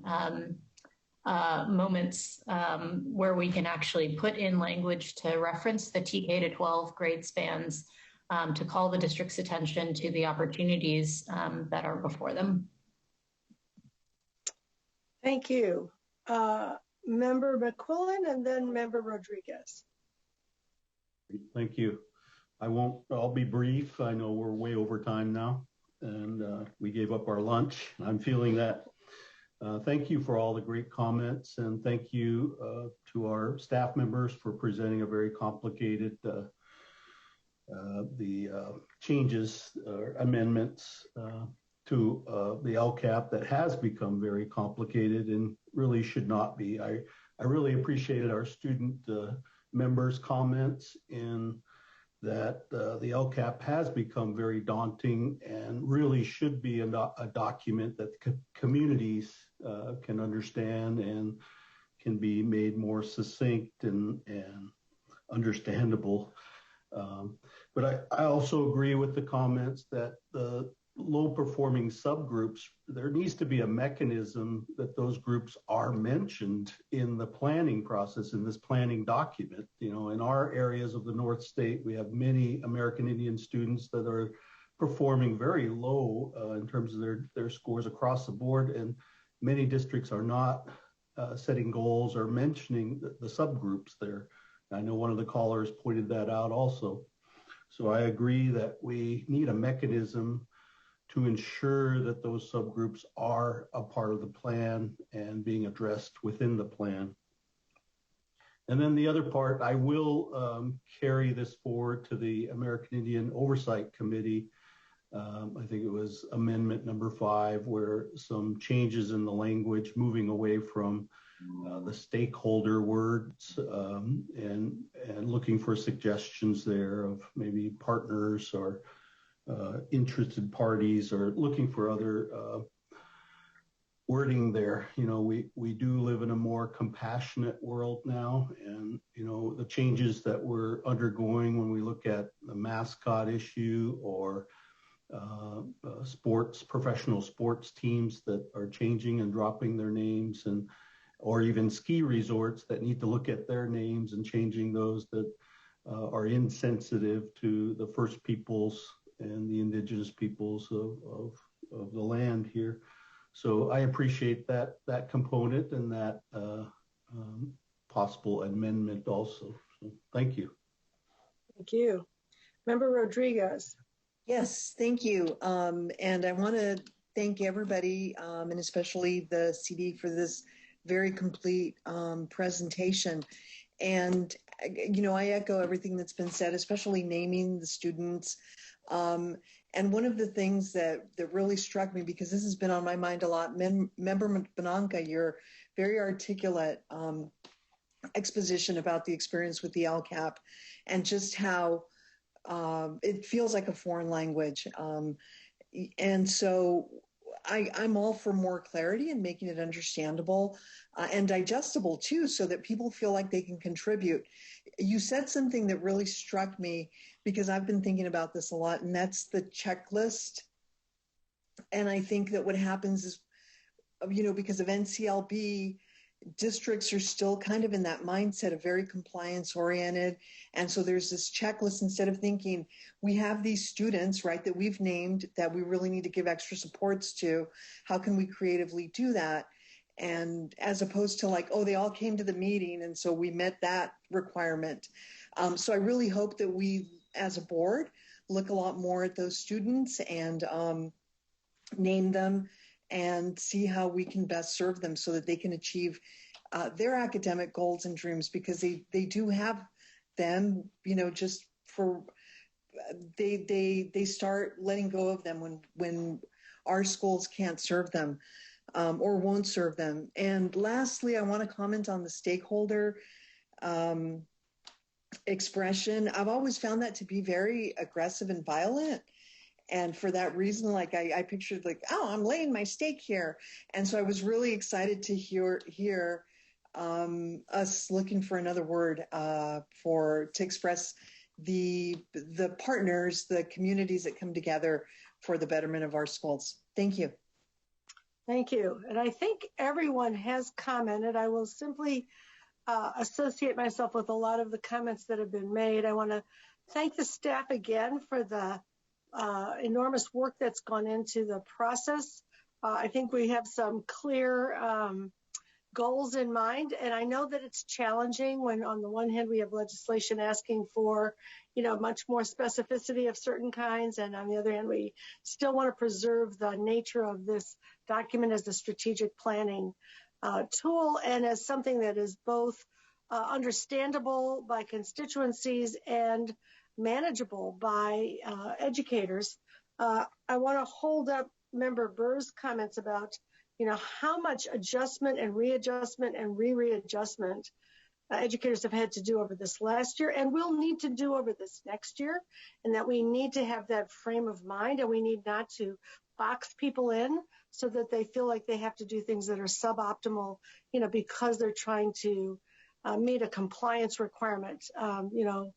educators across the state, for the most part, are focused on trying to serve children and families. I think there's a strong message from the board that students who are struggling and performing less well in any respect need to be explicitly attended to in the thinking about the strategic planning and in the communication on the tool.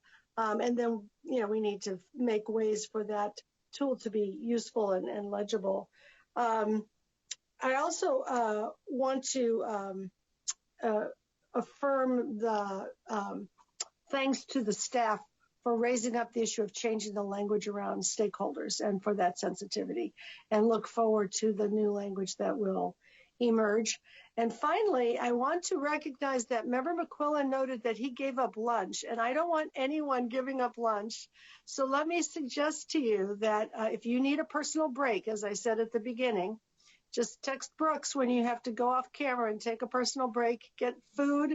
If you need to eat it off camera, do what you need to do to be fortified, because we are only halfway through. I need you strong and engaged, and no one should be hangry here because they had to give up lunch. So we do want you to take care of yourselves, a little self-care here. And with that, we are going to conclude this item. It's an information item. I'm sure that the staff has taken away a great deal to ponder and to work on, and we will work with them in a collaborative spirit to get to the goal. We're not going to take a break formally because we are about an hour behind where we had thought we might be. So I do encourage you, if you did not grab some food, to take a personal break if you need to grab it.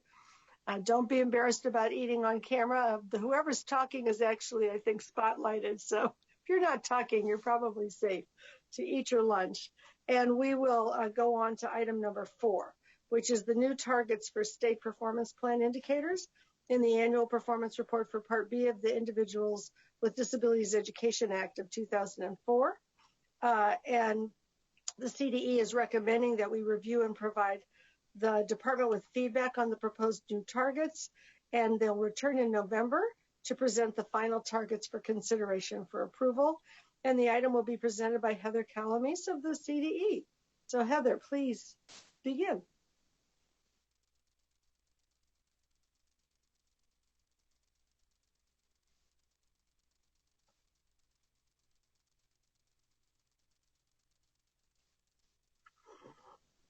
Thank you so much. And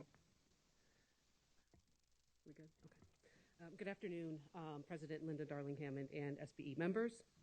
I'm glad to see you all and hope all that is well. Today's agenda item tells an exciting story of the trajectory of the special education in California. The state performance plan, which is part of the APR, is much more than a required federal submission to the Office of Special Education Programs. It is the heart and soul of our special education system. It's our North Star. It's why we do the work that we do. The presentation of this material is a culmination of many meetings, many hours, and many discussions over the past several years. The efforts by our community, led by CDE, special education staff, and our partners, to meaningfully make changes to our system are heroic. The SPP targets are our key levers of improvement to systems, which ultimately result in improvement to student outcomes. Our new proposed targets reflect input from a wide variety of the special education community here in California, and it is an honor and an opportunity to present our roadmap, as we believe our paths will continue to get brighter in the days and weeks and months to come. In regards to the timeline that has been mentioned previously, the CDE is required to submit the SPP targets and the 2020 APR in February of 2022. In order to meet the required deadline, you will be reviewing and providing feedback on the proposed targets in this presentation. In November, you will be voting to approve the proposed SPP targets. In January of 2022, you will be reviewing and approving the 2020 Annual Performance Report, which is known as the APR. In February, both are submitted for review and approval by OSEP. Once submitted, the CDE staff meets with our OSEP assigned contact for comments, questions, and clarifications, and the typical process concludes by April of May of each year. In terms of the experience for students with disabilities in California, the next slides will walk through some basic demographic information for our students and about our students so that you can get to know them a little bit better. You have seen these slides before in previous presentations, but I think it's important for us to ground ourselves in the demographics specifically of who we're referencing in this presentation. And we know that the numbers in the next slide present the faces of our students in our communities and in our schools and in our families, but the numbers tell a story of a system in need of intervention. We have identified a need and we have provided support. Our education system is deeply complex and deeply rooted in social justice. Our society chose not to educate students with disabilities in the 1970s, and instead we chose institutionalizing and pathologizing our students with disabilities. Special education remains an issue of social justice and equity and invisibility, and the state of California has made significant, historic, and visionary investments in special education. The education experience of students with disabilities is just one of the foundational experiences that frame and shape and influence who our students will become. The experience is much more than a series of academic events or progressing from grade to grade. The experience includes making meaning of living life with a disability, developing skills to navigate the world,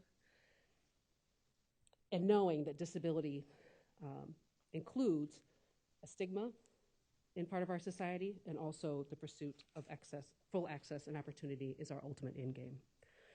So in 2019 and 2020 school year, there are just north of 804,000 students with disabilities ages 0 to 22 served in the California public school system. 752,000 are K-12 students with disabilities, which represent 12.2% of California's K-12 population of just over 6 million. The numbers in terms of the representation of percentage of students with disabilities in the state of California is on par with many of the other states across the country in terms of the proportion of students with disabilities identified in their total student population. The next slides, in which you've seen before, point out specifically students within each group who are identified as having IEPs in the local control funding formula from 2019 to 2020. So the first pie chart that you see before you outlines that 13% of our students with IEPs are also identified as socioeconomically disadvantaged students that also have IEPs in the local control funding formula. There are 27% of foster youth with IEPs, and then there are 17% of English learners with IEPs as well. The next pie chart here outlines, out of the students with disabilities total, how many students actually are identified in one or more LCFF student groups in 2019-2020. So in this pie chart here, you will see that 70% of our student groups, or 70% of students with IEPs are also located or found or identified as also being identified in the LCFF student groups. In terms of our demographics and how we monitor and support students with disabilities across the state of California in the special education division, we tier our LEAs in terms of needing support, direct support from the CDE and our technical assistance partners.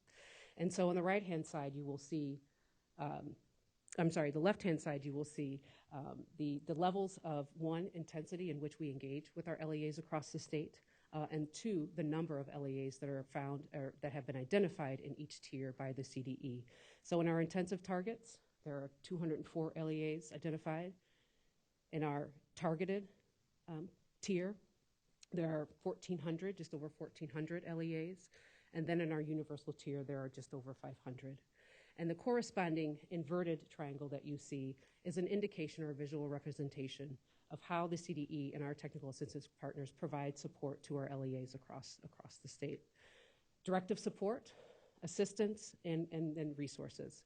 It is also important to note that there are 203 LEAs, as noted, that have been identified for differentiated assistance for student outcomes. So in that left-hand triangle that you see, somewhere along the line, those 203 LEAs are somewhere either in the intensive, targeted, or universal tier.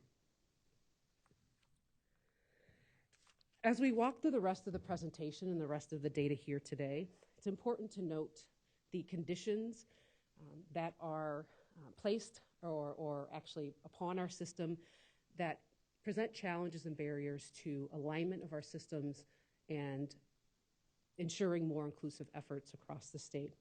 First and foremost, the teacher shortage, which many of which you've heard about today, severely impacts the field of special education, and the impact is felt at the student level for students with disabilities. Not only is a teacher shortage, at the teacher level, but we also are experiencing shortages of related service providers, paraprofessionals, and special education administrators. There's a need for additional access to the general education environment. And then we'll talk a little bit more later about inclusive environments through one of our indicators, indicator 5. The need for additional universal design for learning resources and training across the state of California. In talking with one of our SELPA improvement leads, one of the #1 requests for our teachers, by our teachers across the state of California, are additional opportunities to learn more about implementing UDL in the classroom. The conditions also in terms of having 2 siloed systems that run parallel, both at the LEA level and also at the state level as well. We know that special education is part of the general education system. However, over time, those 2 systems have existed and cross paths only when necessary or needed, and more intentional efforts are needed to bring greater alignment to both of those systems statewide. And then also the need to examine and address the implication of inherent bias and systemic racism in our systems of identification, placement, and discipline as well. As I mentioned in the opening slide, the annual performance report contains the state performance plan. So the APR consists of 17 indicators. Indicators are categorized as either compliance or performance. And then there's one indicator that has both a compliance and performance elements. The state performance plan that you will be hearing about today is about setting the state targets for the next 6-year cycle. The annual performance report that is also part of the package is merely our annual reporting on how California is progressing towards those targets as well. The combination of these 2 activities is known as the SPP APR. So the past cycle started in 2013 and ended in 2019, and our new targets will be set from 2020 to 2025. Over a 2-year period, 9 meetings were held in terms of engagement in the feedback and the development of the new targets as well. The meetings began in August of 2019 and included a diverse educational partnership group that you see before you today. These meetings were designed to engage community members from various backgrounds. They included educators, they included parents, school administrators, policy advisors, school psychologists, family empowerment centers, and early education and advocacy groups. These meetings were held in person prior to COVID and then virtually during the pandemic. In terms of the feedback timeline, mapping from August of 2019 to now, the Associate Director, Shiloh Duncan Bessaril, and said staff presented the performance indicators to our community. The presentations included an explanation of how each indicator is defined, measured, and calculated, and an in-depth history of the statewide performance trends over the past 5 years, along with data forecasting. These meetings provided time for the community to discuss statewide data, target setting, and how the CDE can provide supports for LEAs to meet the more rigorous targets. The community was actively engaged and asked critical questions in their pursuit of developing the suggested targets, and that community members also brought their unique perspective and also worked in small groups to discuss and develop the suggested targets.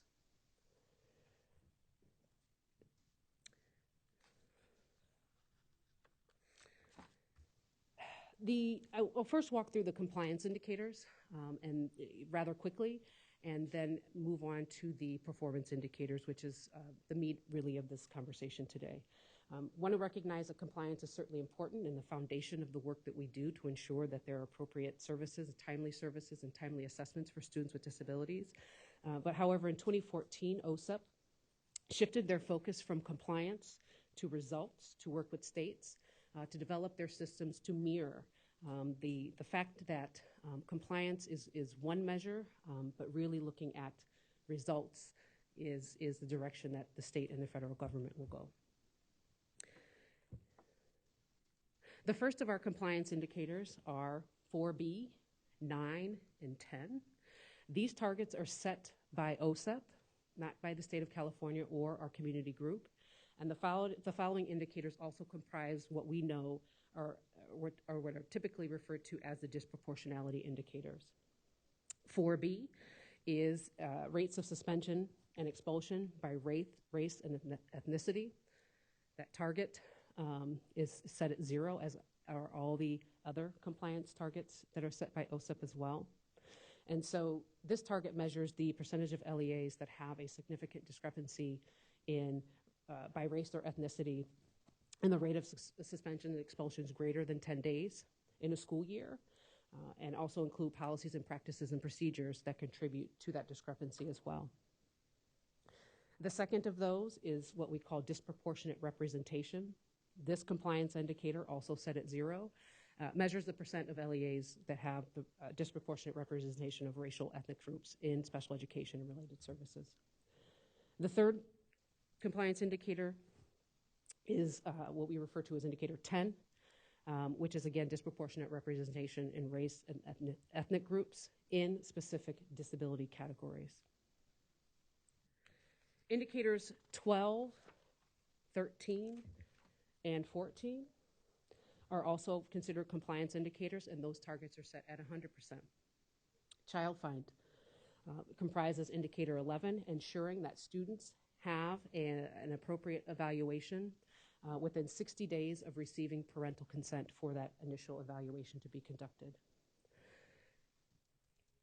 Early childhood transition in terms of students receiving Part C, transitioning to Part B services, and those who are found eligible prior to age 3 must have an IEP developed and implemented by their 3rd birthday. The third compliance indicator comprising this group is secondary transition. And again, this compliance indicator measures the percent of students with disabilities ages 16 and above with an IEP that includes measurable post-secondary goals.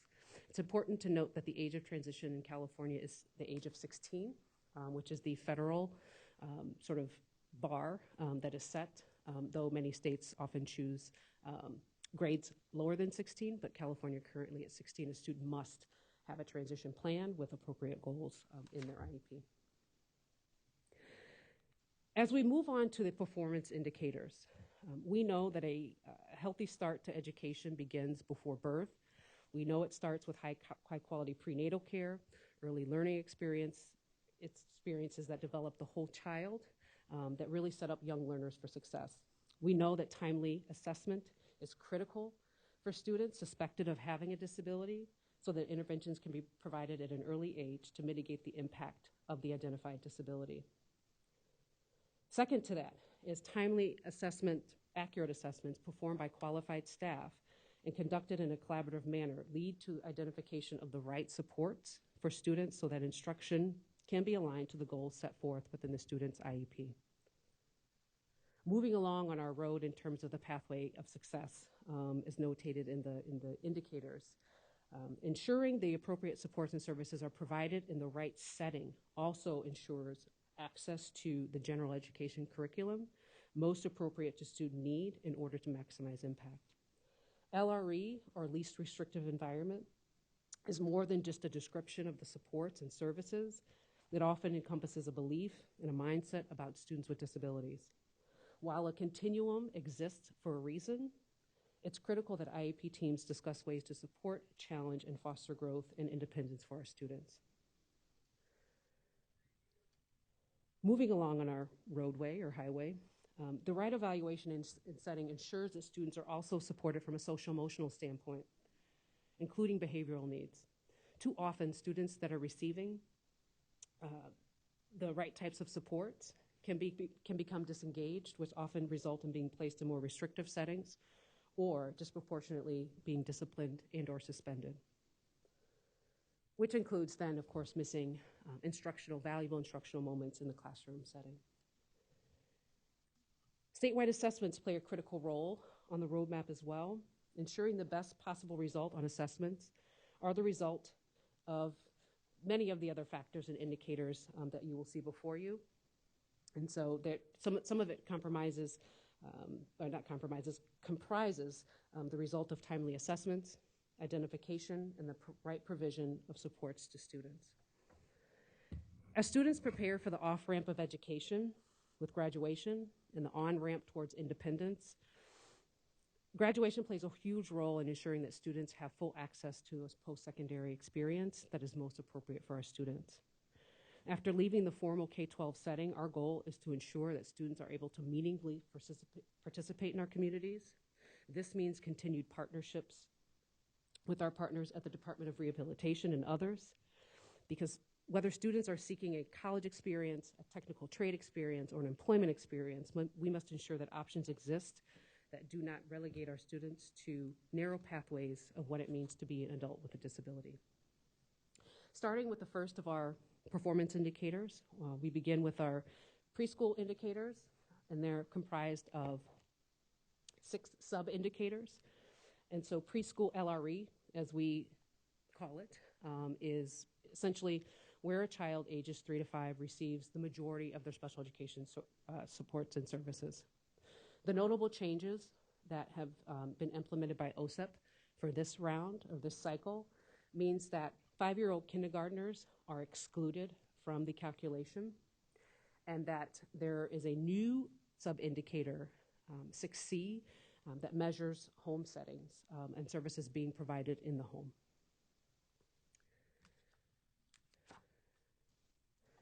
Indicator 6A is essentially, as stated before, the percentage in which where students 3 through 5 are receiving the majority of their special education supports and services in a regular or early childhood program. So you see here before you and in your packet the performance on the old targets from 2013, with the top column and row indicating the new targets that have been set by our community and our community engagement. California would like to see better growth in this indicator. With no universal pre-K, this is a challenge that California is trying to address. The national mean for this indicator in particular is about 50%, and we are performing way below. But we have set our targets closer in the coming years to get closer to that result. As a comparison to other sort of like states in terms of demographic and size to California, Texas's results indicate 26.7%, and New York right at 42%. 6B, the other sub-indicator for preschool LRE, is children with disabilities 3 through 5 in a separate special education class, separate school, or residential facility. And you see the targets here that California has not been meeting the indicator for the past few years. And with fiscal supports and additional technical assistance, CDE expects the result for this indicator to improve over time. The national mean for this indicator is 20%. And again, in other states comparison in terms of Texas and New York, Texas is right at 26%, New York is right at 23%. The last, which is the new indicator that I mentioned before, is the percentage of students 3 to 5 receiving special education services in the home. The guidance, obviously, is that this target in the indicator is supposed to decrease. It's important to note that our community members that engaged around this target setting activity felt very strongly that this indicator should, that parents should not be discouraged from having their children receive services in the home, and that LEAs should not be disincentivized for providing this option. Our community believed that the target should stay stagnant with a 0.1% drop in the last year to meet the OSEP requirement.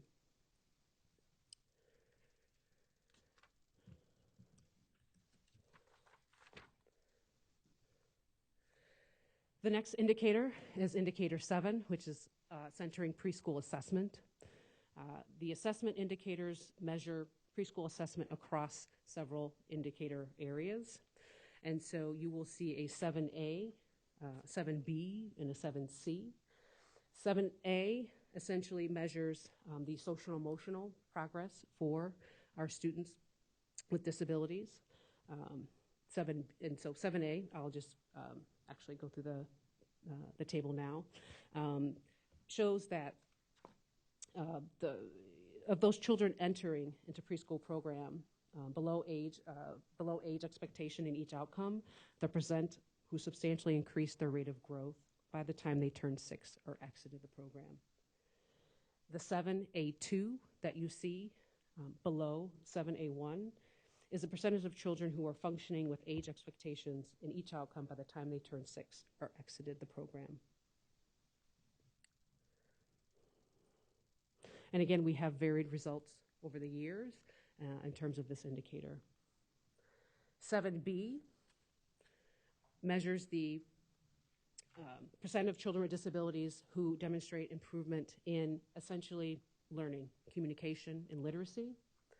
And so looking at these targets and the previous target performance, summary 7B1, which you see in the first row and column, indicates the children who entered preschool below age expectations in each outcome and the percent who substantially increased their rate of growth by the time they turned 6.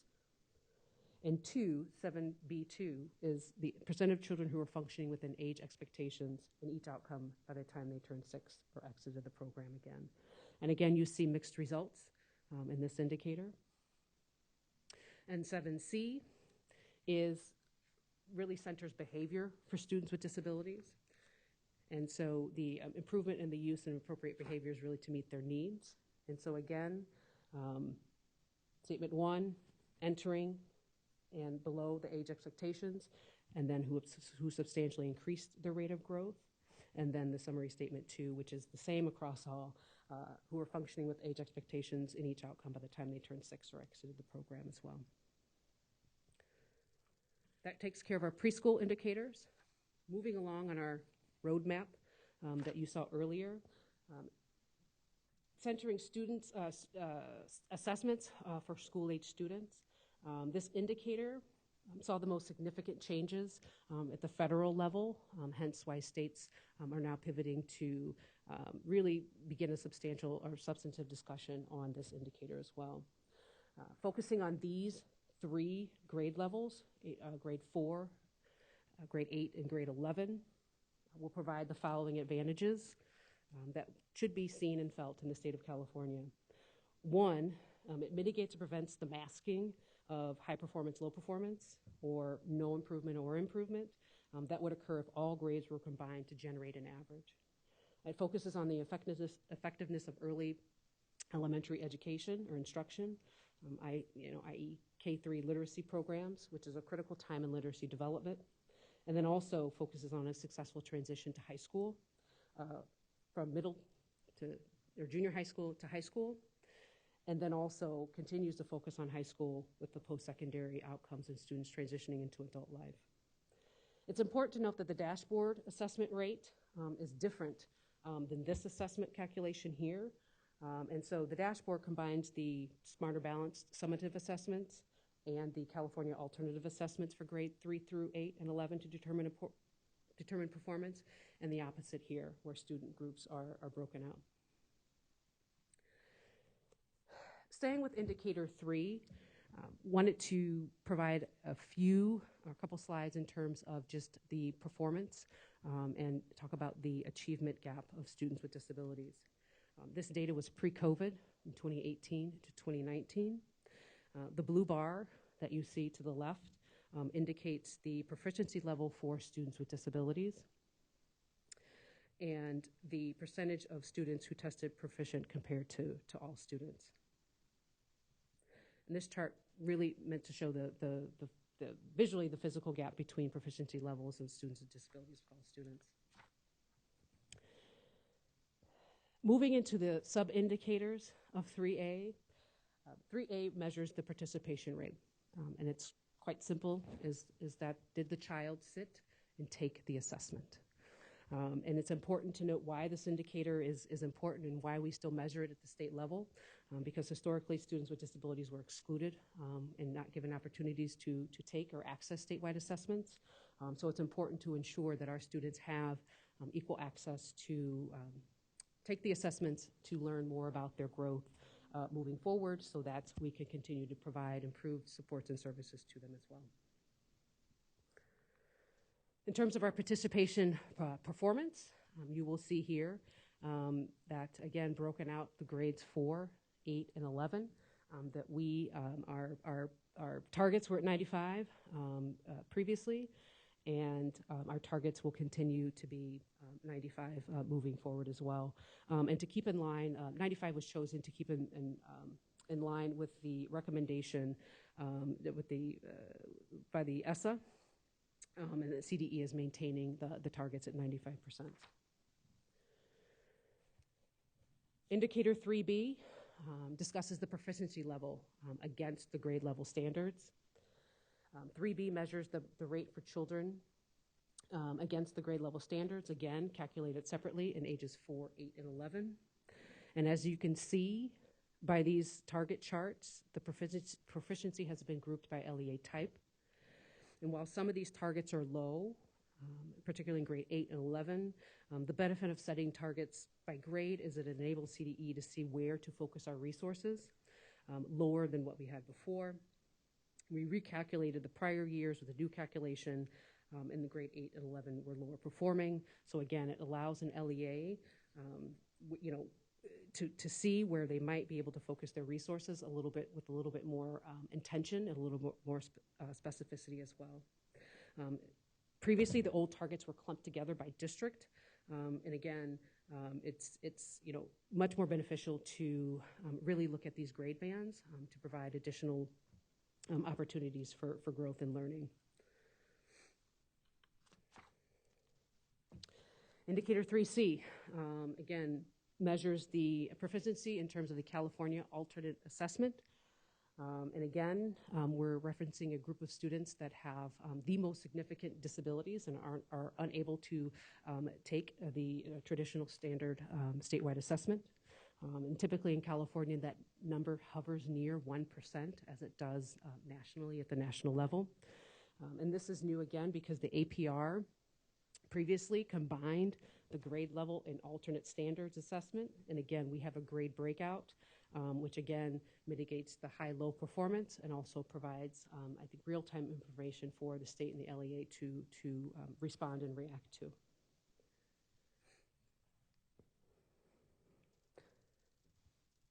And as you can see by these target charts, the proficiency, again, has been grouped by LEA type. And again, the targets were set by the community groups and then used by recalculating data from prior years as well. 3D, proficiency gap rates. This does not include data for the students that take the California Alternative Assessment, but 3D measures the proficiency rates for students against those grade level academic achievement standards as well, and the gap that remains in between. So this visual is meant to, visually represent the achievement gap in that indicator that goes along with 3D. Each chart is what the gap is for that year. So how the data will be represented in the future, obviously, is that we want the gap to close. As you see and take a look from the right to the left, in grades 4, grades 8, and grades 11 in terms of the gap, the proficiency gap for students with disabilities. We still have much work to do to ensure that our students are decreasing over time, and that we are sure that students are receiving the right supports and services as well.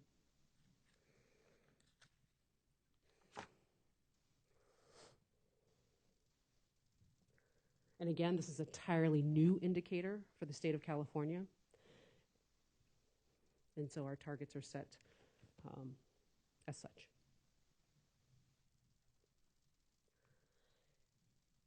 Indicator 4, suspension and expulsion.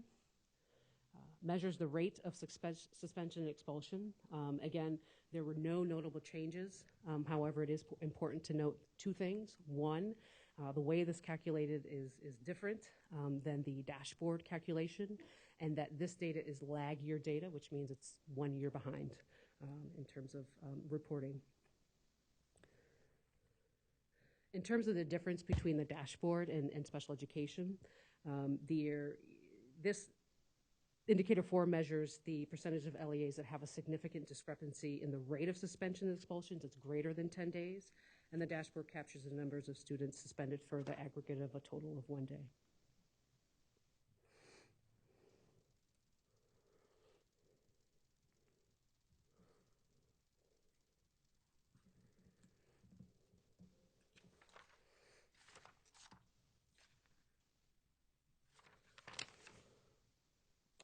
And then moving on to Indicator 5. Indicator 5 is what we call our LRE, our Least Restrictive Environment Indicator. Again, this is measuring sort of how and where the students are receiving their supports in terms of accessing the general education curriculum.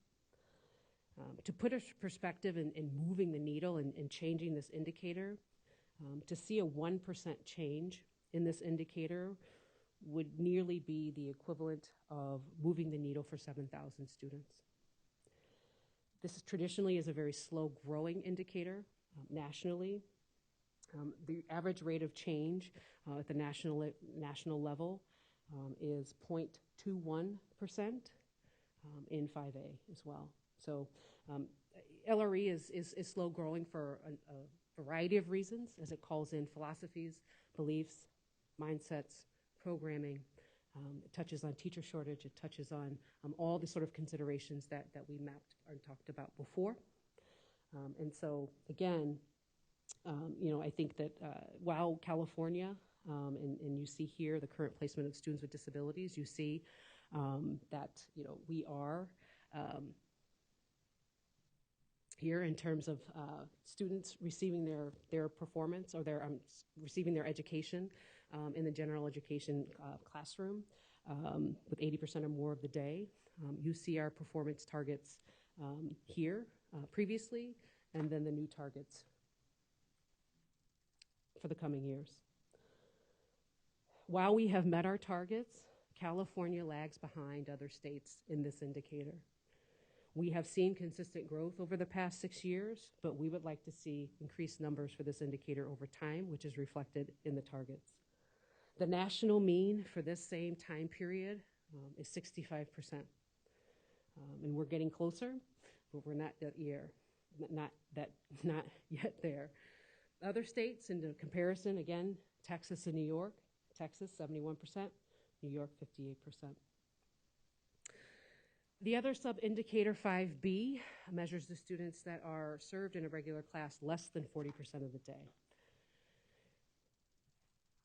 California has been meeting the targets for this indicator has seen a steady decline over the past 7 years. And so with additional TA and supports, California can make more progress in this area. The national mean for this indicator hovers around 11%, and we've set our targets closer to get us to that number. A comparison of Texas and New York. New York is at 19 and Texas is at 14. It's important to note that this sort of band of supports and services that students receive oftentimes includes students that sometimes are close to progressing to being educated in lesser restrictive environments in the next sort of category or 5A category moving forward. So there's a very, I think, sort of strategic conversation that should happen regarding within LRE in terms of how we're supporting our students at sort of each sort of band of the way. And this group here, I think, is critical to part of that discussion. Indicator 5C is the percentage of students that are placed in a completely separate environment. That would be a separate school. That could be a separate facility. That could be homebound or a hospital setting. Like the rest of this indicator, 5A and 5B, California has seen a steady decrease and has been consistently meeting the target every year. The national mean is 2.8%. And California is seeing some progress, but we'd like for this indicator to continue to improve as well. That takes care of it for our LRE indicators. Next, we move into graduation, and we are winding down our indicator tour. Indicator 1 is a graduation indicator, and the one change is that the OSEP is requiring that states use a 1-year calculation, not a 4-year adjusted cohort rate. This graduation indicator is different than the dashboard graduation indicator calculation, and again, this is lag year data as well.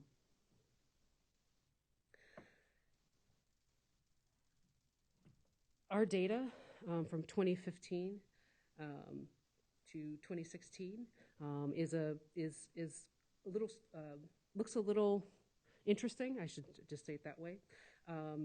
But again, this is lag year data. This is calculated from exit data, and the 1-year calculation could make the results from graduation subject to more volatility. We may see more ups and downs as well.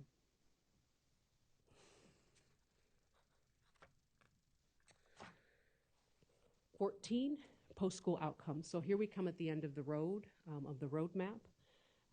And so it's important to note in terms of whether students are enrolled in higher education, employed, or enrolled in other post-secondary education within 1 year. There was no change. And so there's a small change that actually I think will produce, big results and interesting conversation to follow, is that states now must choose two categories to measure the representative of respondents to the survey. Critical to this conversation is CDE will use not only disability category in terms of the survey, but also collect race and ethnicity data. And I think it's really important for us to, in order to address our continual issues of equity within special education, to ensure that students that fall within various race and ethnicity categories are represented in the survey, so that we see if they're enrolled in higher ed, if they're employed, or enrolled in some sort of post-secondary education within that 1-year window. 14A, again, is another sub-indicator. Students enrolled in higher education within the 1 year, and we see our targets here, that we do see increased growth over time for these students. 14B is students that are educated in higher ed or competitively employed within the 1 year. And here we see the results again. We continue to see steady growth and would like to see continued growth in the future. And 14C measures the percent of youth no longer in secondary school and are enrolled in some sort of education or training program or competitively employed. And again, here we do see an increase and would like to see that increase over time as well. Last but not least is our combo indicator, which is our State Systemic Improvement Plan, or SIP, as we call it. It is a combination of performance and compliance. The SIP was developed in phases and was evolved to align with our statewide accountability system and statewide system of support. And again, the goal is to obviously achieve coherence and alignment across our systems in order to better meet the needs of our students. Our theory of action for our SIP, as we call it, is our sort of state identified measurable result, is the performance, as looking at the performance of all students with disabilities who took the California Assessment of Student Performance and Progress in both ELA and math. And so our SIP is focused on creating systemic and sustainable change, including the necessary alignment as well. Prior to 2016, as we look for continual efforts to align accountability systems between general education and special education. The accountability system was largely separate. The inclusion of students with disabilities in the dashboard, including DA and the statewide system of support, has really, I think, for us, elevated some of the gaps that we need to address in terms of improving the outcomes, not only for all of our students, but also students with disabilities as well. The SPP and APR is part of the general supervision system. It's a requirement of our federal government as well. The shift to compliance, to results, is important. And I think it's an improvement to ensure that our approaches remain structurally sound and really rooted and integrated into our local, state, and federal accountability measures. And again, discussing some of the alignment activities between our accountability systems for students with disabilities is we've invested $10 million per year through our SELPA LEAD and our SELPA LEAD grants. We have moved from a separate system from CASEMIS to CalPADS.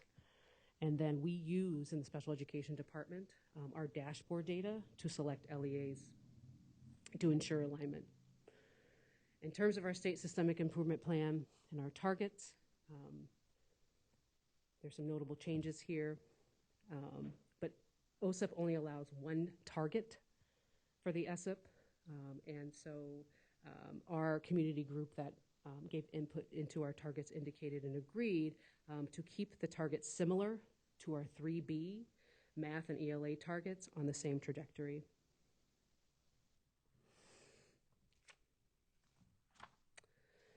In terms of next steps and where we go over the next 6 years, really, I think, in terms of our efforts, starts and ends at the classroom level.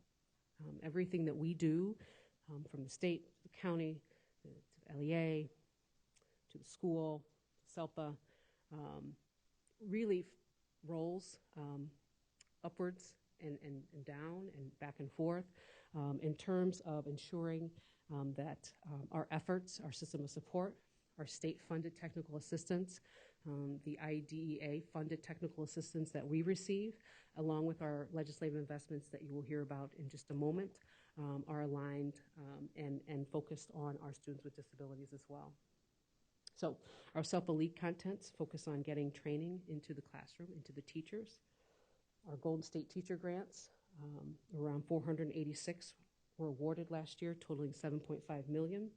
We have our Supporting Inclusive Practices project, which again promotes and fosters inclusive environments for our students. And then obviously MTSS, our MTSS system ensuring that both the academic and social emotional needs of our students are met and supported from early identification. In terms of the pathway forward, you see another roadmap in front of you with some key levers we think are sort of the cornerstone of change. LRE being one of them, as you see increasing inclusive practices at the pre-K level, including universal pre-K with dedicated slots for students with disabilities, addressing some of the teacher shortages and credentialing issues, ensuring that we have teaching staff that is appropriately credentialed, high quality in the classroom. In addition to ensuring that there is effective communication between community and school, and also addressing equity and disproportionality. As we know that many of our students are excluded or suspended are our students of color located within special education.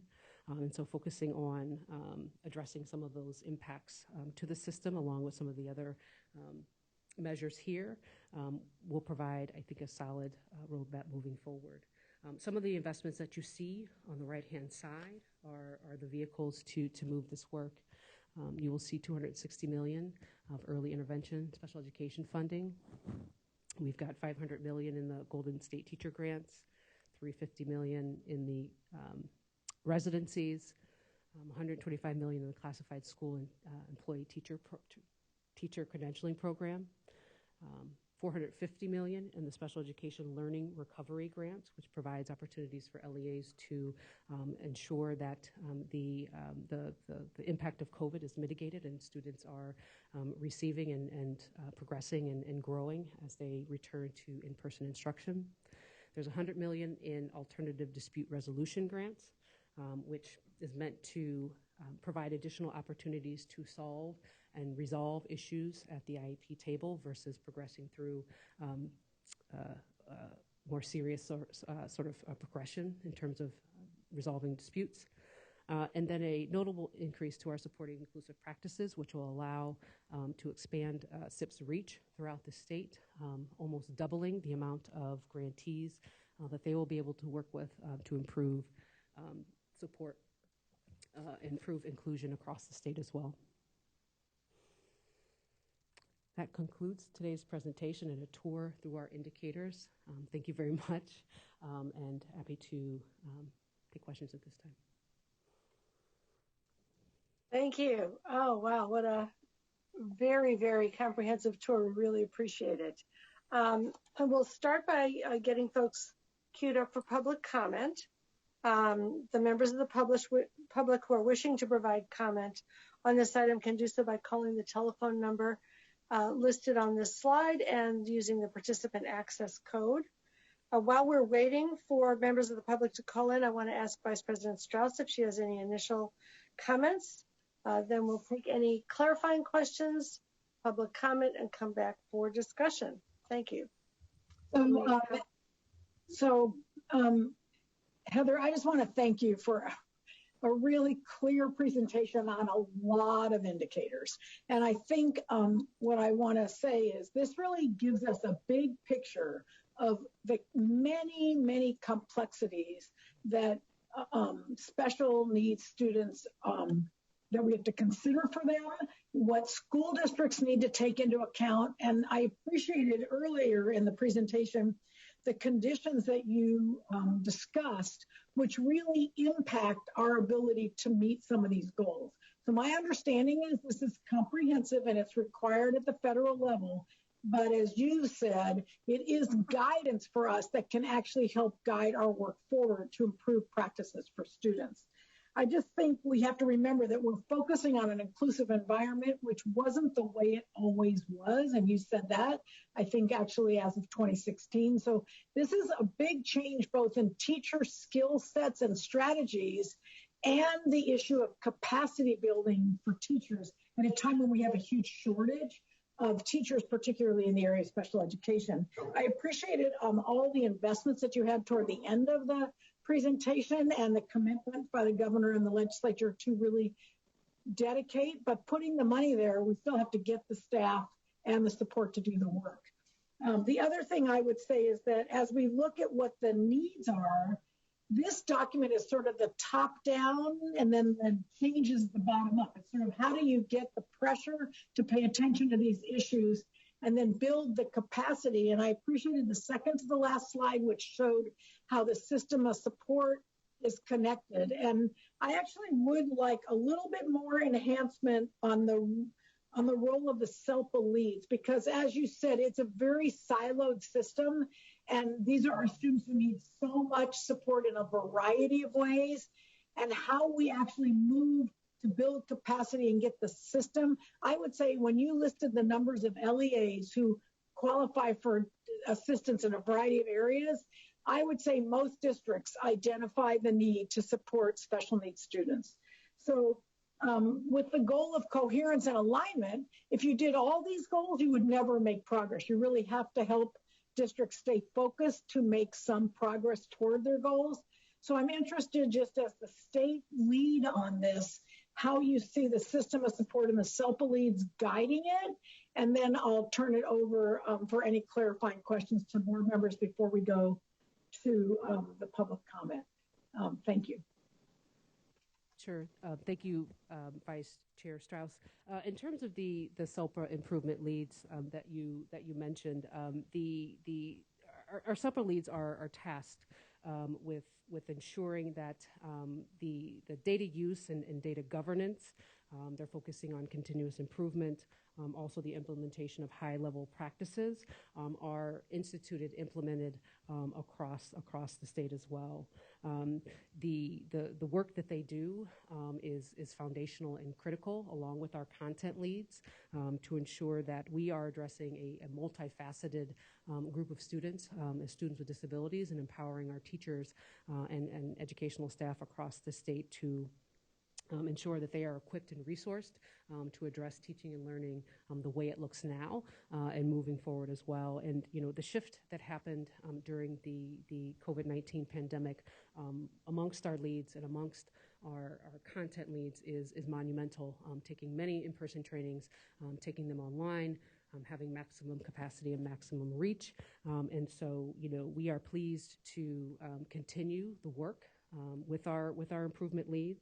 But we are also increasingly excited to begin to sort of take that what could be considered or somewhat feels like a siloed system in our state system of support, and also look for those alignment opportunities within our larger statewide system of support as well. As we know, again, our students with disabilities are not separate and siloed in terms of their educational experience. So all the sort of mechanisms and arms that we have across the state should be operating in coordination, and includes our self-improvement leads and our content leads. And so we're looking forward to, you know, taking some time out and carving some time out in terms of discussion about how sort of this sort of subset or specialized subset of system of support fits into the larger system, you know, for the benefit of all students. That's great. I don't see any other hands raised for clarifying questions at this moment, so we will go to public comment and then we'll come back for discussion. All right, we have several public commenters. Hello, caller. Please state your name and affiliation for the record. You have 1 minute. Your time begins now. Good afternoon. My name is Cami Martin. On behalf of the California County Superintendent Educational Services Association, in general, we believe the new targets are attainable, set appropriate expectations, and have captured much of the stakeholder feedback. An area of concern we raise in our letter is the new targets for Indicator 5A. While we believe ambitious targets will encourage better placement and earlier interventions for students with disabilities, 12% growth over 6 years may be unattainable. The CDE may want to examine the technical help provided to support LEAs to improve policies and practices in this area. Thank you for your important work on this item. Thank you, caller.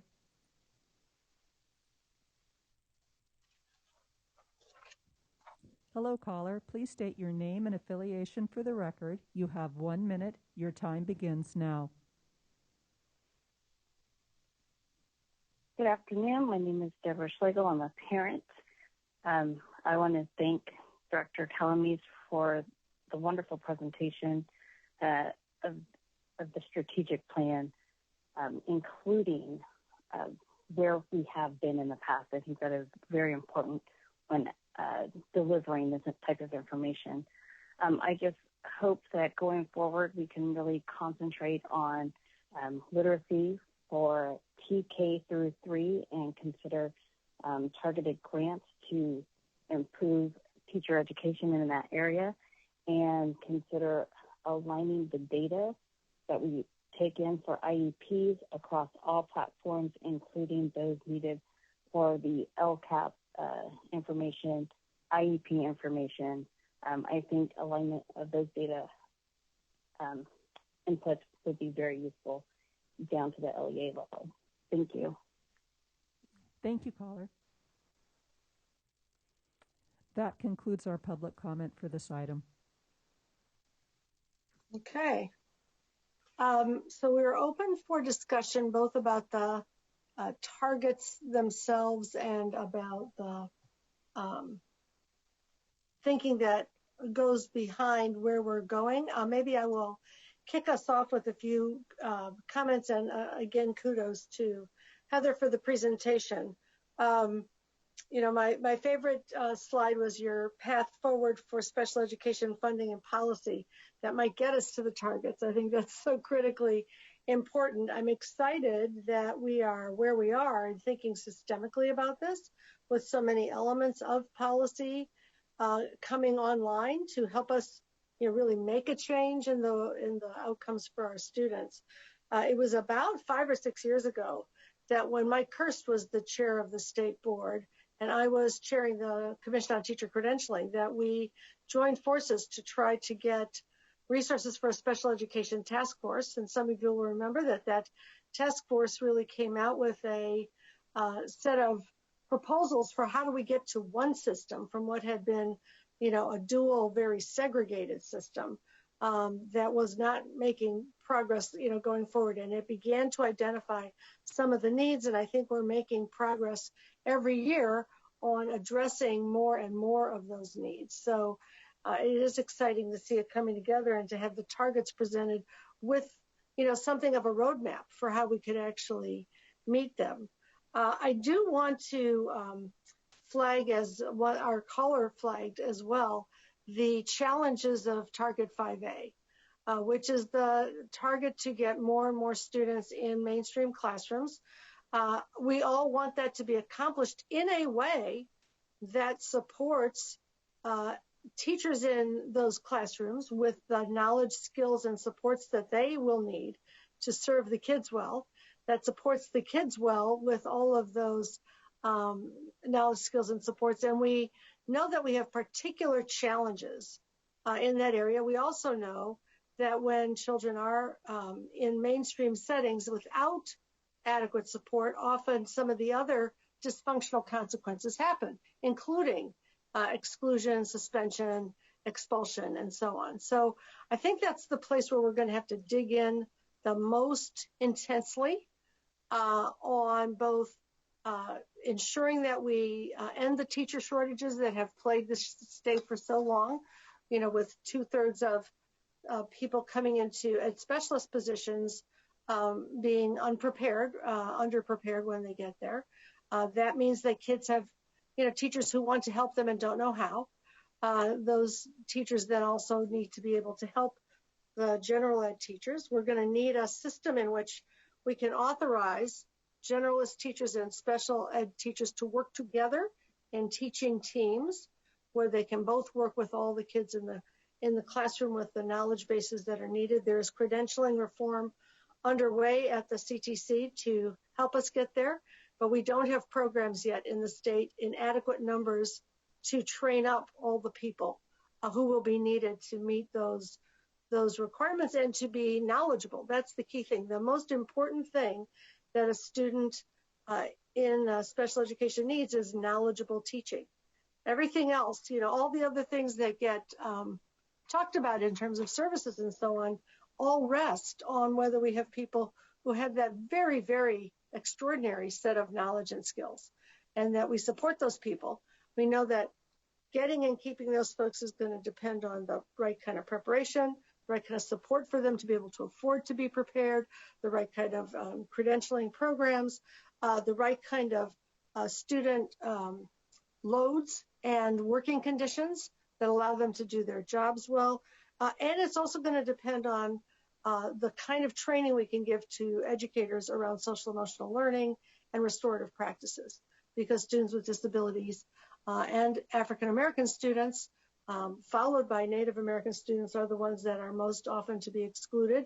And there's a big overlap in African American students and students with IEPs in that circumstance. So I just want to be sure that we have a really strong, full, complete picture of what we will need to do to achieve those targets in a way that really works for children, so that they are well served in those classrooms by educators who have the knowledge, skills, and supports to serve them well. And I would like to suggest that because so much of this is the interaction between CDE's work in the field and the Credentialing Commission's work around getting the preparation programs and authorizations to line up, that we might even want to consider inviting a joint presentation next time around that component, because it is going to be one of the most important and challenging pieces of the work. It's something we all want to lean into those goals, and we want to lean into them in the right way that really works for children and for the educators who want to serve them. And with that, I will go to Member Rucker, who has raised her hand, and anyone else who wants to join in the discussion.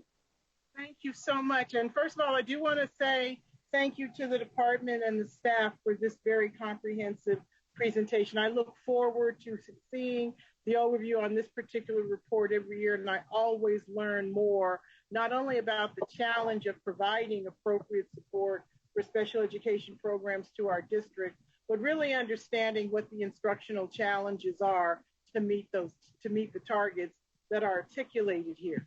Dr. Darling-Hammond, thank you also for the suggestion about the joint presentation with the commission, because that was something I was going to suggest.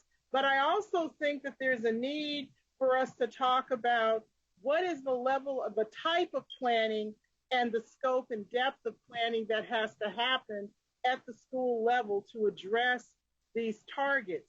In my experience as a classroom teacher and working at a school campus, discussion about special education programs and planning for those programs was often separate and segregated from planning for the general school program itself. Special education students are general ed students first, and how are they reflected in the planning that we are now tasking school districts to do in the LCAP, regardless of whatever the form the LCAP template takes? How is the needs of these students, as reflected in the expectations of these targets, also being reflected in the LCAP? And I think that's also a worthy conversation to pursue, because frankly, in the meetings I've gone to, in several board meetings and at several sites where I've listened in on their LCAP discussions, special education programs don't come up. It's always a focus on the general education, and we don't pay attention to these students. But those outcomes are not only integral, but they directly overlap on the accountability outcomes that are tied to the LCAP as well. Thank you. Are there other folks who want to weigh in?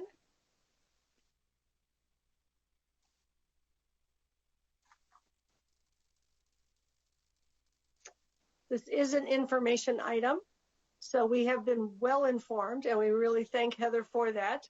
We've made a couple of suggestions for looking towards potentially towards the next meeting and towards our adoption of the targets. And with that, we are in a position to take a 10-minute break, and we will be almost caught up with our timing. So good work. And we'll see you in 10 minutes at 3 o'clock and continue from there. Remember to turn off your microphone and your video, but don't leave the room.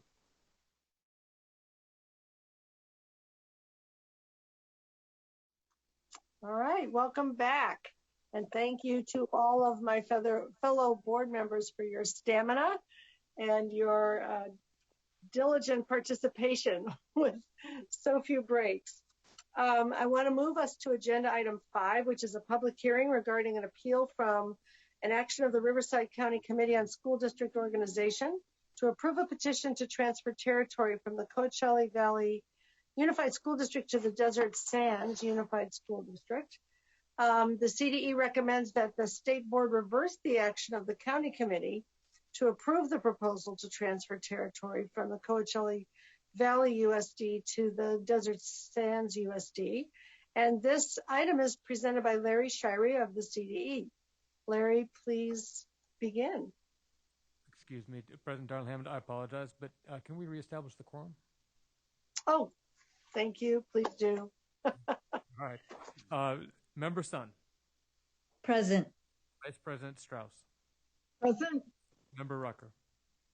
Yeah. Member Rodriguez. Member Patillo-Brownson. Present. Member McQuillan. Here. Member Glover-Woods. Here. Member Escobedo. Here. President Darling-Hammond. Here. Member Burr. Here. Member Banaka. Here. We have a quorum. Right. Sorry, Larry. No problem. Take it away, Larry. Larry Shirey, School Facilities Division. I'm here to present, as President Hammond, Darling Hammond indicated, the CDE analysis and recommendations regarding an appeal from an action of the Riverside County Committee to transfer territory from Coachella Valley Unified to Desert Sands Unified. I want to put, again, our recommendation up front. We'll come back to this at the end, but again, we're, as indicated, we're recommending that the State Board reverse the actions of the Riverside County Committee to approve the transfer. Although the transfer substantially meets all the standards in statute, we determined that there's no compelling reason to transfer the territory, but we do find a significant concern with the issue. The proposed transfer area is 124 single-family homes located in the northwest corner of the Coachella Valley School District. The petition began or the proposal began with a petition signed by 25% of the voters in that area. Again, in that red shaded area. This is the rationale that was in the petition provided by the petitioners. I'm going to skip that slide in the interest of time because I'm going to come back to that information in a moment. And I want first to start with just kind of a reminder of what is involved in approving a territory transfer. It's a two-step process. There is a legal requirement to determine that the proposal substantially meets 9 minimum threshold standards that are in statute. If those standards are substantially met, then the county committee and the state board can take discretionary action to approve the transfer. The statute, the education code does provide that the legislative intent that reorganization should be based on local educational needs and concerns, and the courts have established that simply meeting the minimum standards, step 1, is not a compelling reason for approval. The Riverside County Committee took that first step, determined that all minimum threshold standards are substantially met. However, they did not provide any information regarding the merits of the proposal, the reason behind their discretionary action, other than it meets minimum thresholds. We reviewed all the actions through minutes and audio tapes of the meetings, and it is our opinion, that the county committee granted approval solely on the basis of the proposal meeting the minimum threshold standards. Coachella Valley is opposed to the transfer. The Desert Sands Unified School District is neutral and retains that neutral stance. Here are the reasons for the appeal of Coachella Valley. Again, I'm going to skip over this because I'll come back to it in the next slide. Those appeal issues are part of the minimum standards. And I mentioned there are 9. The Coachella Valley School District, Unified School District, brought up 4 in their appeal. The first one is that the transfer would have a negative effect on the district's ability to educate students in an integrated environment. The district position is that even though only 1 student currently is affected right now, with a district that has a 99% minority student enrollment, the loss of any non-minority student is substantial. We disagree. We believe that the removal of 1 student is not going to have a substantial negative effect on either the district or any school to ensure that it can educate students in an integrated environment. The district states that the loss of the assessed valuation of this transfer plus other transfers that might be spurred by approval of this would increase state cost in terms of financial hardship assistance when it comes to building schools or getting funds for renovating schools. We disagree. Again, we find that the loss of less than 1% of assessed valuation will not increase state cost. The district had planned at the time the proposal was considered locally to build a school close to the transfer area to serve that subdivision and also other students in the surrounding areas.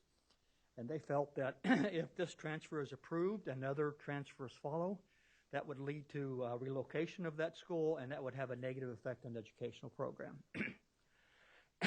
Currently, there's no funding for that proposed new school, and the project has been shelved, so the appeal concern is really a non-issue at this point.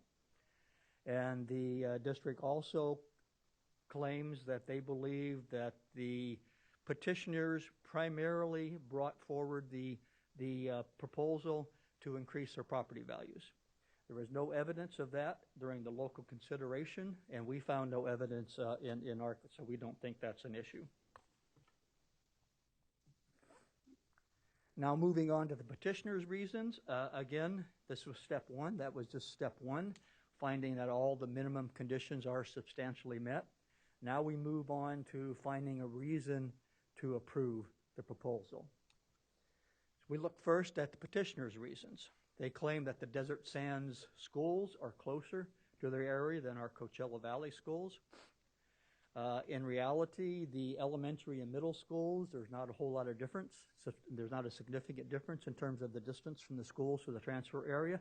In fact, the elementary school in Coachella Valley is closer than the Desert Sands schools.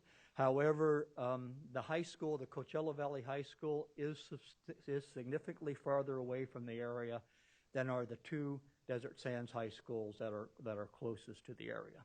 A difference about 8 miles to 2 or 3 miles. However, we also found that those two high schools are on the opposite side of Highway 111, which is a primary north-south route through this Coachella Valley. And it's also a primary retail corridor for the area, so there are safety concerns that kind of mitigate the proximity of the schools. There is a misstatement in the item.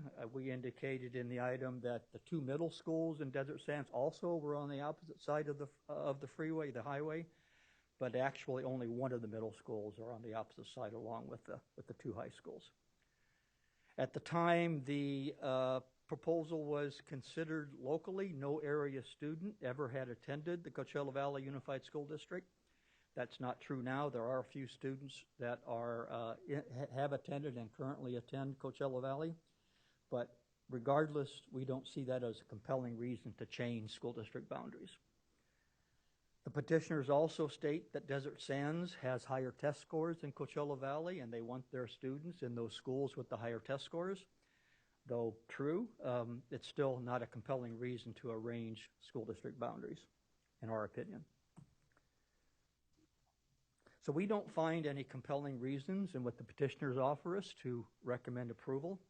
We also note, as I indicated before, that the county committee provided no reason for its actions other than that the transfer proposal meets minimum threshold standards. But we do have a concern that approval of the transfer will set a precedent for future transfers out of Coachella Valley into Desert Sands. There's been a history of those transfers, and there's also been historical statewide concern that such attempts would continue. In 1985, the Riverside County Committee approved the transfer. This was undeveloped land that has since been developed into an upscale resort area.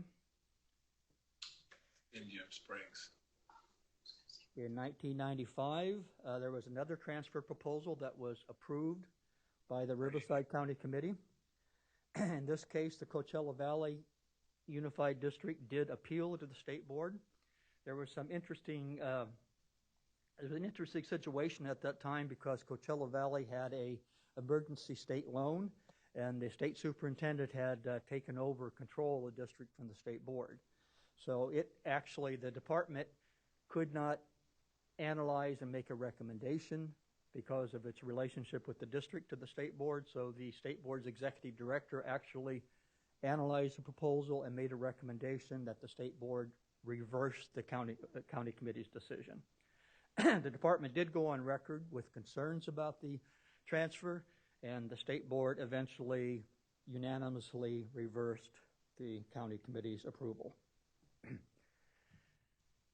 1998, there was another one that contained all the area that was in the 94 petition. In this case, the county committee did disapprove it, and there was no subsequent appeal.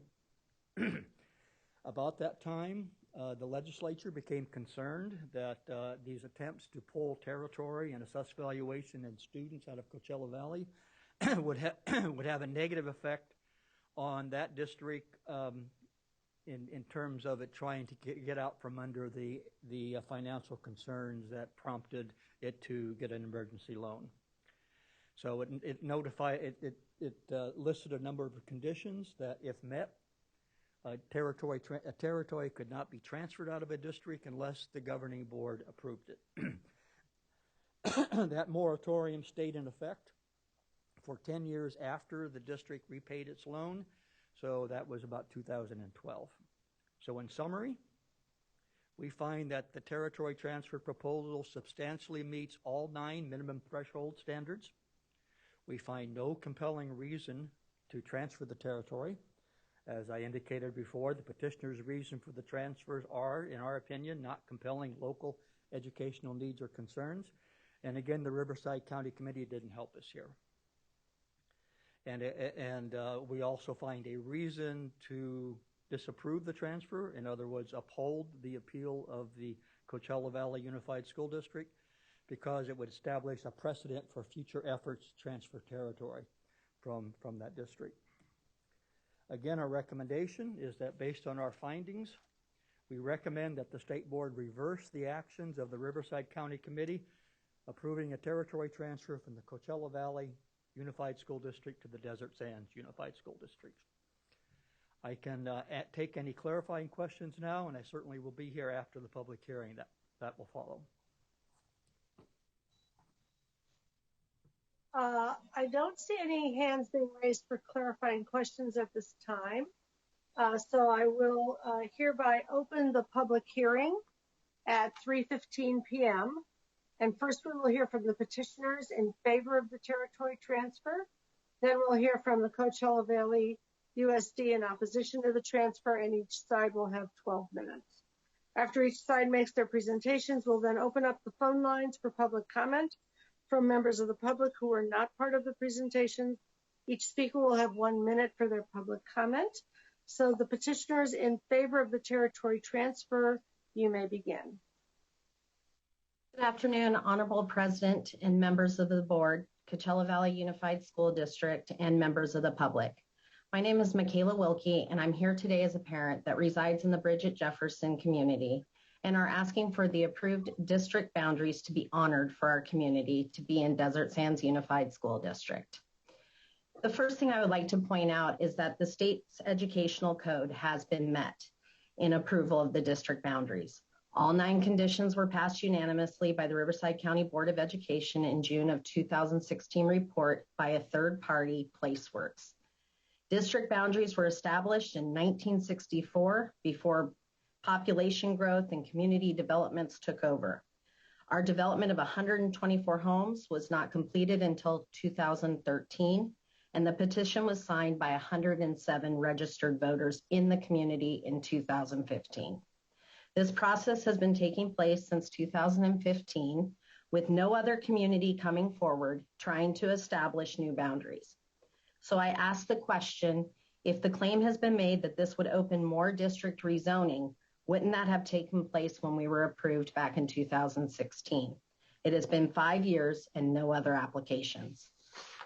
This leads me to my next point. Coachella Valley Unified School District promised a new school closer to our development. We know that proposed land has been leased for profit during the Coachella Valley Music and Stagecoach festivals. The festivals just signed a 20-year deal with the city of Indio. And do you really think a new school is going to be built at this site that was promised 6 years ago, with much of the surrounding communities having far more vacation rentals than families who live in them? I don't think so. The 1994 district transfer request was never approved by the county. It is a moot point. It was asked for by a developer and contained a long stretch of corridor on Avenue 48. This is not brought forth by the voters or the people who reside in these communities. The community encourages the board for the betterment of our children to transfer the territory to better balance student populations and accommodate growth in the future with minimal disruptions to our families. According to a document obtained by the City of Coachella General Plan Update from February of 2012, Coachella Valley Unified School District had a total of 13 schools exceeding capacity by a total of 1,562 students. And this number has continued to increase along with their enrollment totals through the last few years. Also contained in this document is a section called out for Desert Sands Unified, stating the schools serving the planning area, meaning closest to our community, had a total enrollment of 3,252 students with a capacity for 4,112. Presently, none of these schools exceed capacity and there's space for 858 new students. Currently, the schools we are zoned for in the Bridget Jefferson are all over capacity, some by as much as 400 to 600 students. This was extremely evident when we went to one of our hearings and we're sitting at the elementary school and there are modulars out on the playground where kids are supposed to play. So I ask you, would you want your child going someplace where there's modulars and not enough room for them to even have outdoor activity? In 2015, there were 15 new residential developments that are within the Coachella Valley Unified School District borders that have come to completion or are close to completion, furthermore increasing the growth and the overcrowding in the Coachella Valley Unified School District. There is also potential for more growth as there is much more open space yet to be developed in Coachella Valley Unified School District. This is not the case in Desert Sands Unified. With these new developments and the funding fees for local schools in the Coachella Valley Unified School District, our community does not feel that transferring our territory would be any sort of financial hardship for the Coachella Valley Unified School District. The Bridget Jefferson is the furthest most community of the Coachella Valley Unified School District. Distances to the schools in the Coachella Valley Unified greatly restrict student involvement in extracurricular activities. In essence, by honoring the district transfer, you are disenfranchising our children in our community. As quoted in an article from the Desert Sun from June 21st of 2015 from the Director of Technology from Coachella Valley Unified School District, some of these students spend nearly 4 hours on a bus each day. These are our children, as they are the furthest away. Attending Desert Sands Unified School District, our children are able to walk and ride bikes home. This also helps with global warming and taking care of our environment. The big point here is 90% of Indio is located in the Desert Sands Unified School District. It makes sense that our community should be able to identify with the city that they live in and attend the schools that 90% of the city attend. The community members that support our city, we want to be able to identify and attend public schools in the community for which we have the closest ties. Currently, my husband is a coach at Indio High School in Desert Sands Unified, and I volunteer at Desert Sands Unified. This is due in part because Indio is where we live. It is the community to which we identify with. Keeping children away from where they live and where parents commute to and from work is a detriment not only to the children, but to our district. This is the norm in our community. We are not only the community members who have the same route to and from work, but we are the ones who give back to the community in which we reside. Safety is another major concern of the community when we discuss transportation and safe walking distances to and from school. There is no safe walking route for the community to use in Coachella Valley Unified School District, as the schools are just too far away from our community. Coachella Valley Unified School District prepared a document back in 2011 of May for the board meeting to discuss why change needed to happen in school boundaries. Their main concerns were to relieve student overcrowding, live within walking distance, enforce walking distance policies, and reduce transportation costs. By honoring our community to transfer territory, you are providing Coachella Valley Unified School Districts with the changes that they have been asking for in regards to fiscal solvency and providing our community with a positive and safe environment. The schools that our community would attend in Desert Sands Unified are all within safe walking distance and provided lighted sidewalks and safe routes for our children to bike and walk. As a parent, we want what is best for our children. Honoring the boundary transfer is not only what is best for our children, but we feel is best for both districts involved. The evidence has been presented as to why honoring approved district transfers is beneficial for all. The bridge at Jefferson Community is asking to be the standard, not the exception. The community is asking for consistency and community identity. We want to thank you for your time this afternoon at the bridge, and everybody at the community watching. We recognize how difficult this process is, and we hope that we can offer stability going forward. We know that the board's responsibility is to make sure quality education is available, and we do appreciate you taking that time. I'll now turn it over to Glenn Caballero for some additional comments. Thank you.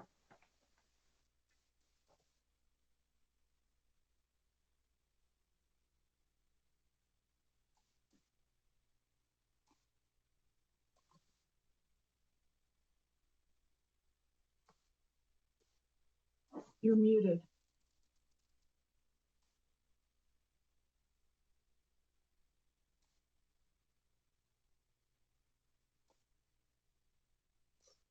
There we go. Is that better?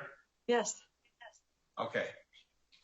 Thank you all very much for allowing us the time to state our case here, and especially me. I'm a resident of the Bridge at Jefferson. I've been here for 13 years. I'm retired, and I did not have any children that attend the schools. And that was one of the points that was made, was that with such a low number of students that were in the district that were looking to transfer, why were there so many people that signed the petition? And that had to be that the primary concern really was to increase our property values, which is totally untrue. The Bridge at Jefferson is a little bit different than a lot of communities. I think almost everybody here knows everybody else.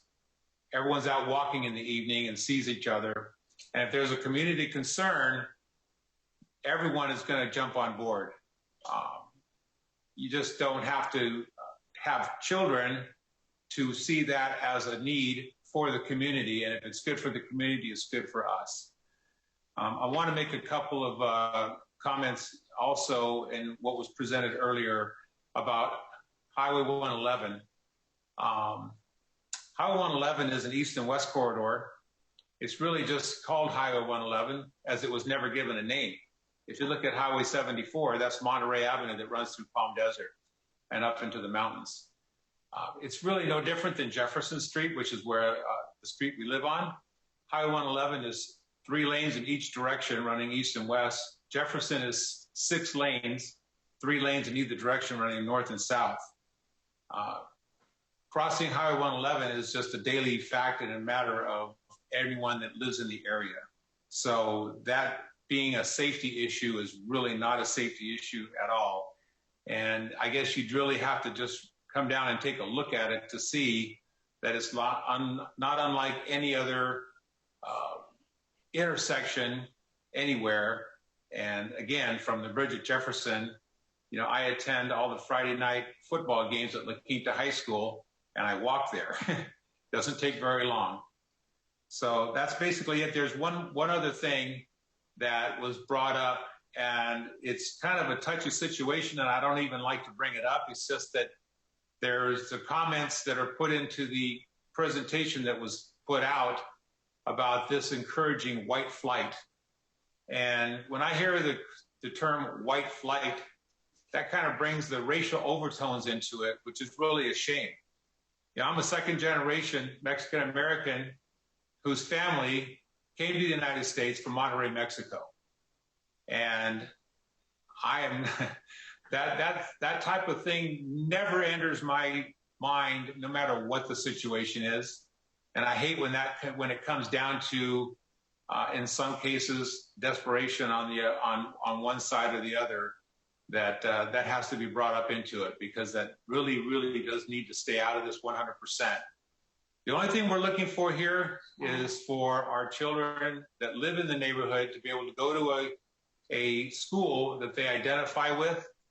And if you think about why they identify with this, because if you go out from my house, go 0.2 of a mile to Jefferson Street and look across, That's the Coachella, that's the Desert Sands Unified School District. That's where our children's friends live. Excuse me, so sir. They should be able to go to school where their friends go to school. And sir, I'm sorry, your time is up. Thank you.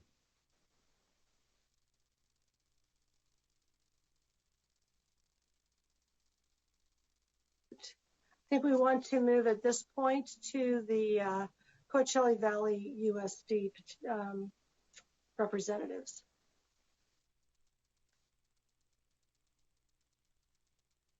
Good afternoon, Dr. Valentino. Yes, thank you. Good afternoon, President Darling Hammond and members of the State Board of Education. My name is Luis Valentino, and I am the Superintendent of the Coachella Valley Unified School District. We are here today to request that you support the appeal from the action by the Riverside County Committee on School District Organization to approve a transfer of territory from the Coachella Valley Unified School District to the Desert Sands Unified School District. As you have heard, the California Department of Education's recommendation that the State Board of Education reverse the action by the Riverside County Committee after finding no compelling reason to transfer the subdivision. We hope the additional comments shared with you today by our leaders, including our board president, Mr. Acuna, and our counsel, Mr. Barankowitz, and others speaking through public comment, as well as the comments submitted to you via email earlier, will demonstrate the importance of your decision in concluding that it is critical to protect the existing territory and keep our school district whole. And with that, I would ask Mr. Barankowitz to address the board. Yes, and I will go ahead and share my screen with you. And again, you just heard from Dr. Valentino, our superintendent, and I'm legal counsel for the district. And then last up will be Joey Acuna, who is the board president. Again, we support Coachella Valley USD, or Coachella Valley USD supports the CDE recommendation, but we also wanted to discuss why we believe that conditions 4, 9, 5, and 8 are not substantially met. First, a little bit different depiction of the bridge territory. It contains 37 acres and 124 parcels, as you can see here, the aerial on the right and the parcel layout on the left.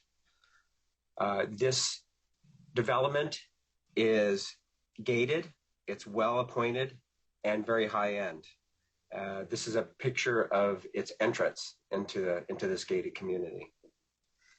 Here is another picture of the bridge showing a pocket park of the bridge that again is gated and very well appointed.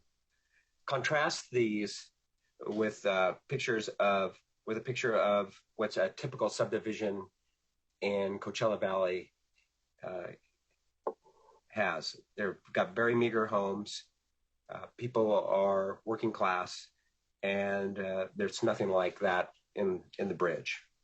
And it's true that the areas adjacent to the bridge are similar to them, but they are not representative of the Coachella Valley as a whole. Coachella Valley as a whole has got much more meager housing subdivisions. Here are the boundaries of the Coachella Valley district. As you can see here in the dark outline, you can see the Indian palms cut out here on the left-hand side or the west-hand side of the property, or the boundaries, and then off to the west a little bit is the bridge portion. What we do agree with CDE is that there is no compelling reason for the transfer. And there's no rationale provided, and none was addressed by the county committee. Although Desert Sands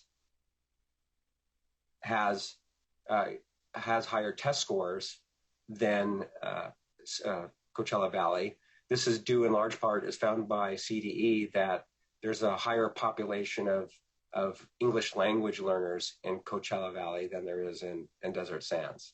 But what's really key and important that was, I think, missed out of CDE's presentation is that it was found that both districts have sound educational programs between both districts, both Desert Sands and Coachella Valley. The precedent for future harmful petitions CDE notes that there were 3 different attempts prior to the transfer. These were in 85, which was the Indian Palms transfer that did happen, and then the 1994 and the 1998 ones that were rejected.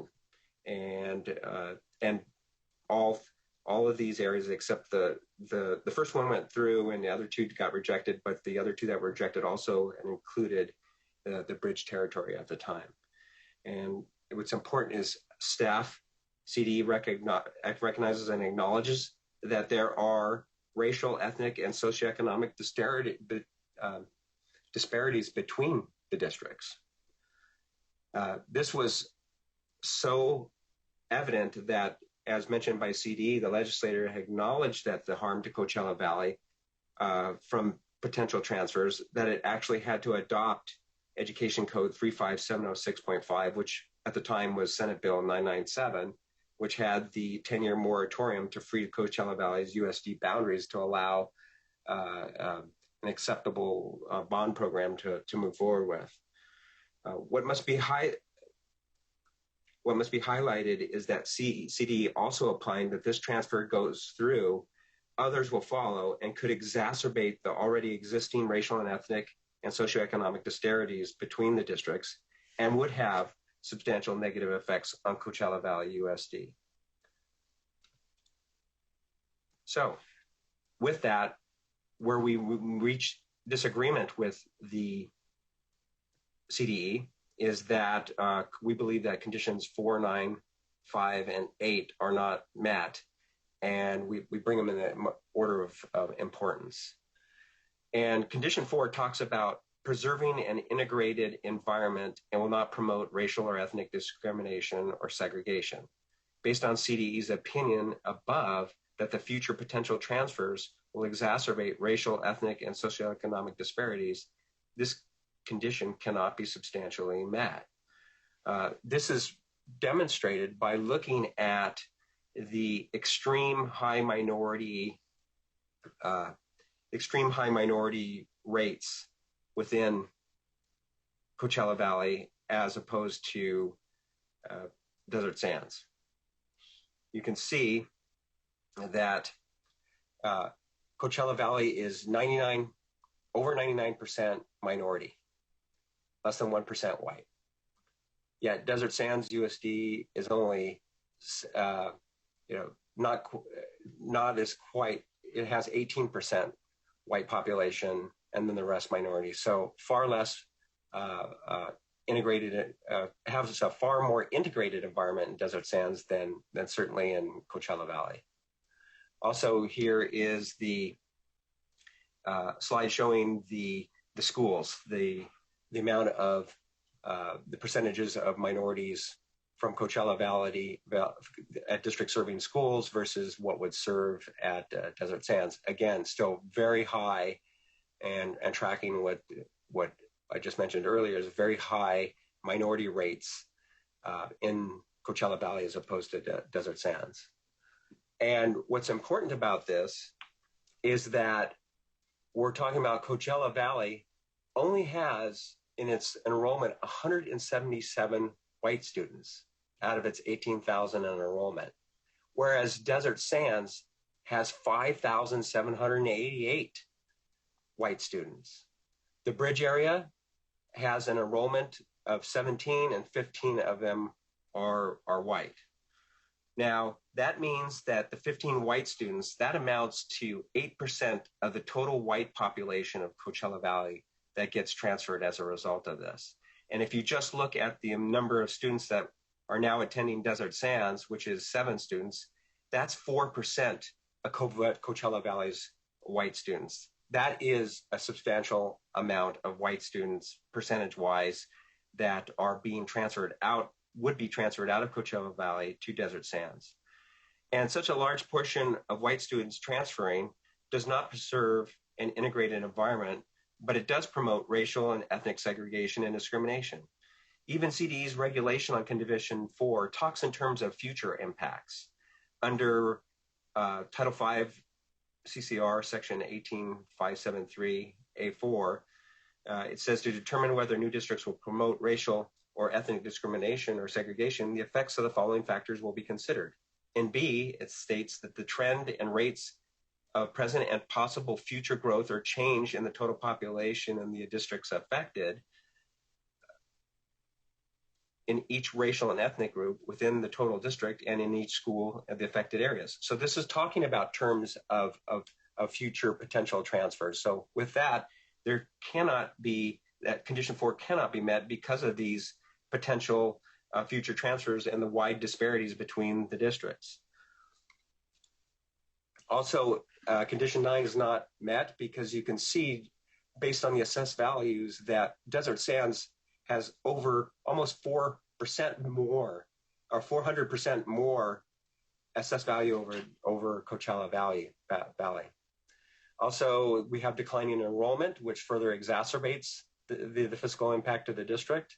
And then the increased cost of the state, the CDE, we did not see them look at the potential costs of Desert Sands having to house 80 students from the bridge. Also, this is primarily designed to increase property values, as you can see, by just looking at the inferential information from it, that only 17 students are from the bridge, 7 are attending Desert Sands, yet more than 25% of bridge residents signed the petition. I'll now turn this over to our board president, Joey Kuna.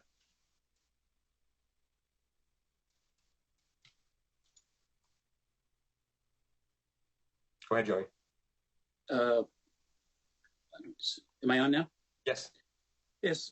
Good afternoon, Chair and members of the board. My name is Joey Acuna. I'm the current president, Coachella Valley Unified School District. I got to tell you, this has been happening since 1985, 30 plus years now. That initial board, I don't think understood that they could stand up and fight.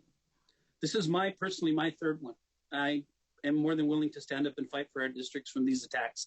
And please, these are attacks. These are not requests, these are attacks. And they've been going on for 30 years now, and I say enough is enough. Additionally, I was going to say something else, but in lieu of what they said, you know, they came up and said, look, this is just about us wanting to be in our community in the city of Indio. You know, we want our kids to go to community schools. The problem is that last year, 7 of their middle and high school students that transferred did not go to Indio High School or Indio Middle School. They went to La Quinta High School and John Glenn, twice as far as the current community schools. This isn't about that. I'll let you know you only have 10 seconds remaining if you'd like to wrap up. So again, we can go on and on. I want to thank the board for their time. We request that you uphold the request or the staff's decision to accept our appeal and deny their request. Thank you very much. All right, thank you very much. At this point, we will have the phone line open for public comment. So we need to have the public comment card. There we go. Members of the public who are not part of either presentation wishing to provide comment on this public hearing may do so by calling the telephone number and using the access code provided on the slide that is being shown. Members of the public, we do encourage you to please state your name and affiliation for the record.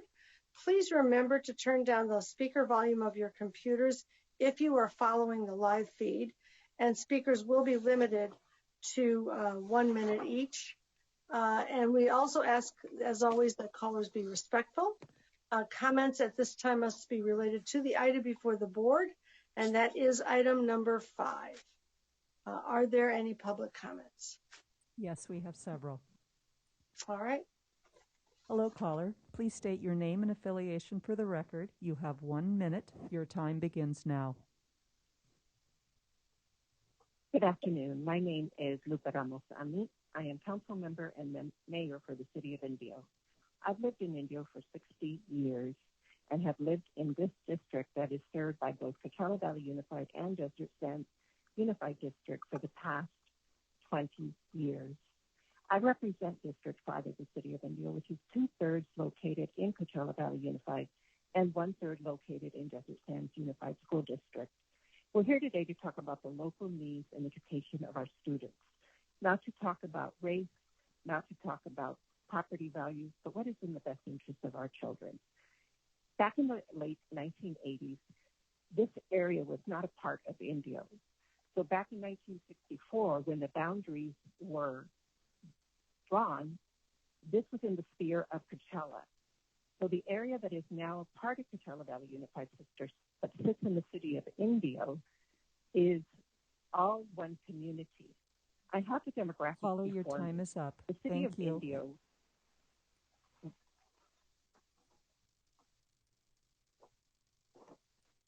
Hello, caller. Please state your name and affiliation for the record.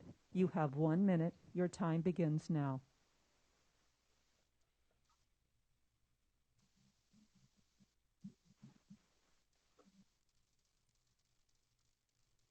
Hello, caller. Please state your name and affiliation for the record. You have 1 minute. Your time begins now.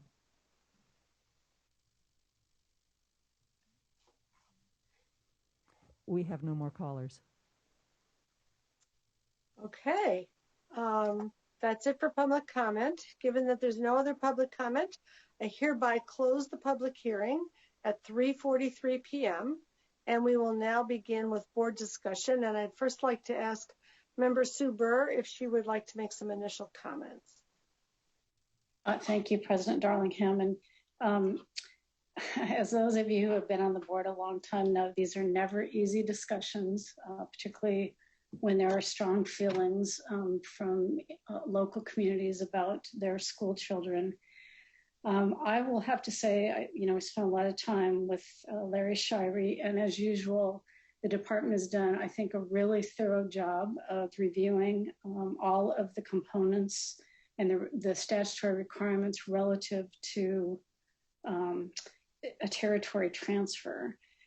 And I think in this case, they've come to the correct conclusion that the action of the county committee, which we normally will affirm because they have the best finger on the pulse in the community, but in this case, the county committee for Riverside County really didn't find a compelling reason to approve the transfer. And the department is recommending that we reverse the action of the county committee. And based on my review and discussion with Larry and CDE staff, I would concur with that. So I will, if board members have other questions and of course comments, I'd like to hear from those, but I'm prepared to support the department's recommendation. Thank you so much. And we do have some comments from Vice President Strauss, Member Rucker, and Member Sun. So Vice President Strauss, please carry us forward. Thank you. So I just want to thank the presentation. I have a couple of questions. So Larry, if you're available, I have two different questions I want to clarify. I kind of know this area, and my question is first, do we know the number of students who live in the Bridget Jefferson area and where they currently attend school? That's my first question. Yes, there have been, I think there over the past 5 or 6 years, the numbers have ranged from, I don't have the report in front of me, between 17 and 7. 1 or 2 attend. 5 years ago, they all were granted interdistrict transfers if they requested them to attend Desert Sands or some other school district. The Coachella Valley School District, when they realized they were losing more of their non-minority students that they thought was good for the educational program, they cut down on interdistrict transfers that they were approving. So as of right now, we do have, I think there's 1 student who is from the area who is attending Coachella Valley, and I believe the number who are attending Desert Sands, at the last number we had was 7 for the 1920 school year. 18-19 it was 10, and for 17-18 it was 16. Thank you. So my second question is, and I don't know if you have this on a map, but based on where the Bridget Jefferson is, I'm interested on where the Coachella Valley schools are that students would attend and where the schools for Desert Sands are, because what I heard was Coachella was going to build a school, but then there are no funds, so they're not going to.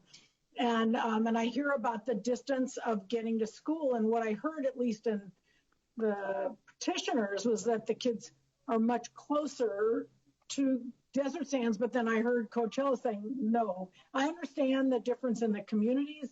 Just my question is the location of the school students would attend from this area, where they are in Coachella Valley and where they are in Desert Sands location-wise. Coachella Valley schools are all located south and east of the community. The Desert Sands schools are, for the most part, located north of the community.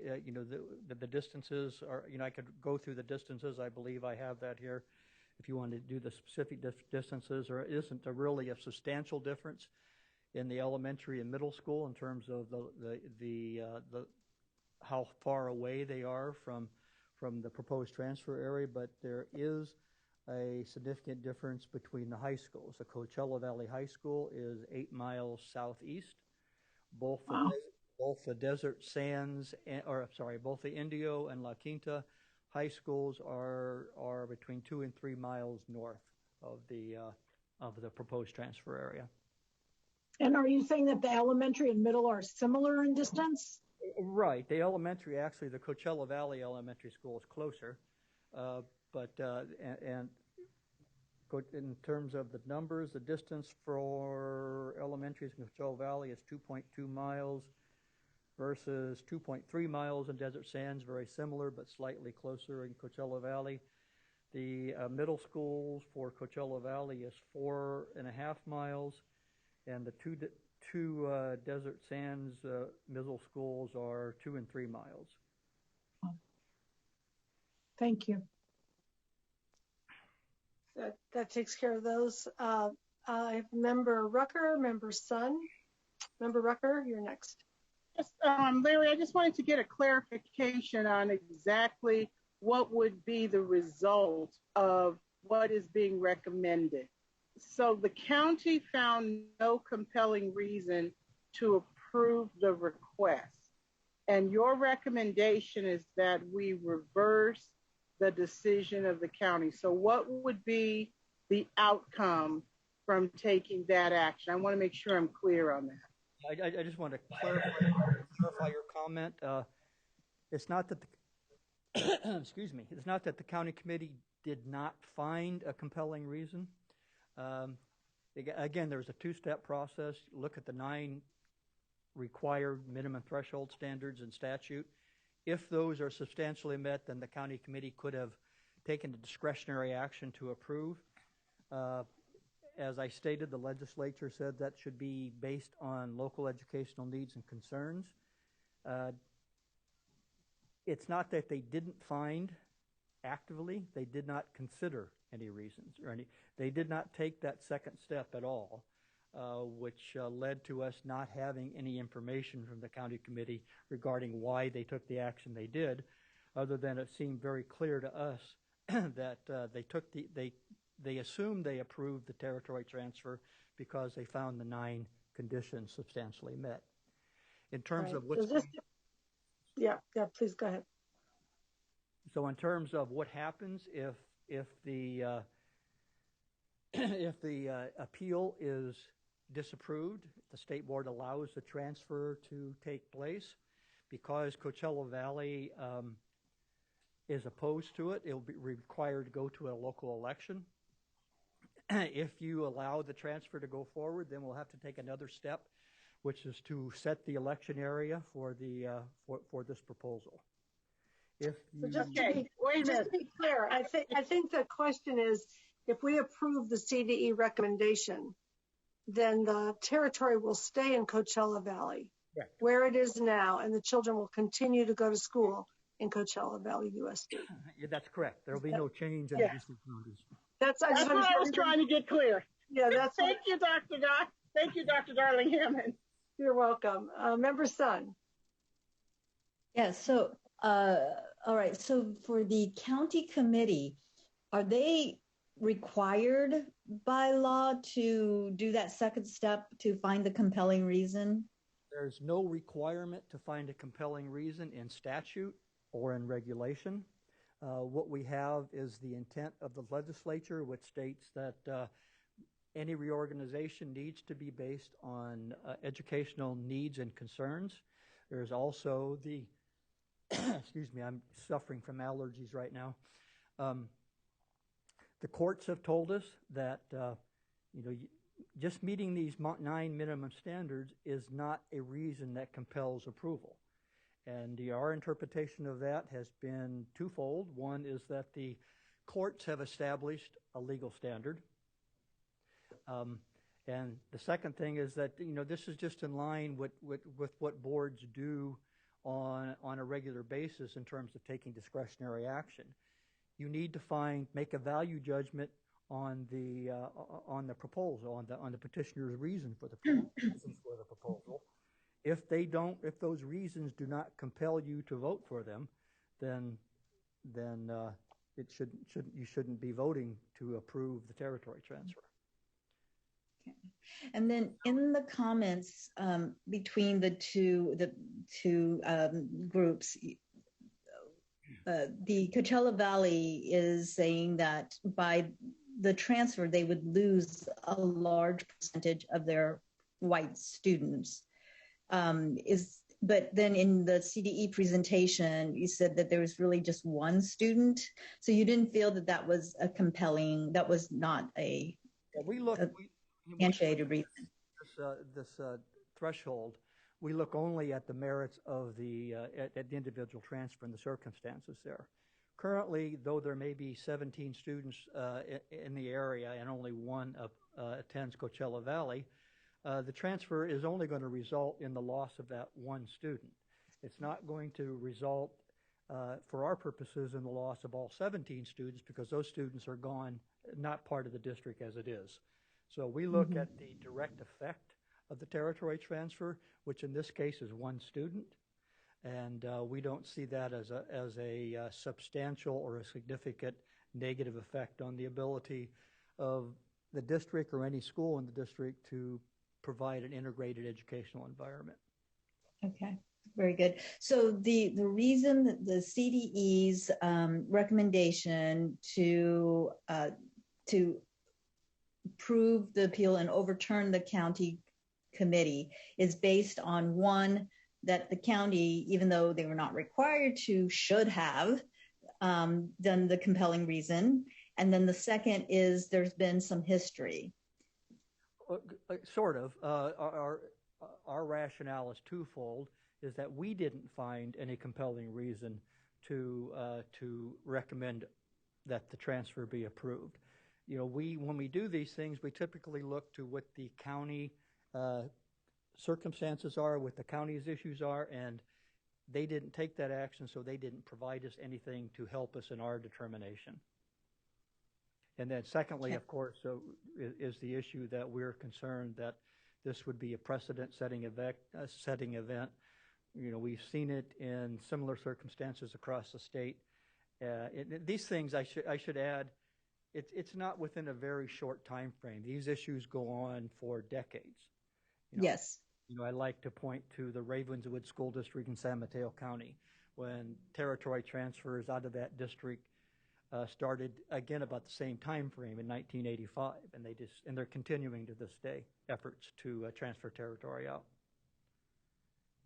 I understand. It is a little bit on this one for us to overturn a local decision. I'm not sure I'm finding a really, really strong reason. So I have to kind of think a little bit more on this. Okay. Yeah, we typically give great weight to the local decision. It's just that we really didn't have anything here, so we needed to go with with what we thought the issue was. And that's where that question of compelling rationale comes in. It was hard to know why they made the decision because they didn't state a rationale. I'm going to go to Vice President Strauss, and then I'm going to ask Member Rucker, is your hand up on purpose or did you forget to take it down? I forgot to take it down. I am sorry. So Vice President Strauss. Thank you. So Larry, there's one student currently in this area who goes to Coachella Valley. The other students who live in there do not attend. They attend Desert Sands on a permit. So my first question is, if the board supports the CD recommendation, the students then can continue their attendance pattern and in fact continue to attend the schools they currently attend. Is that correct? That's up to the Coachella Valley School District in terms of its approval of interdistrict transfer requests and extensions of current. My assumption is, and perhaps if the district could provide more information, is that since we do have continuing students on interdistrict transfers, that they are grandfathering in the previously approved transfers. But as with any school district, the school district has the authority to deny or approve an interdistrict transfer request. Then my second question is, if the board was to support the Riverside County decision, the local decision, and not support the CD recommendation to overturn it, what would be the next steps? The next step is that we would have to ask you to determine who's going to vote on the issue. Well, since Coachella Valley is opposed, that requires an election to finalize transfer of the territory. So if the board votes to uphold the Riverside County decision, we would need to then to move into not a recommendation, but an establishment of election area by the board. We recommend that because this territory transfer itself has no direct effects, that the election area would just be the territory proposed for transfer, should the board decide to go with the Riverside County approval. Thank you. Are there any other questions, comments, any further discussion from members of the board before we solicit a motion? Member Burr, you look like you're gearing up to say something. No, well, I'm ready to make a motion if you're ready for that. I just don't want to shut down discussion. Okay, no, I think this is a good time for a motion. Okay. So I am also going to point folks to page 3 of the item, because I think this one is a little bit confusing, not completely consistent with the way we usually hear these recommendations and act on them. I think board member Rucker's nodding her head because it did cause some confusion. But the finding and recommendations, I think, are very clearly articulated here. That the CDE's making this recommendation, or that we should consider that although all minimum threshold standards are met, there is no compelling reason to transfer the bridge at Jefferson subdivision. And further, and this is what I think is important, the CDE finds that the approval of the transfer could promote future transfers from Coachella Valley based on previous efforts, as Larry articulated, and I think we heard from Coachella Valley, the lack of alignment among city and school district boundaries in the area, which, as we know, exists throughout the state. Districts are not concurrent with cities. And this is the most compelling thing to me, the racial, ethnic, and socioeconomic disparities between the Coachella Valley School District and Desert Sands. So for those reasons, I would move approval of the department's recommendation that the state board, reverse the action of the county committee to approve the proposal to transfer territory. Thank you. Do I have a second? I'll second it. Thank you very much. Any further discussion? All right, I think we'll do a roll call vote. So Brooks, can you please call the roll? Member Sun. Member Sun. Yeah, I will say, I will go aye. Vice President Strauss. I abstain. Member Rucker. Yes. Member Rodriguez. Yes. Member Patillo-Brownson. Yes. Member McQuillan. Yes. Member Glover-Woods. Yes. Member Escobedo. Yes. President Darlene Hammond. Yes. Member Burr. Aye. Member Benanca. Aye. The motion passes. All right, thank you very much. And you have earned another 10-minute break. We are almost through the major items. When we come back, we'll be dealing with the consent calendar. and our consent agenda and our state board priorities. So we'll see you back. Why don't we give ourselves until 4:15? See you then. Turn off your camera and your microphone, but do not leave the room.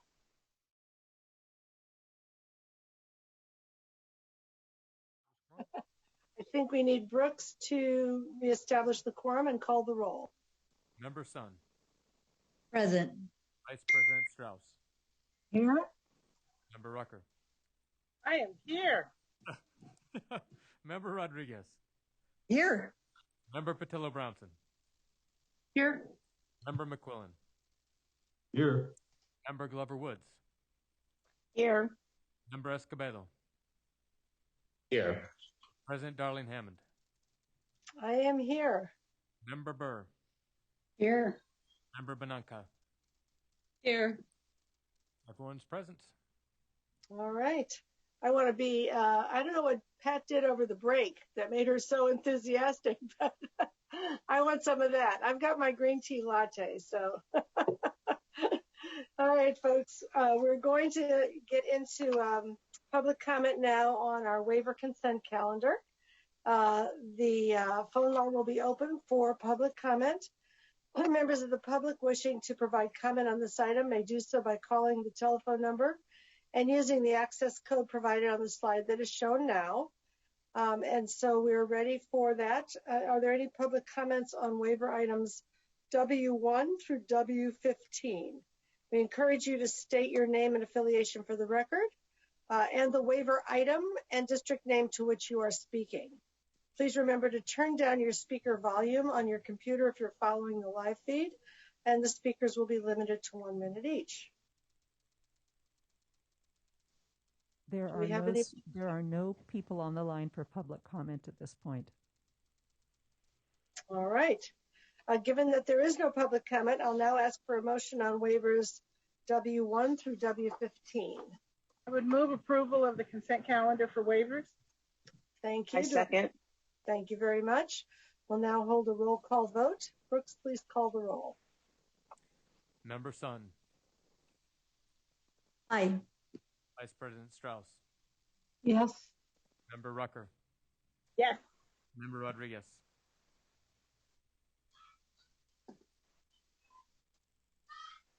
Member Rodriguez? Oh, I thought I said yes. I'm sorry. I must have been muted. Yes. Member Patillo-Brownson. Yes. Member McQuillan. Yes. Member Glover-Woods. Yes. Member Escobedo. Yes. President Darling Hammond. Yes. Member Burr. Aye. Member Benanca. Aye. Motion passes unanimously.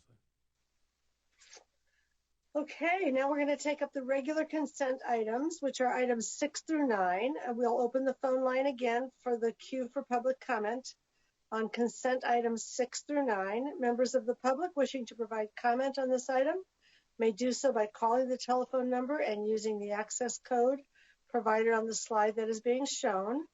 Are there any public comments on regular consent items 6 through 9? There are not. All right. Given that there's no public comment, I'll ask for a motion on consent items 6 through 9. I'll move the consent items. Thank you. Is there a second? I'll second. Thank you very much. We'll now hold a roll call vote. Brooks, please call the roll. Member Sun. Aye. Vice President Strauss. Yes. Member Rucker. Yes. Member Rodriguez. Yes. Member Patillo-Brownson. Yes. Member McQuillan. Yes. Member Glover-Woods. Yes. Member Escobedo. Yes. President Darling Hammond. Yes. Member Burr. Aye. Member Benanca. Aye. Motion passes unanimously. All right. We're now going to move to agenda item 1, which is our state board priorities item. We're reopening item 1 to take action on the preliminary report of the actions draft July 2021 meeting minutes and to report on our liaison assignments. So while we're waiting for any members of the public to call in, and once again, we need that public comment slide up there. Terrific. Do I have a motion from a board member to approve the July 2021 State Board of Education draft preliminary report of action and meeting minutes? I'll move to approve that. Thank you. Is there a second? I'll second. Thank you very much. Are there any public comments?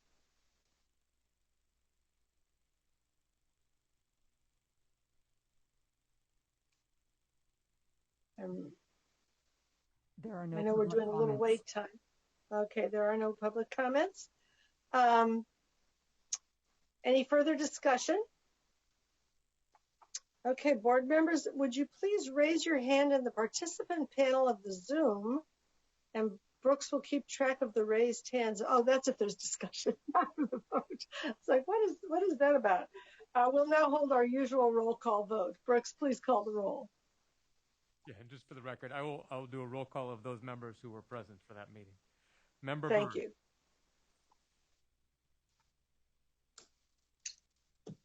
Did you call my name, Brooks? Yes, I did. I abstain. I was not at that meeting. Thank you. President Darling Hammond. Yes. Member Glover Woods. Yes. Member McQuillan. Yes. Member Patillo Brownson. Yes, and I appreciate that you gave Member Burr a trick question. I appreciate the appreciation. Member Rodriguez. Yes. Member Rucker. Yes. Vice President Strauss. Yes. Member Sun. Yes. Motion passes. Okay, so we're going to invite state board members to report on any liaison activities that are not related to any items on our agenda. Let us begin by calling on board members. Based on, we're going to go back to reverse order and start with Member Sun. Hi, yeah, so the California Workforce Joint Advisory Committee is meeting, sorry, when I'm first, I don't have all of my information together yet. Okay, on the 29th of September, where we will continue working on our the CTE plan for California. It's been quite a few years in the making, but I think we are starting to really get some momentum on that. I just wanted to note too that we have two grant application deadlines out there right now for CTE. The Strong Workforce K-12 program is, the application went out on August 16th and is due by August 15th by 5 p.m. The CTIG program, there was a modification in the requirements for that program. So CDE had submitted or had released an RFA that has been modified a bit. And so there will be out the week of September 20th. So I think next week sometime.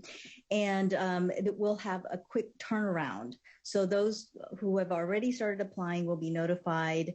But just wanted to note that that application has been modified a bit, and there will be that the next due date will be October 15th. And I think that was all I had. There's a number of charter. We didn't have really any charter items in on this meeting, but there are a number of charter issues and that we're having and have conversations that we're having with, especially with regards to non-site based and independent study of laws and how that applies and works with charter schools. And I think that is all I have. All right, Vice President Strauss. So I'll just follow up. I have a couple things to talk about and thank President Darling Hammond for reminding people at the beginning of the meeting that we are recruiting for a bunch of our commissions, for the Instructional Quality Commission, for the Advisory Commission on Charter Schools, and the California Practitioners Advisory Group. We are looking for a lot of different people, and then for the student board member as well as the student member of IQC. So please, if you know people who would really help and serve, have a strong voice that would help us and inform and advise the board, encourage you to reach out. The applications are due later this month. The screening committee already has the dates for screening and interviews, and we plan to bring our recommendations to the board at the November board meeting. Also, the IQC had a actually pretty quick public hearing on the world languages and arts education instructional materials adoptions. A couple of my colleagues, Member Glover Woods and Member Rucker, also heard that, so I might be able to make a few comments on that. The Advisory Commission on Special Education, our item today talked about the need for inclusive practices, and the Advisory Commission recognized the Orange County Special Ed Preschool Program for an incredible model of inclusive practices. So I just think it's wonderful to see these great programs that are actually implementing what our vision is for student engagement and inclusive practices and improving for all. They're really sharing. They had wonderful early childhood program. I just wanted to acknowledge that as well. There was the state budget update, which you heard Director Calamise list all the money that's being invested in special education. State Superintendent Thurman was present at AXI and did engage with the members on a variety of issues, was very, very helpful, and I think much appreciated. So there's two different reports. One, the Special Education Funding and Governance Report update, which CDE had contact with the West Ed to look at improvements to ensure transparency. There's a lot of systemic work that's necessary. They talked a lot about inclusive vision and communication. Some key takeaways and on the need for longevity on teachers and instructional staff and administrators, which those of us who try to lead improvement in schools know that that's really important. There's a report, that report will go to the legislature in November. And really had some focus on aligning the roles of SELPAs and county offices and reducing redundancy. So I'm sure we'll hear more after that goes to the legislature. A second report was on the IEP and alternative diploma work group update. That report is actually going to the legislature in October.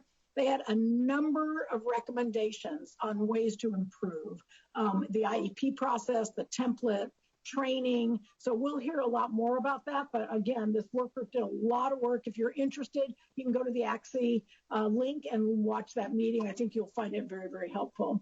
And then the last comment was that NASB, which is the National Association of State School Boards, which many of us were part of, has office hours. And actually they had an input session on September 2nd, of which there was a guidance for how to use ESSER funds, and there was some highlights of LPI's work, which I thought was actually quite helpful. I wanted to comment that because as people think about how to use these funds, I think the guidance is quite helpful. And so I did want to share that as well. And they talked a lot about how state boards of education can help school districts in the year going forward. So I think that was really quite helpful.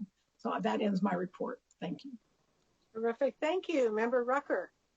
I want to thank Board Member Sun for her report about the California Workforce Pathways Joint Advisory Committee. And I also want to thank Member Strauss for her report about the IQC. I'm just going to report about the Military Interstate Children's Compact. While the board was meeting today, a component project of that collaboration was also having a meeting. And this is a picture of me being in two places at once. I think that's the reason why I suddenly felt energetic right after our break, Dr. Darling Hammond. Today's meeting focused on continuing issues related to the special education system of support for military connected children.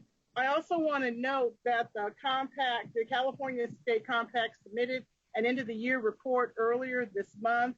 There were multiple accomplishments noted in the annual report. Activities listed included the fact that the State Council met 4 times this year. Also that the panel attended and supported multiple presentations virtually about the pandemic and the impact on schools. There have been multiple training activities and workshops provided for the Interstate Compact that took place 6 times. School personnel from highly impacted areas were invited to the trainings that were held between January and May.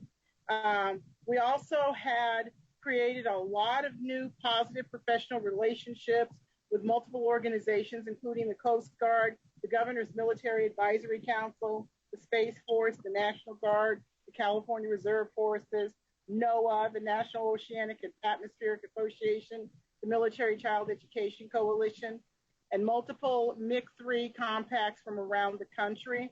It's also worth noting, and I did report on this earlier, the Department of Education and the State Superintendent have approved and adopted the Purple Star School Recognition Program. That I reported on that back in the summer. The first schools and districts will be announced in 2022. And I also do want to report that the Department of Education has increased its support to the compact and accountability to the public by updating the military family support webpage and providing digital resources to schools, families, and the public. That ends my report. Awesome. Member Rodriguez. Yes, thank you. All right, so even though the August Commission for Teacher Credentialing meeting was light, there were very meaty items on the agenda. The CTC adopted the SMRs, the subject matter requirements for art, music, and multiple subject subtest 3 to align with the California Art Standards for Public Schools approved by this body in 2019.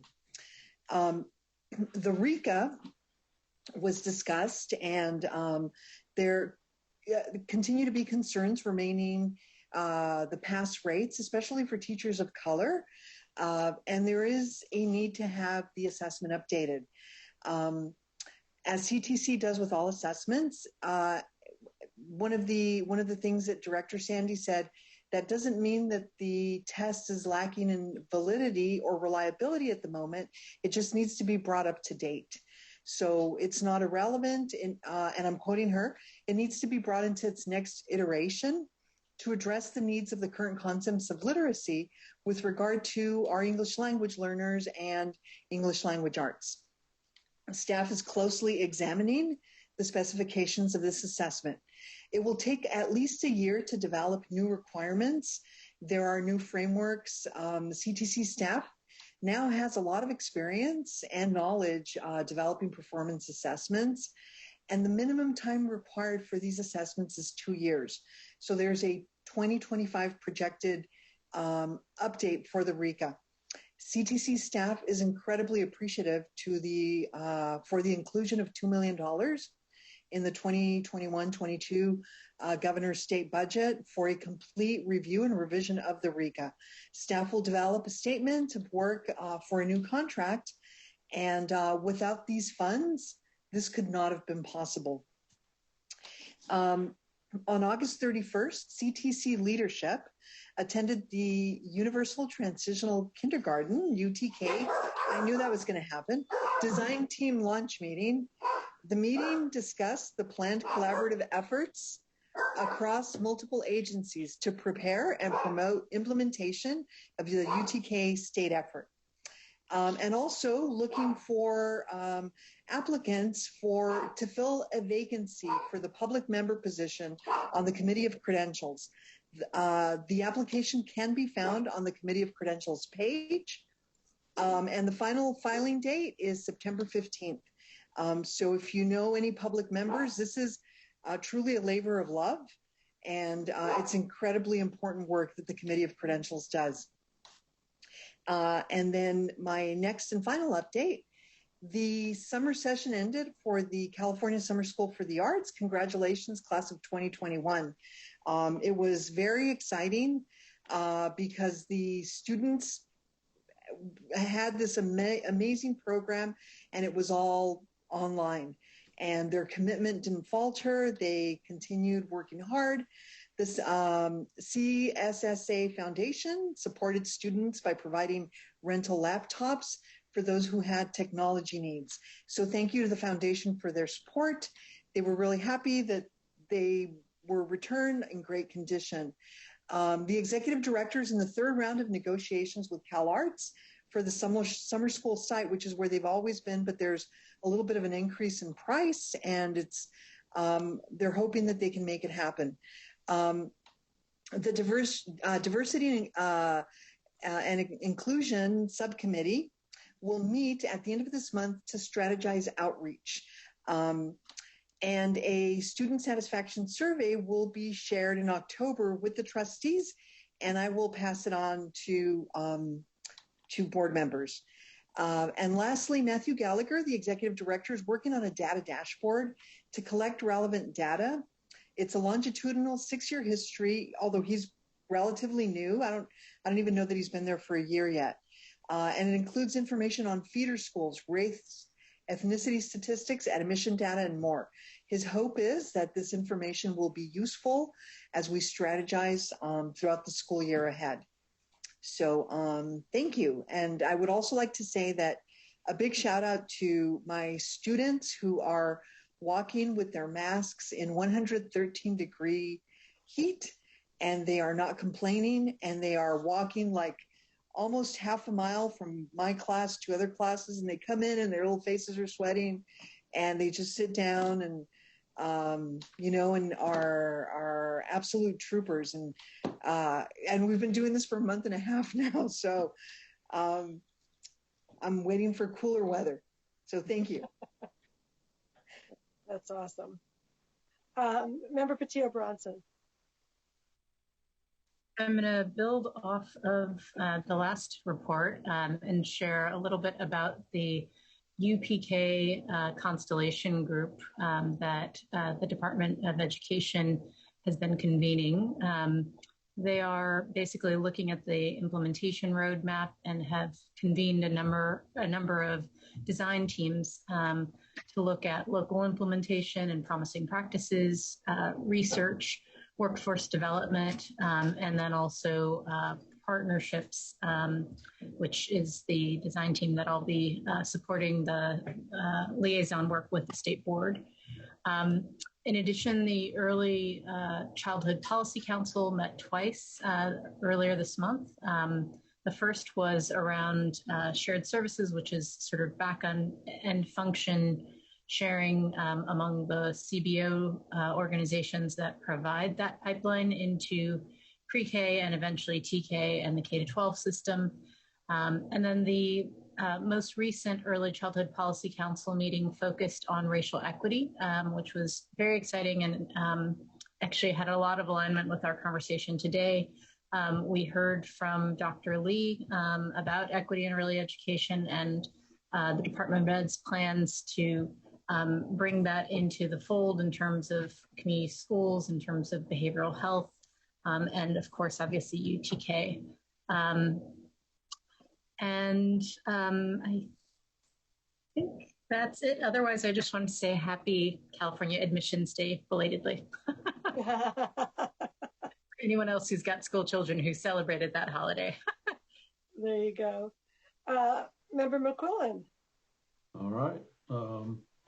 Not a whole lot to report on. I do also serve on the California Joint Pathways Committee for Career Technical Education. I was asked to give some recommendations of folks who can serve on focus groups because of they're developing the plan, the California statewide plan.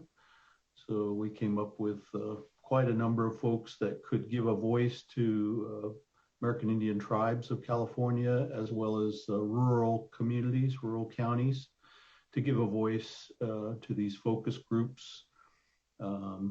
That's on a short turnaround over the next couple of months to develop this California-wide plan.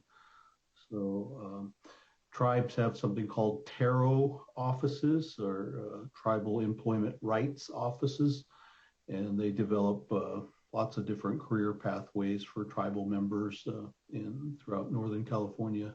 So some of those officers were recommended to serve on these on the committee to come up with the plan and have a voice. So that was good for me. And that's it. Thank you. Terrific. Member Glover Woods. Thank you. And thanks to Vice President Strauss for talking about the IQC and the World Languages public hearing, and also what's coming up for the screening committee. I have just one other item to share with everyone today, and that's in regards to the virtual convening that took place last month on P3 STEM policy. The Education Commission of the States did convene that gathering in August, and I had an opportunity to engage in conversation with educators from across the state, Tennessee, Colorado, Arkansas, and as participants, we also had educators from Georgia, Michigan, Vermont, and Virginia.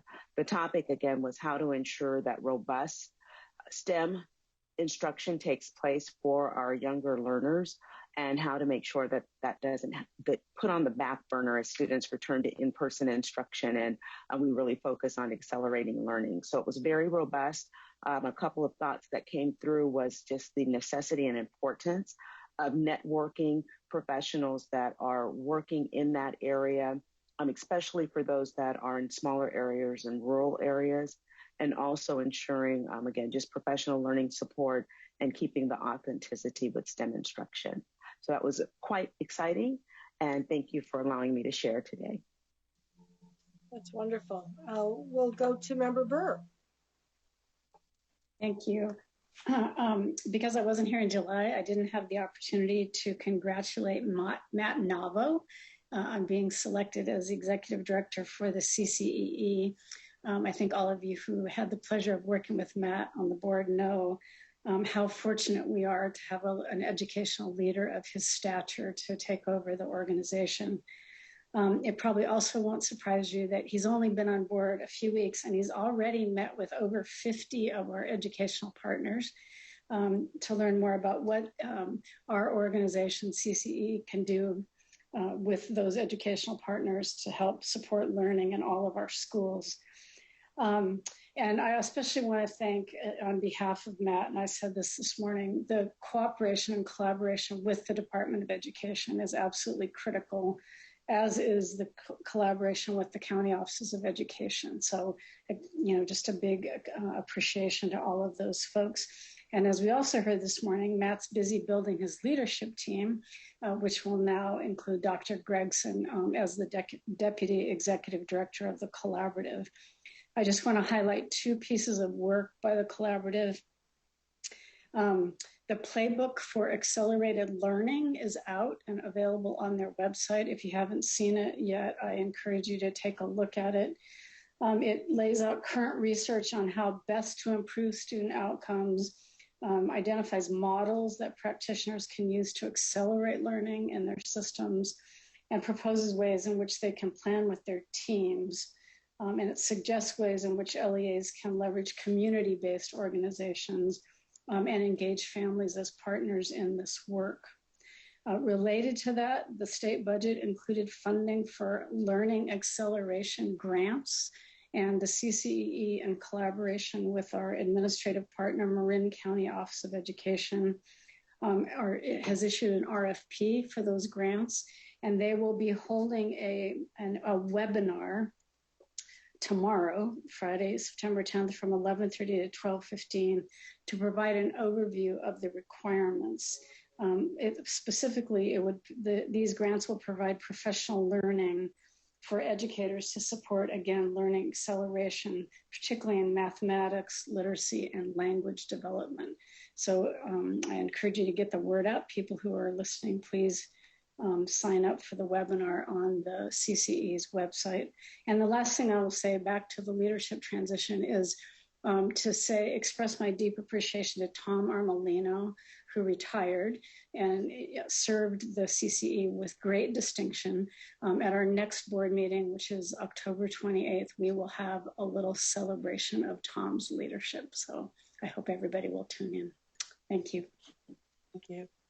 And Member Badanka. Yeah, so recently I've been focusing on publicizing the student board member recruitment for the 2022 to 2023 position. So I'm currently working with Generation Up to publicize it through their social media accounts. Additionally, I'm working with the California Association of Student Councils to begin the preparations for the SAVE conference, which will be held from October 30th to November 1st, where we will be narrowing down the semi-finalist group of potential student board members to a finalist group. And then finally, before the school year began, I collaborated with Superintendent Thurman to moderate a webinar aimed at promoting vaccine awareness among students and discussing essentially what a safe return to campus would look like. And that'll be all. That's terrific. You're off to a roaring start. I love it. And I'll just add a few of my own comments. You know, in the summertime, there's a lot of important business that the state board gets involved in. Of course, you heard about the state budget when it was passed and the additional $20 billion that the governor and the legislature allocated for a variety of really important programs. So state board staff, and I want to particularly recognize Brooks Allen and of course all the staff who work with him, have been busy not only moving those programs forward and thinking about implementation with the department, particularly around TK and particularly around community schools, some of the big investments that are coming that really will reshape the nature of the public school system in California. Many, many details to be worked on, but also the trailer bill, which has just been announced this week, clarifying and extending some of those initial parts of the budget. We've been working hard on safe school reopening, as I mentioned earlier, all of the policy elements that lead to, the excellent work IDA students are doing wearing their masks. Recognize that on behalf of all the students in California. And Rana, I'm sure that you are in that number and all of your classmates.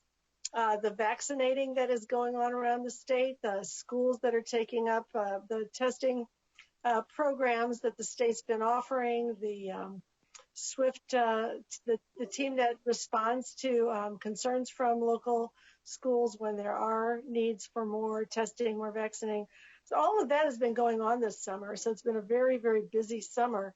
I think, the state board staff, along with the CDE staff, have been just critical to the position we find ourselves in today, which is, one that has a lot of challenge and complexity to it, also has gotten us off to a really good start. I just saw come across the transom announcement in the papers that SFUSD announced this afternoon that there had been 0 outbreaks or transmissions in schools since they've been going. And we, see this happening in our districts across the state because they're taking advantage of all of the supports that have been made available. So we're all thrilled about that. I just want to both thank all the people who've made it possible and encourage everyone to keep up the good work so that at our next meeting we can really be even happier about how healthy our state is and how successful the start of school has been for all of our students. And with that, I'm going to move to taking up agenda item number 10, which is general public comment, which is invited on any matter not included on the printed agenda. And we'll open the phone line for the public comment queue. Once again, members of the public wishing to provide comment on this item may do so by calling the number shown on the public comment slide and using the access code that is there. And we're going to have a little wait time because there is a lag for folks who are trying to call in. So we'll give it a minute to see if there is any public comment. And if you do call in, we urge you to state your name and affiliation for the record. Remember to turn down the volume on your computer if you're following the live feed, and speakers will be limited to 1 minute each. Are there any further public comments? Yes, we do have public comment. All right. Hello, caller. Please state your name and affiliation for the record. You have 1 minute. Your time begins now. Thank you for the opportunity. Lourdes Medina, resident for the Central Valley, parent of Fresno Unified School District student. Honorable board members and committee, this year has been a very trying one for all of us. Understanding the pandemic obviously has not prepared us or anyone with what's going on. I would just ask for us to be more inclusive of communities who are not fluent in English and who do not have the resources or the community system to reach out for help. Unfortunately, in the Central Valley with the IS and dependent studies, this has been quite an ordeal for our community. They want the well-being of their children. They want them to be educated, and they want to follow the rules and the recommendations from the state and the government. However, they're not being addressed. They're not being helped, not nationally, not locally, and definitely not through the media. I would suggest and I would urge for this board to seek to promote more Spanish language media, via video, via social media, so that they can help them understand better independent study. Thank you so much for that comment. Are there any others? There are no others. All right. With that close of public comments, I will hereby adjourn our September 2021 State Board of Education meeting at 4:52 p.m. Good work. Pat yourselves on the back. We'll see you soon. Thank you. Bye, everyone. Bye-bye.